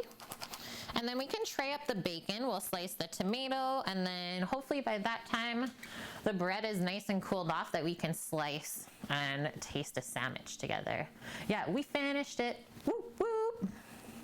Yeah, another islander. Wait, Shay Ra, are you from the island too? Did I not know this? Oh, you ate the bacon yesterday. So yeah, we traded bacon for macarons and it's amazing. I love to hear it. Yeah, we're using some of that bacon today. Yes, Scoots, you got to see it before you have to head home. Yep, you did. I'm so happy that you did as well. Okay, let's make up our garlic mayo. So yes, we roasted our own garlic, but no, we're not making our own mayo. So all I'm gonna do is smash up those pieces of garlic with a fork and then just mix it into some mayo. I might need a bit of like lemon juice or something acidic to balance it out, but we'll see. It might just need salt and pepper, that's it. Do you guys think that there's like too much going on in this sandwich? With the garlic mayo and everything else? I don't think so. I appreciate a good garlic mayo every now and then, especially when it's like chunky. Like the brown bits of the roasted garlic kind of stay intact, and it's like, whoa, that was a garlicky bite.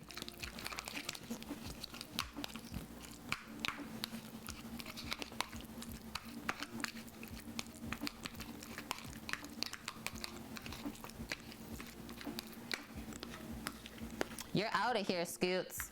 See if we're on when you get home. Sounds good. I hope you have a safe drive.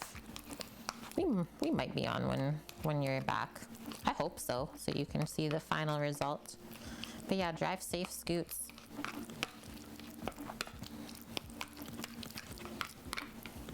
And thanks for being such a great mod today too, on your first day here.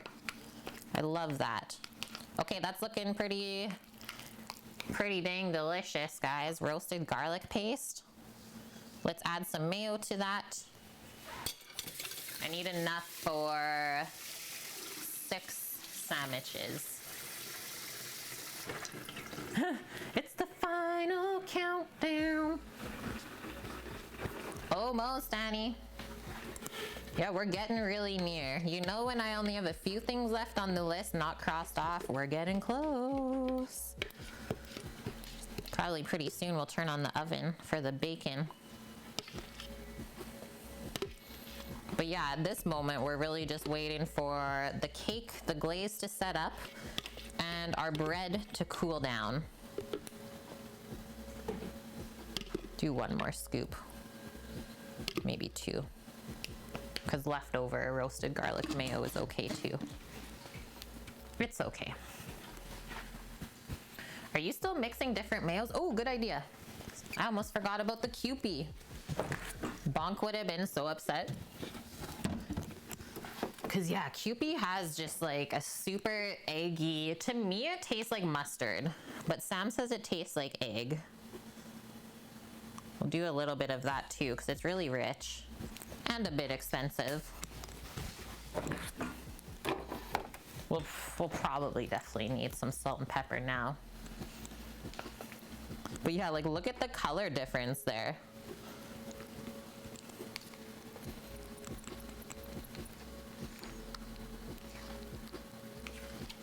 Yum. Oh, don't scoop it or stir it out of the container.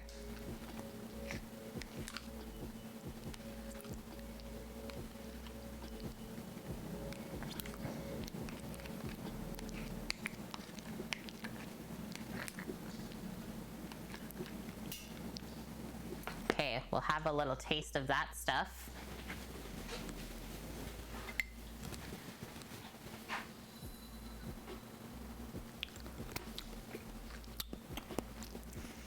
Good garlic flavor. The Kewpie just added that little something different that I'm really liking. I don't think it needs any more salt, but I'm just gonna do a bit of cracked pepper on there. That's really good, guys. Like, you know it's roasted garlic mayo.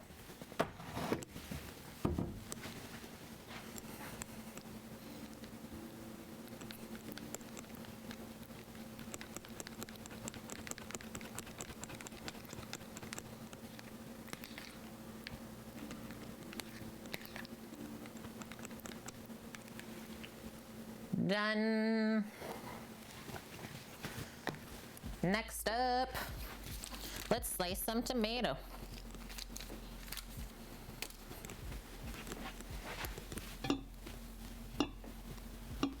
These 2 beautiful, we'll call them like hothouse tomatoes. Nice large size. Trying to take the stem out there. Here we go. And we'll give them a wash up and then we'll slice them. Not too thick, but also not too thin. To really make it garlic infused, you could have added some of the garlic oil for sure. Yeah, that would combine nicely. I've done that in the past as well. Or you could also like make mayonnaise out of garlic infused oil. You can go that route as well. But like that's a bit of effort.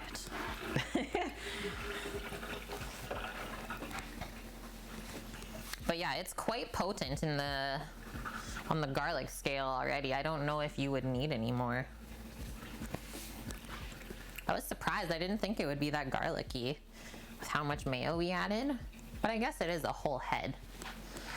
Okay, and then the next thing I'm gonna do is just let's carve out where the stem was too, and that way we don't waste like a good chunk of the top of the tomato if we just tried to slice it off. It's pretty far set into there.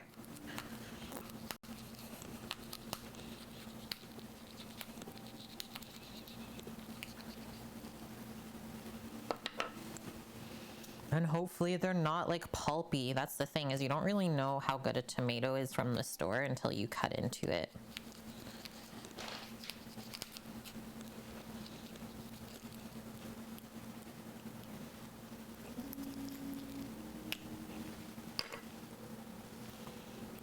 Yeah, like sometimes they have these crazy stems on them. It's so dang sharp in the middle.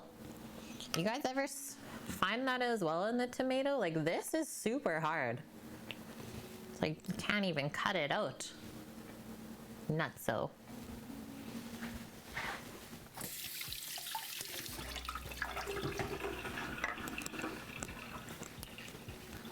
All right, we'll start with this other one. Yeah, where do you think this stems from? Annie. And hello, Twitch lurker. Oh no, Annie. Ban them right now. Somebody ban them. That's the troll. I don't need a follow bot, thank you. I'm being serious as well. Thank you. Whew. Dodged that one. Dodged that one, and thanks to all the food and drink folks who have been like keeping each other on their toes. So that username, guys, if you see them around Twitch, they bring a follower bot that will add about 2,000 followers to your list, and it will just keep going and going. So it's a known thing around Twitch, so that's why I was like, ban them. We just don't need it. So thank you, friends. Thanks, mods. Okay, let's slice up our tomatoes. It's not typical where I'm like, ban them. I know, lame, right? Yeah, of the bot, not me, thanks. Ooh, it's like my favorite part when we start to get into a tomato like that. And I like to go like 1/3 of an inch thick. Maybe we'll even sneak two nice slices of tomato on.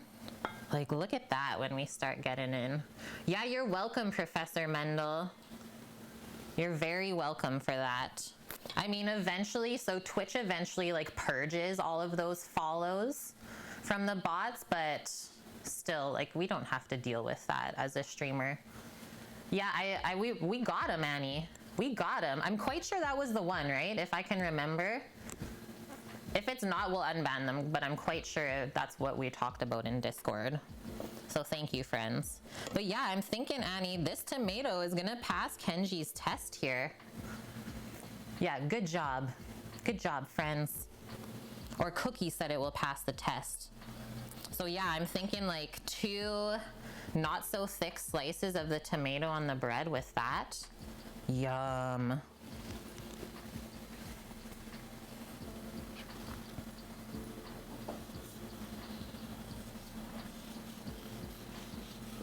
I actually considered myself lucky that that person didn't stop by stream. I was like, oh, we made it. No, we didn't. They still found us.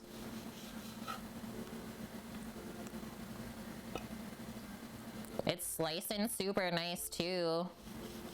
And I think it's important to have a tomato in the sandwich that's not falling apart. And then we also don't want like small pieces of tomato because then they just kind of fall out and it gets super messy that way.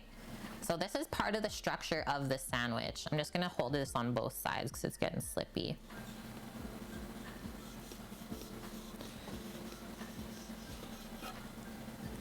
I'm trying to cut it as even as possible.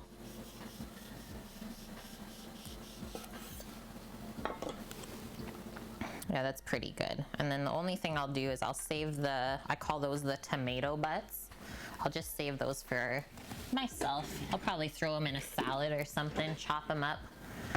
What would happen when they come into the stream? So you just start getting like a mass amount of follows that doesn't stop, Suavita. So then eventually you just have to turn off your alert notification, but then you can also miss like the other important things that are happening from your actual community.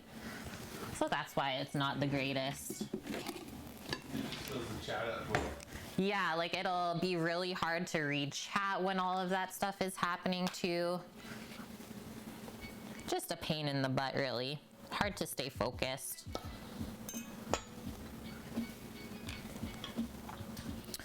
Okay, so what did we get here for slices? 1, 2, 3, 4, 5, 6, 7. And then, yeah, your follower count isn't accurate either.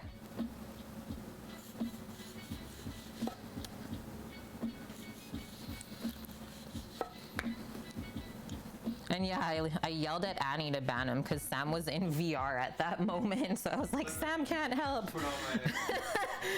I was like, Sammy's not even in this world right now. Like, oh, the stream's going good. I can do some other things real quick. It's like they know.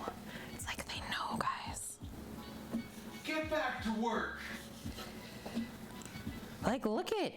I think tomatoes are like a big art item in food. Tomatoes are beautiful. Like they're all, yeah, so different looking.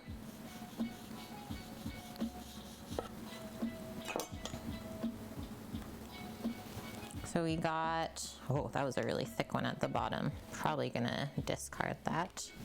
So 2, 4, 5. You can check in the Discord, Sam. Vune gave us the name. Was it Yoon or was it Cookie talking about it? Well, it was somebody. I remember Cookie talking about it. I don't see a name. I'm looking through Discord right now. Yeah, imagine making a tomato slice into a stamp. That'd be crazy, Annie. So yeah, like this part, just looking at this stem, I'm gonna cut that out with my knife because that's really hard. It's really hard. Yeah, the really dark tomatoes where the skin's like almost black. Or have you guys seen the purple ones before too? Those ones are so nice. The heirlooms, if you will. Sadly, these are not heirloom. Okay, one more little bitly to cut out.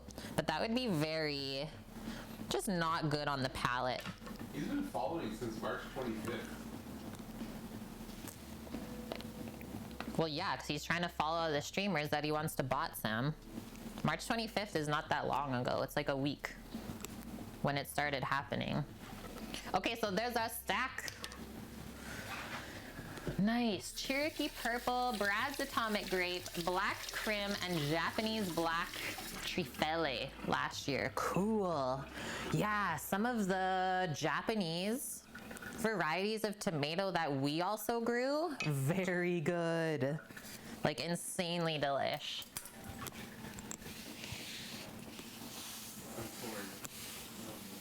What? Normally bots just come in.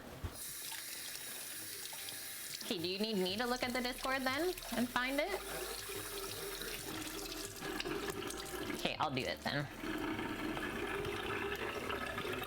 Well, I have another channel where it was talked about, so I can double check where you guys aren't. Oh gosh. AM, are you able to answer that? Okay.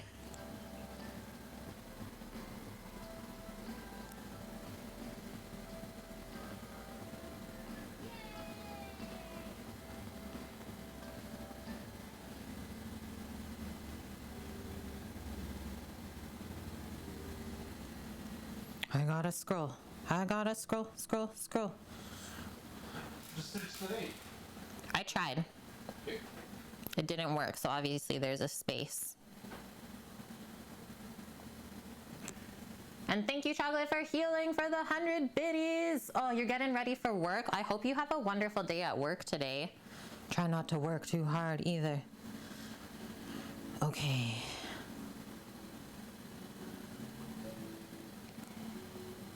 Can't find it there.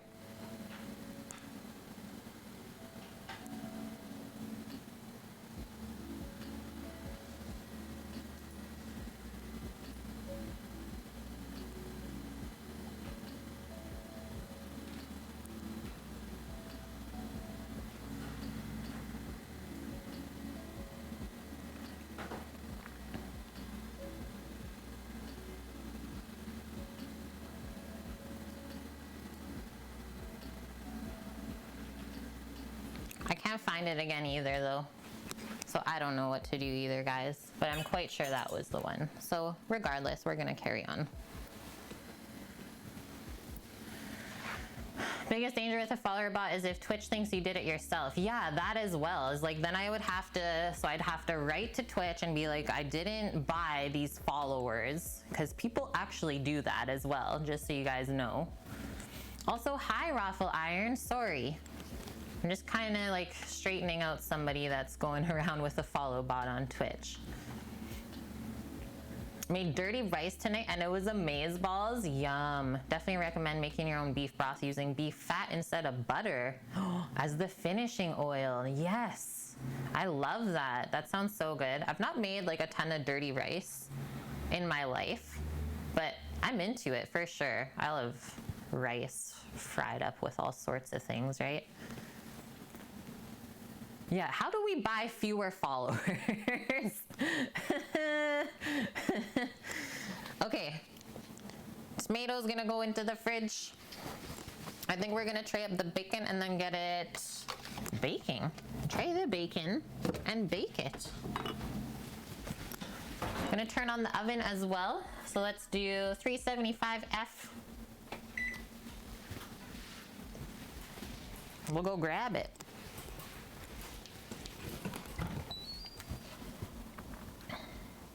And then we can cut the cake while that is baking. Doesn't that sound great?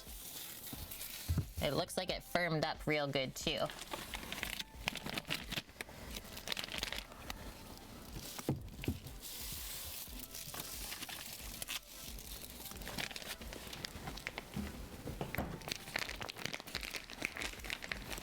I saved us this vacuum seal bag that didn't quite seal up for the peoples.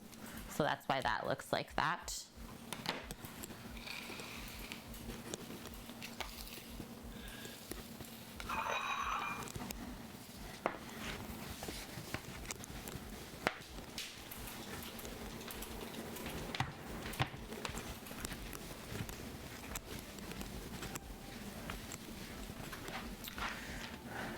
Filthy onion. Green peppers, onion with a squeeze of lemon as a topper. It looked and tasted so clean. It was filthy. I love that. I love how you had to permit the term onion cookie. What? What?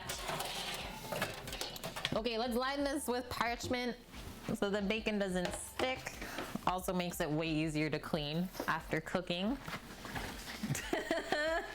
That is wild, I know. Isn't it? And so, should I do our friend Paul's up as well, Sam? With ours? And then we have the really late one at 6. Okay. We'll say 4:30 for Paul. Oh, thank you, Shay Roz. Yeah, it was a very satisfying pour. I think the important part of pouring the glaze is having it at that proper temp. Okay, sounds good, Professor Mendel. Thank you for stopping by. I hope you have a super duper afternoon as well. Gotta get back to work. Oh yeah, that's what I was doing. Messaging Paul.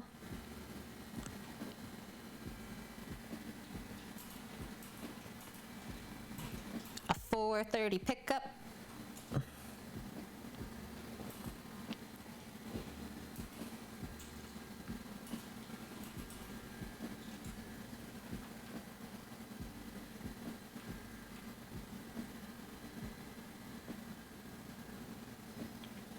You can unban if you want. I'm just. It's okay.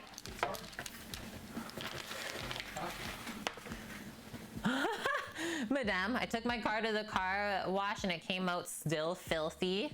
Oh gosh. Well, like the winter sludge, we can say, right? Just like so many layers of dirt.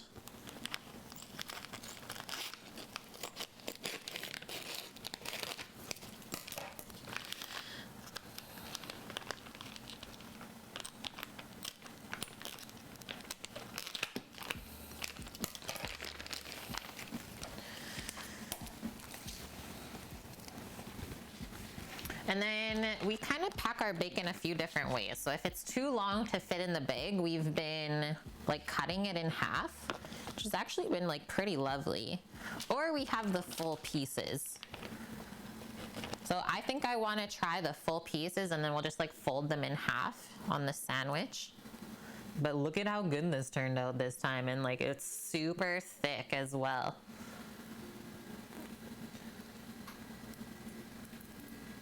Oh, the car wash place. That's unfortunate, madame.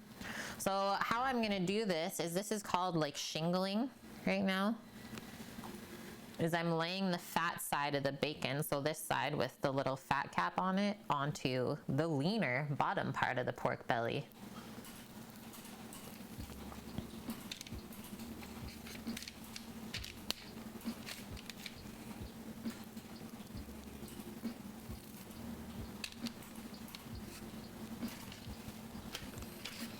And how many slices of bacon do you guys put on your BLT? These are pretty thick. So I would say 3 is like the maximum for sure.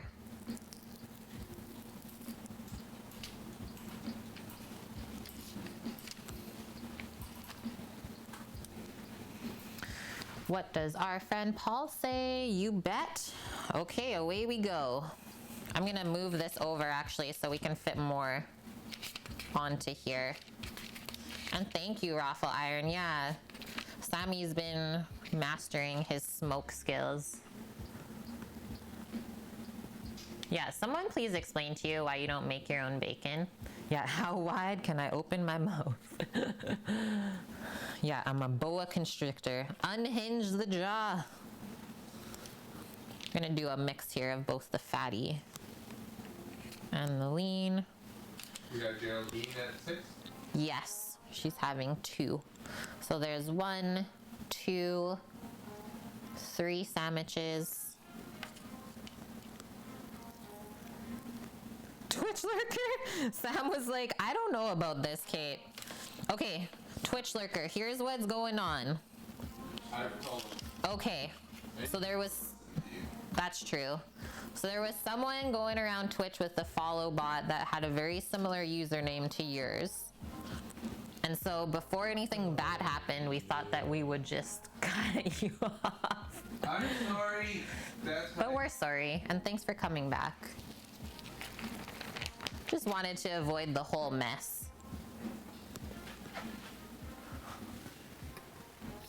Someone jumped the gun, and that's fine. It should be me. Out of anyone that jumps the gun, it should be the streamer, not the mods, right?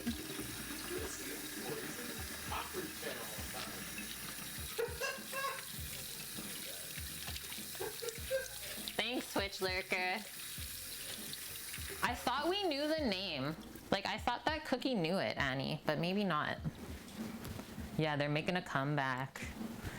Chocolate for healing. Are you following Smith around Twitch? Okay, how good does this look? And yeah, I might have a bit of OCD when I lay the bacon out. Sammy's got those gut feelings. You're still good, dear. It doesn't lead you astray. You're just waiting to go to bed. It's the bacon army. So yeah, enough for 4 sandos there. And then let's come back over to the stovetop. And we'll turn the soup on to just low. We'll start bringing it back up.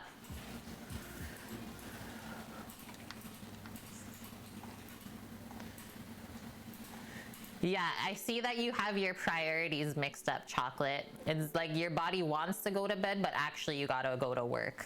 No.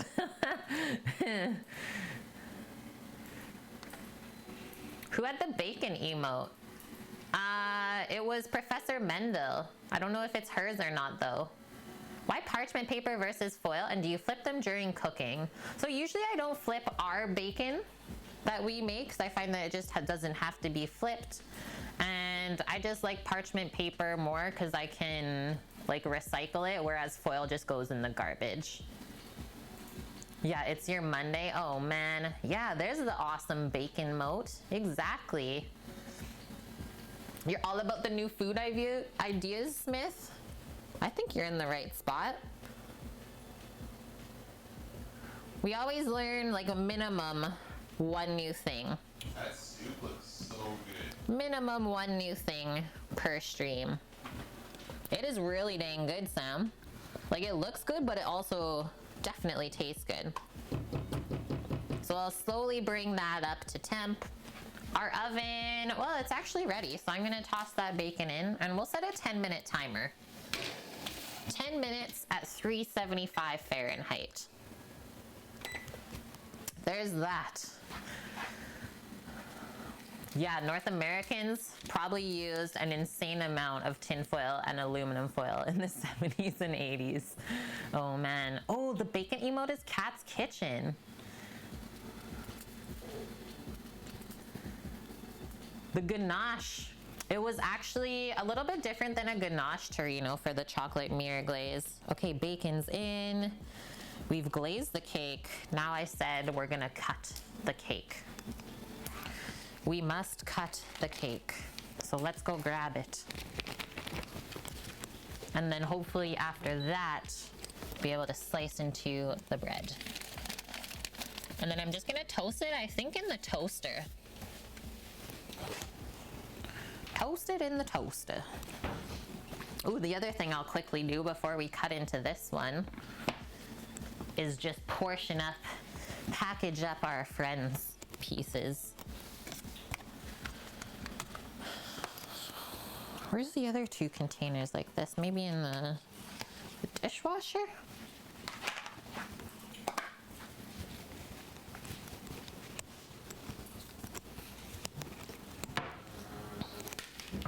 I know we had 3. Oh, it's got beef in it. It's got beef in it. Wow, even in the freezer, guys, the mirror glaze, still a mirror. I think I need a better photo of this too. Yeah, you need this in your life. Like this one I think looks so dang good. But like look at it, it's so... I'm gonna be in heaven. So shiny. I bet y'all saw a piece of that right now. You should totally send him a photo of it, he'll die. Here you have the photo of it. Oh really? Yeah.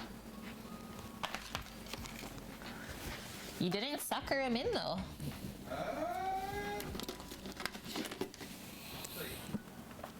Okay. Just trying to think about how I want to pack this up and I don't know what to do, guys. I got nothing good to put it in, Sam. I only got 1 container. I guess I'll just put it on a plate. Yeah.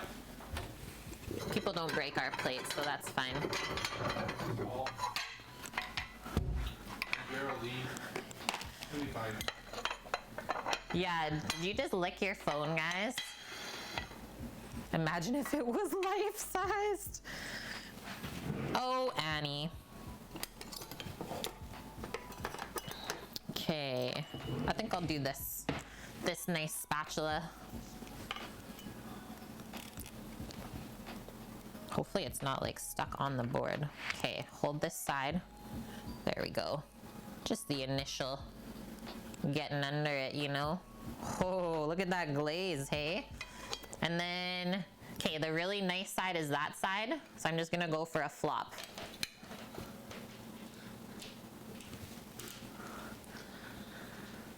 Yeah. What I say? I said give me like a minute. Told you. What did he say? I Give me a minute. can't read any of that. Yes, 100% he says he needs that in his life. 1 minute.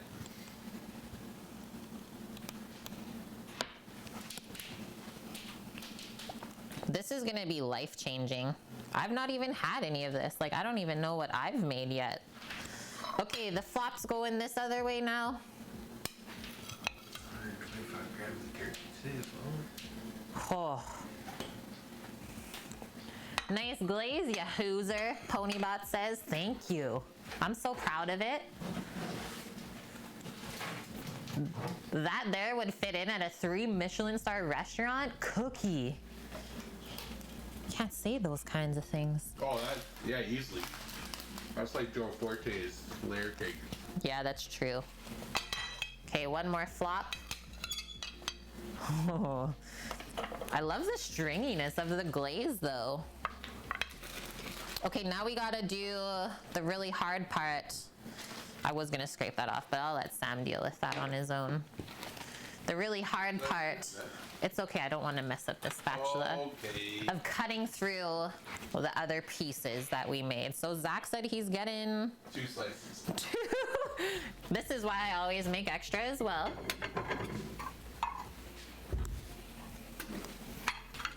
You can't do it? So I was using a serrated knife earlier, and all I do is run it under hot water, kind of temp it up, and then it cuts through that like butter. Yeah, Annie, my eyes are glazing over, Kate. Pulpery, thank you for the follow. Yeah, the sugar coma, definitely worth it. Guys, I've not even had a piece yet. Not even one bit of this has entered my face.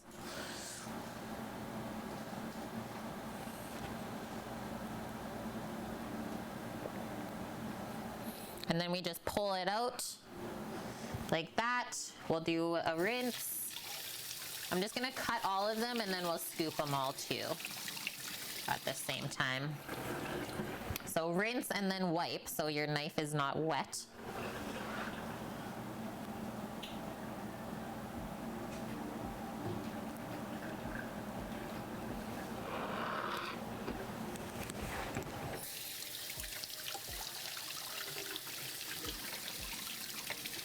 It's really satisfying.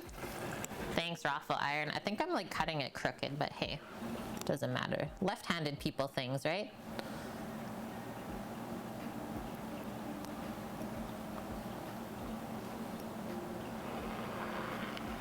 Sammy, am I cutting you a piece? Or you'll cut it later? Yes. He's like, I don't want to show chat the piece I'm gonna cut. Sammy's like, yeah, that the rest there that you didn't cut, that's mine. Yeah, Ponybot. I knew someone was gonna laugh at that one. Okay, I need one more plate.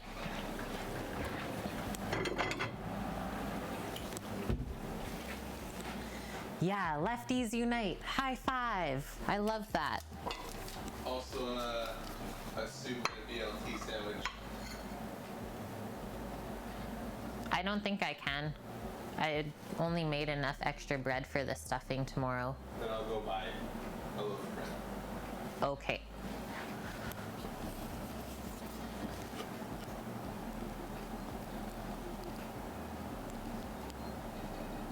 Sam's selling out. Oh, the bit of glaze there on the end. Oh, it's just stuck on the side of the glaze. I was like, why? So that's the gelatin in there, in the glaze. I'm also just gonna wipe that off so it doesn't stick when we flop the cake. Boom. Okay, we're good. I'm just gonna clean that off. I'm just gonna use my serrated knife.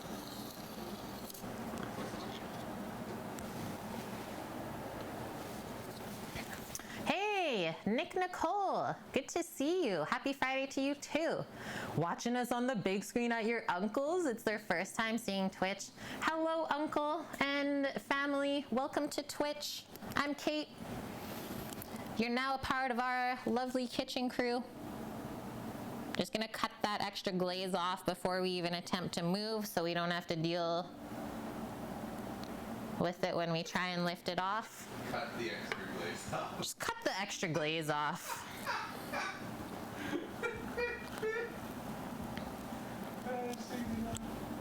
I don't know why, Sammy. Like, just to show you guys the layers that we've made here, up close and personal. I can understand why Cookie is saying that this is for a 3 Michelin star restaurant.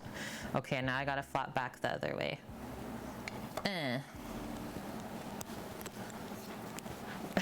Not fair, I'm sorry, Annie.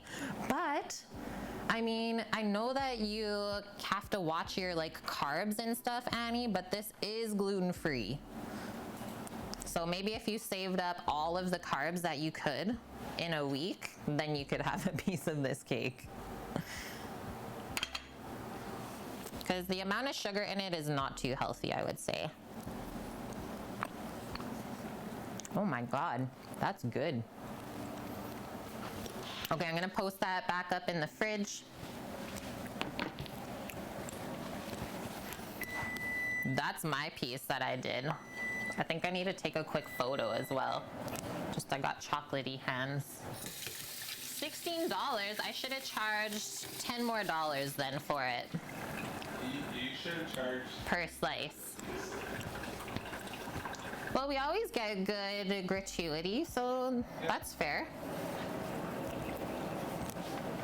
Bacon timer. So we're at about the halfway point. You can see it's like just starting to render out. I'm just gonna give it a little swivel.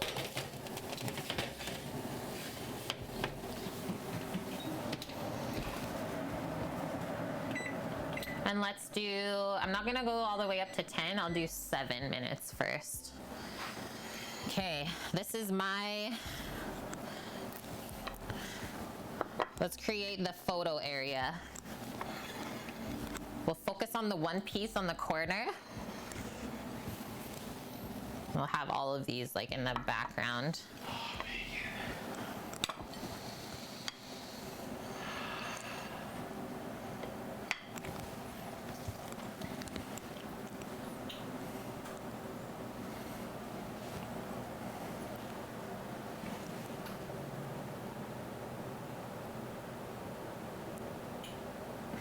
fresh strawberries with that? Oh, that'd be good. Yeah. I need some non-chocolate whipped cream too. I got raspberry whipped cream in the fridge. Oh, that'd be probably tasty.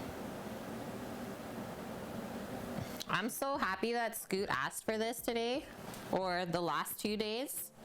Such a good recipe. Okay, I'll leave my one slice here for myself. Sam, are you okay to wrap those pieces up? Yeah. I gotta start cutting the bread. Yeah. And it's okay if the wrap sticks to it. Okay. I'm just gonna put that in the fridge. Done with that. So that can go away.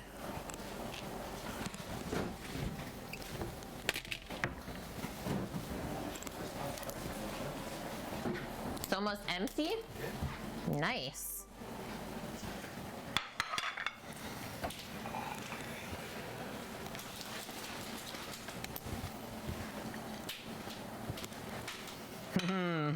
Delicioso for sure.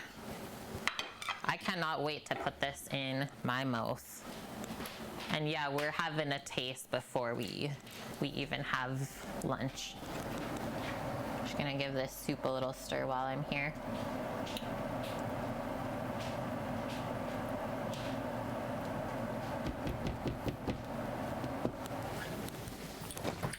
Also gonna take the cheese out of the fridge for a few moments to let it temp up. The cheeses. All right, a spoon. Spoon in hand. Away we go. Should I do some of the top layer with the glaze? I think so.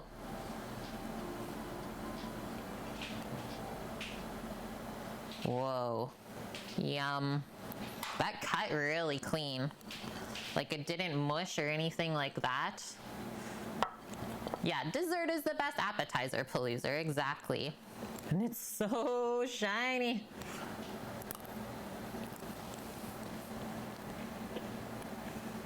Guys.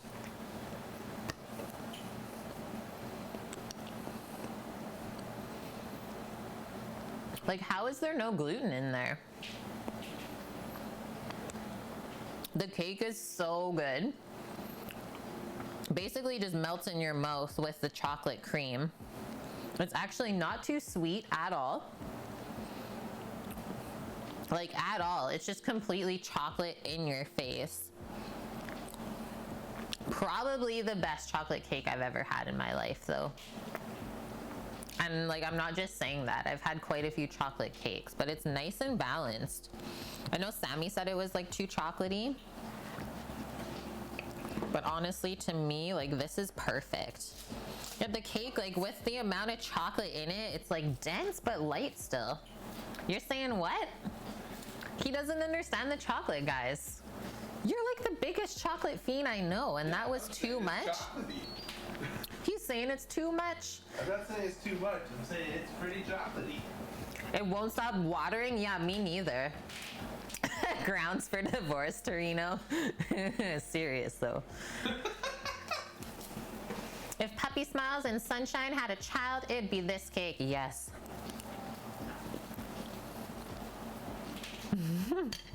It's too dang good. I can't.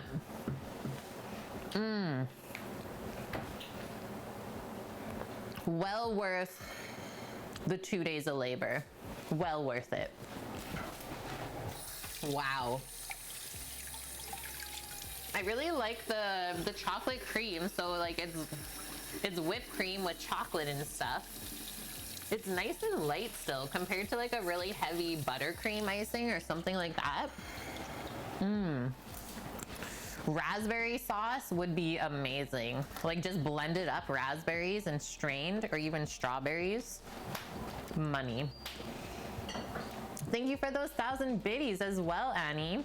Yeah, you would 100% adore this. Like, so I've made chocolate decadence before on stream. I'm like just savoring this little piece of cake in my cheek here, like a little squirrel, just like slowly melting away.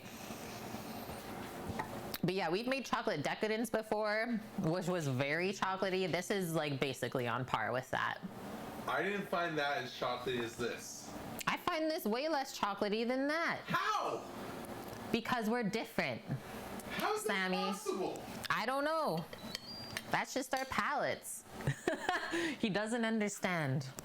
Okay, 2 bites of cake. That was perfect. Gonna take the lettuce out of the fridge now, the tomatoes.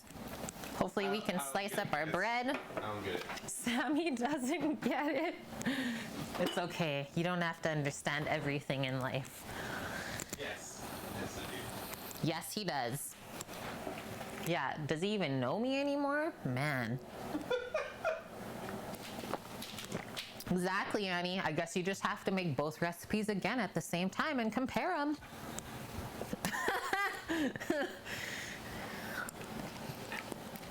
Doggo, she's like, I'm here for the cake tasting. Am I too late? The way she's looking at the door, she's like, hello? If only dogs could like knock politely. Okay, I'm posting up our BLT components on the board here.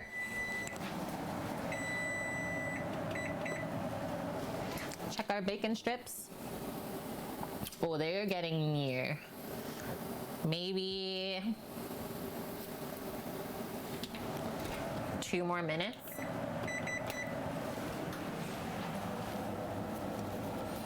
Yep, the bread is cool enough to slice, so that's awesome.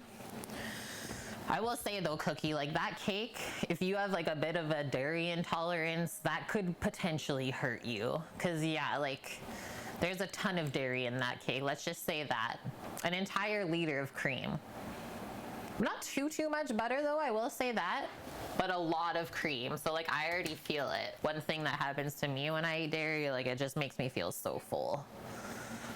So that's why I just have a bit at a time to not like overwhelm the system. Ooh, yeah. So potpourri,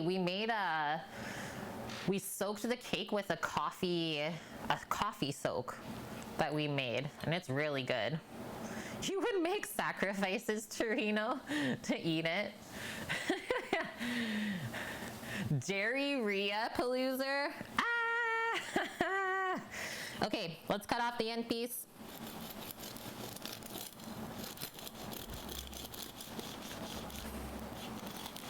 Sourdough sandwich bread. The crust sounds really good.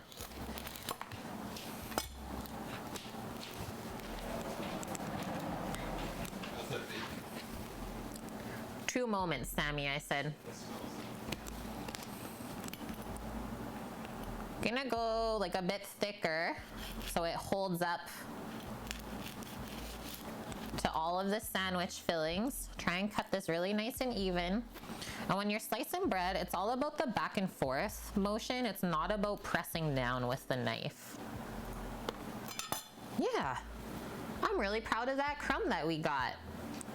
It's nowhere near as dense as the last sourdough loaf I made for the tuna melt, so we're slowly improving. This is great. There she is.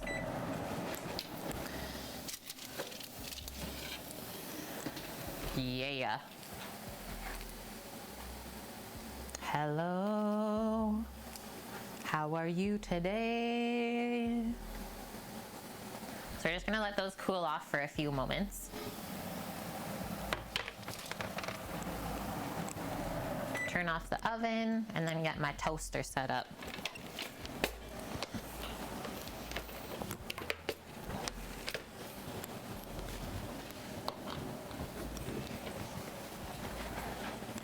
The bread, it's not naturally fermented, so it's mostly sourdough with a touch of yeast in it. But it is slow proofed overnight in the fridge is how I like to make my breads.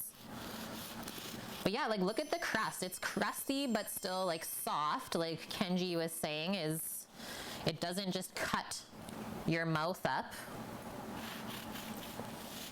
But then the structure of the bread still holds up and it's not like too soft where it just falls apart. Yep, that's still good. It's like just barely warm to the touch now.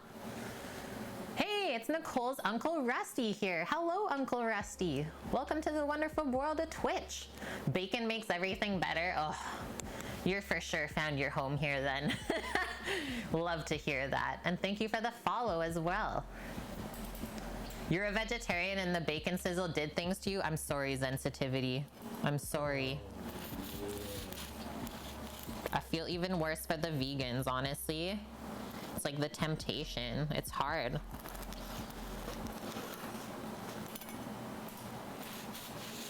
Zach is not coming right away though, Sam, or he is? 4:30.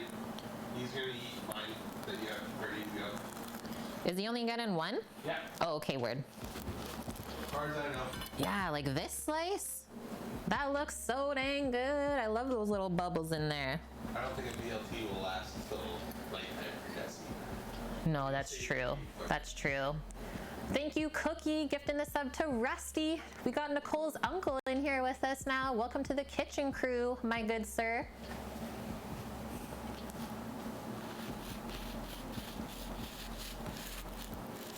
And thanks to Nicole for showing her family what Twitch is, right? We gotta spread the word somehow. Okay, 1, 2, 3, 2 more slices out of this. And then we also know that we get 4 sandwiches out of 1 loaf of bread.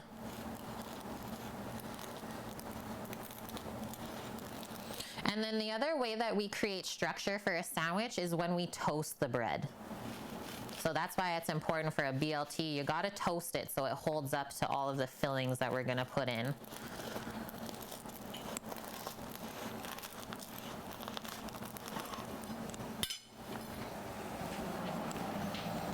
whenever I have like an end piece kind of open like this, I just take the other end piece and we just marry them together. That way it doesn't dry out.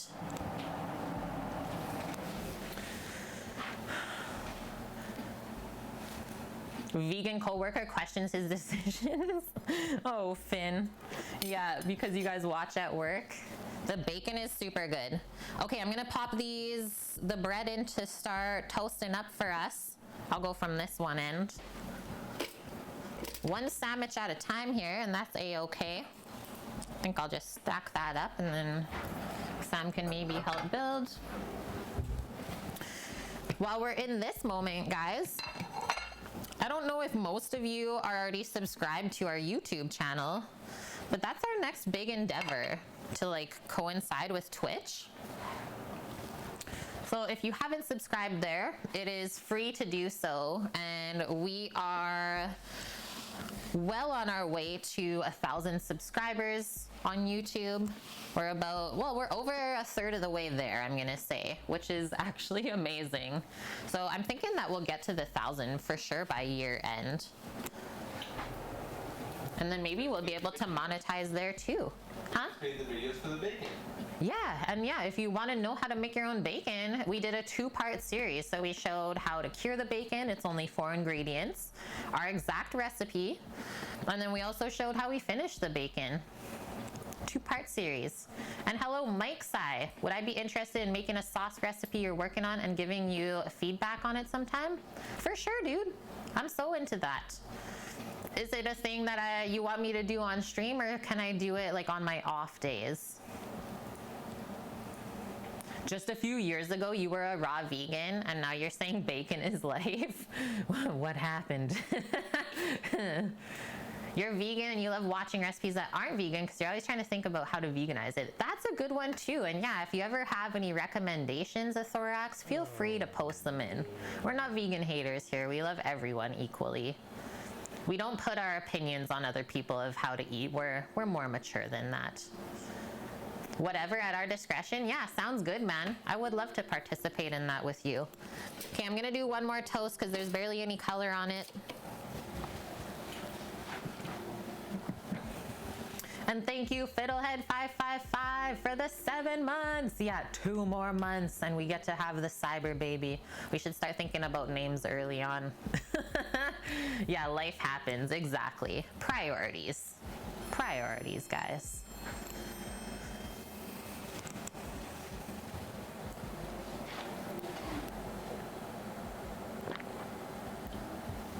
Get a little palate cleanse of this water from after eating that cake. Prepare myself for the BLT that I'm about to mow. And thank you for that follow as well, Atherax.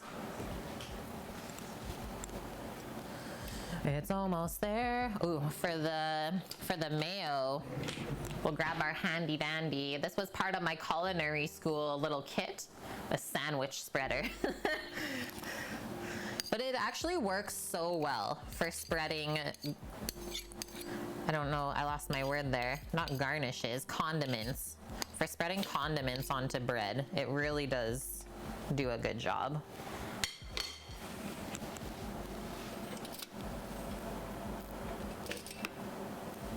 Okay, I'm in. This feels really nice and crusty. It's super cute and small too. I can't wait. Okay, so I'm gonna first spread on both sides of the bread as well our roasted garlic mayo that we made. We roasted the garlic while the bread was baking. It couldn't have been more perfect. Like, look at the roasted garlic bitties in there. Mmm.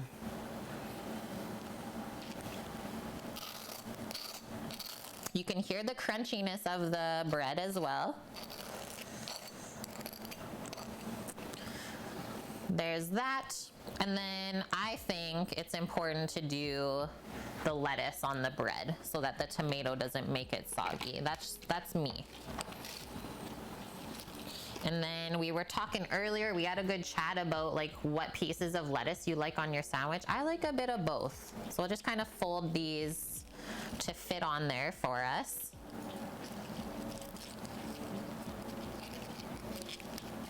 more mugs for you and Fiddlehead Cyber Baby. Yeah. We almost made a Twitch baby. So many. That looks good. I don't know how I feel about you and all your babies. So many babies, Sam. I don't know how I feel about this. So many. Okay, I'm gonna do the 3 slices of cheese onto the lettuce next. And then I think I want to put the bacon, guys. I know I said I didn't want to put the tomato on the bread, but we just might, because I think the warmth of the bacon would be perfect for just softening that cheese up. And I'll take all the really crispy pieces of bacon.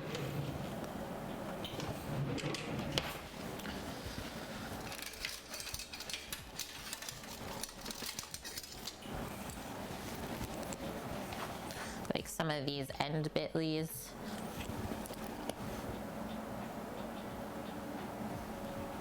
And I'll do this one. Yum. Bonus points for the bacon grease. Should I do one more? No, that was 2 pieces. Okay, I did give myself 3, right? 1, 2, 3 sandos. This other one is mine. This is mine. Okay, let's spread this out a bit then. I'll just use my hands. Cookie. BLT is so much easier. Yeah, rethinking this plan. Salmon for dinner. Cookie's like, I don't know if that's possible now. Gonna do that way. Offset that. Okay, next up. I know I have bacony hands, but that's fine.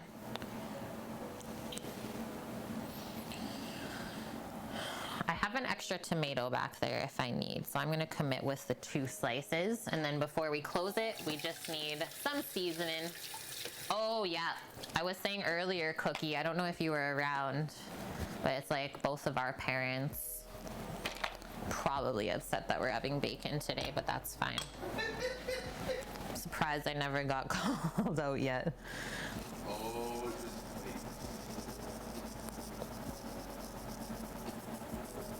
You live by the ocean, you don't have any fish? Been doing fish on Fridays for like ever. Not every Friday can be Good Friday. I just did it earlier in the year. It's fine. It's fine. Okay. We close it up. And we got the stack. Okay, I'm just gonna take a photo for myself real quick. Just getting this angle. And then I'm going for the bite. We'll also get a slice through. I agree, Cookie. Always season your tomatoes. They will take out all of the seasoning. Yeah. They will take it all. What did I get on my lens?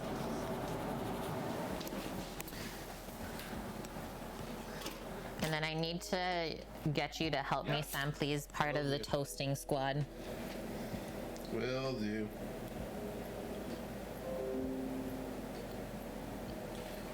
The camera's like, move farther away, Kate. And I'm like, don't tell me what to do, camera. Oh. Oh! Oh! Come on, phone. No? Okay, 1 second.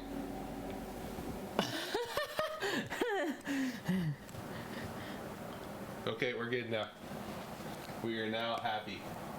Look at this sandwich. There's layers. Layers of flavors. And I'm gonna get a ladle and spoon out the soup too. Like that is a BLT. C. BLTC. Don't forget the cheeses.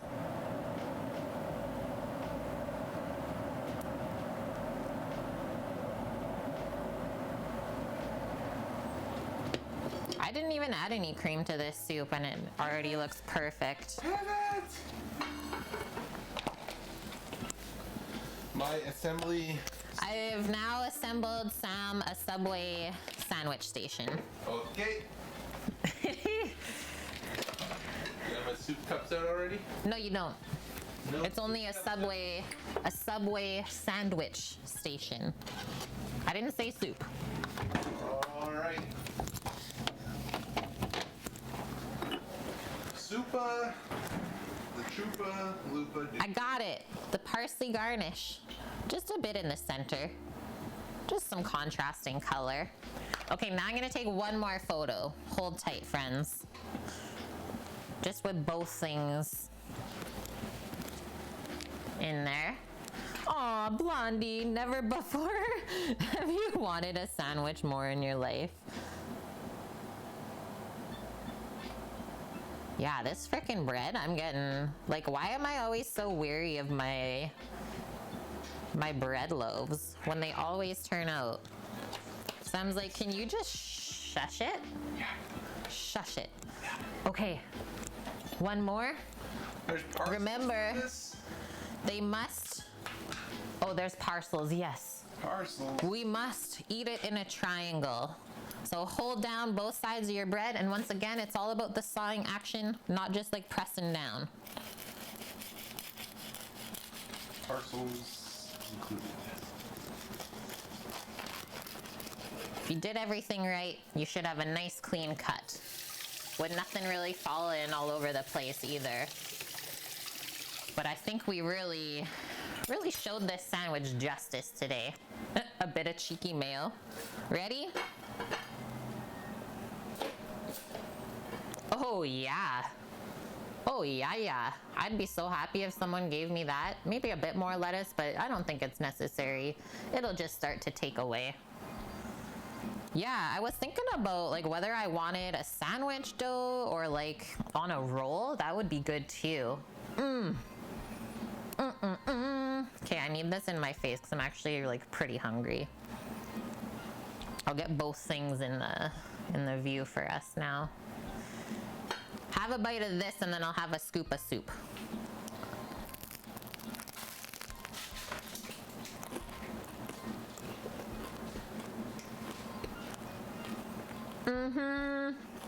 This is just for these three sandwiches, right? 3 pieces of bacon per. Okay. If it's cut in 2, that's 1 piece. Okay. That's freaking good. The garlic mayo. The tomato's perfect. It's not just like mushy and grainy. The cheese just got like a little bit softened from putting the bacon on it. And yeah, the tomato's not even making the bread soggy, but it is a bit juicy. Like you can see there's been some leakage. Some leakage onto the board. Let's not dilly-dally. Yeah, the bread's holding together. It's a bit like chewy, but I don't mind it. Is Paul getting 2? Okay.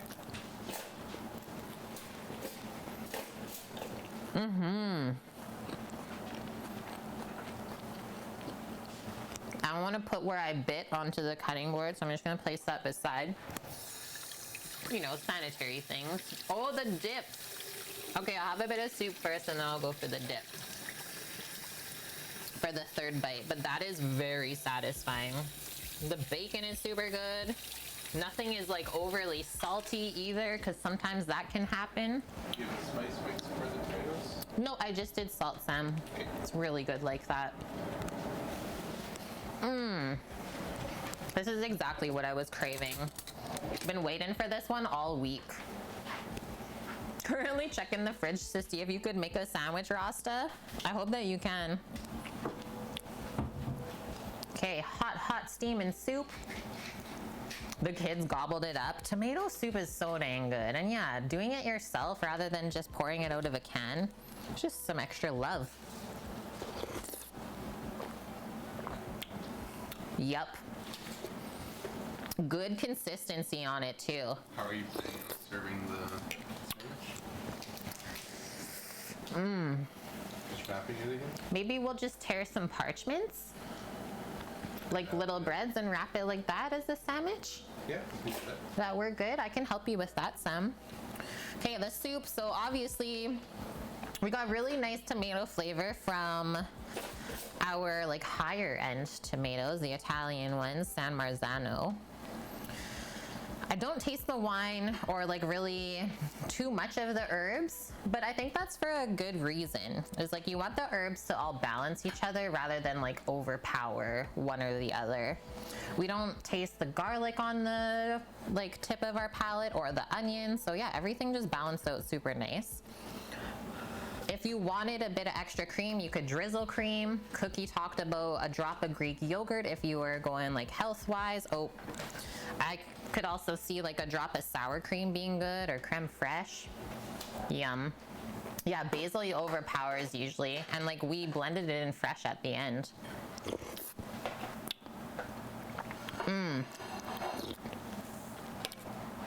It's like sweet and acidic, so it's total like perfect contrast to the BLT for sure. Yum, yum, yum. Oh, you got it to fit in there. Perfect, Sam. That looks great. Sammy's sandwiches. Oh, what? He's even putting a little pickle on the side of the plate. Can you make a soup out of tomatillos? Soup? Yeah, I would still cut it. I would still cut it with tomatoes, Annie. Paul's coming in. Do I need to help you with anything? Oh, I'm just gonna switch this lid because there's a hole in it. The tomatillos, they're like kind of bitter, I would say. And not super flavorful. So I don't know if I would go full tomatillo for the soup, but you might be able to doctor it up. Okay, belch of approval for the chef. Excuse me. Hi, John Leung. How are you doing today, my fellow Canadian? Good to see you. We're just packing up some lunches for our friends, but oh my gosh, this is so good. Okay, I'm gonna go for the dip. Obsessed with making tomato soup and then put goldfish crackers in it. Yo, that actually sounds like all right though. I used to do that when I was little, I'm quite sure. You like your soup warm and your cream cold? Oh, Paul comes down first. Forgot the dishes. She's like, there's something missing. He was so excited. Hello, hello, friend. Hey guys. How are you? How are you? Doing well. Good. You bet. This is so freaking good. I just had my first few bites and it's just wonderful. Starting to settle in. Oh, just chilling after work. Oh, I hope that went well today, John. Okay, the other house will come tomorrow when I'm doing the Panda Disco, thank you for that follow. Welcome in. Great minds think alike. You had grilled pastrami and Swiss on swirled rye. Garlicky chicken noodle. Yum. And welcome back, Thrash. Covered with bacon.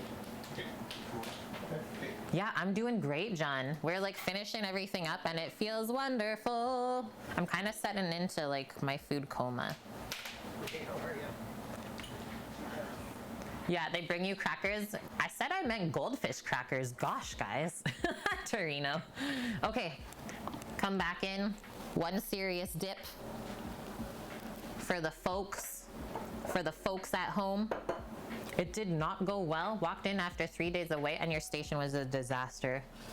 That was a thing that I hated.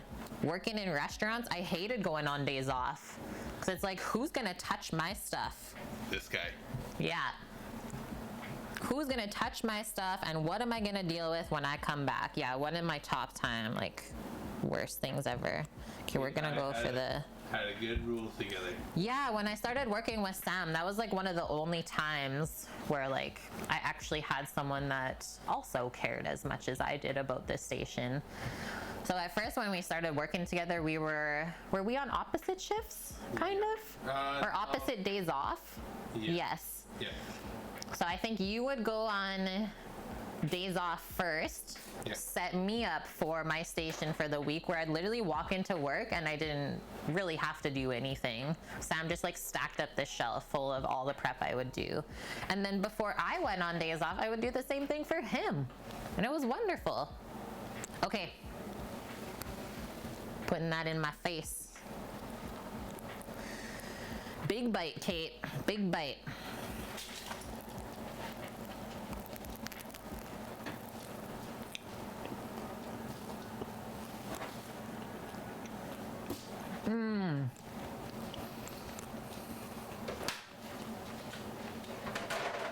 Yum. I want another bite. It was so good. I'm just loving this. Oh, we did toast it. It just didn't get super browned. But yeah, it's been toasted.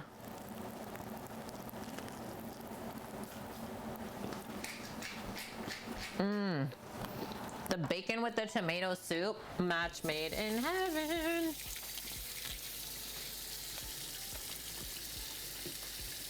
Hey guys, I'm dead now. And welcome back, Double Tap. Yeah, no wonder we married each other. No wonder, Sammy.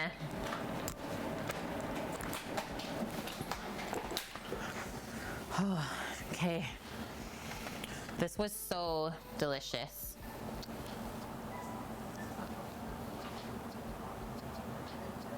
He's just extra mayoing up his bread. I'm like, oh my God, I tilt my head. It's like, pardon? I think it's Zach's gonna Put it in your face, it's just Zach. He's so serious right now. He's like, nope, the customers are coming. Yeah, are you gonna finish that? Yeah, the tomato doesn't fall out. What kind of spell trickery is this? Just like waving my wand. You did one too, right? Yep. Yeah. Snakes, the sando, and soup. I wish I could give you this, John. Those are exactly there. The cakes? Yeah. Like, I'm dead already after the soup and sandwich. I can't even think about the cake right now. Okay, guys. We're wrapping things up. How many is what's Geraldine coming tonight for? Just one cake. Okay. Just one cake for her, two dins. Okay, perfect. Yeah, you want to split it? I don't like sharing food with other people, could you tell? It's like, you get yours, I get mine. Oh yeah, Vietnamese coffee cake. Done, dude. I'm in. I love Vietnamese coffee. The lighter layer is frosted, darker. Okay, who are we visiting, friends? Yeah. Do we want to go visit a food truck stream? Chef Steve, they're back in the food truck. It says Food Truck Friday. They got live music going on. They're raising money for, I believe it's St. Jude still. Pork tenderloin random menu generator from the BB Bubs. That's my deal for the people who do it. Split it 90% and 10%. Got Mrs. Ruby on. Chicken Courage and matcha white chocolate. I think LA is on the front page. So we'll let him do his thing there. What were you saying? Your house? By all means. Steve, oh, sorry. Shay Roz, I already knew this earlier. Joyce is still on, right? Yeah, we're gonna go raid our dear friend Joyce. Thank you for reminding me for that. I really appreciate it. Joyce Rainbow Art. That's who we commissioned to do all of our wonderful emotes here, but she does much more than that as well. Okay. Wonderful, wonderful art streamer on Twitch, Annie. Annie's like, Kate, we talked about this. Annie, I'm in a food coma right now. I'm sorry. I can't even concentrate. No, I totally appreciate all of the people saying who to raid, because then I'll take those names and look for them next time as well. Thanks, Rostoa. Okay, let's go celebrate Joyce's 2-year streaming on Twitch. I know she does kettlebells for subs, so we were torturing her a bit earlier, some of our viewers, which is hilarious. She's building up those guns, right? Guys, this was a wonderful stream. I'm so happy with how everything turned out today. The soup, the sandwich, they're simple, but we showed them their due diligence that they deserve, as well as that cake. The cake, I just can't. I'll show you guys one more time.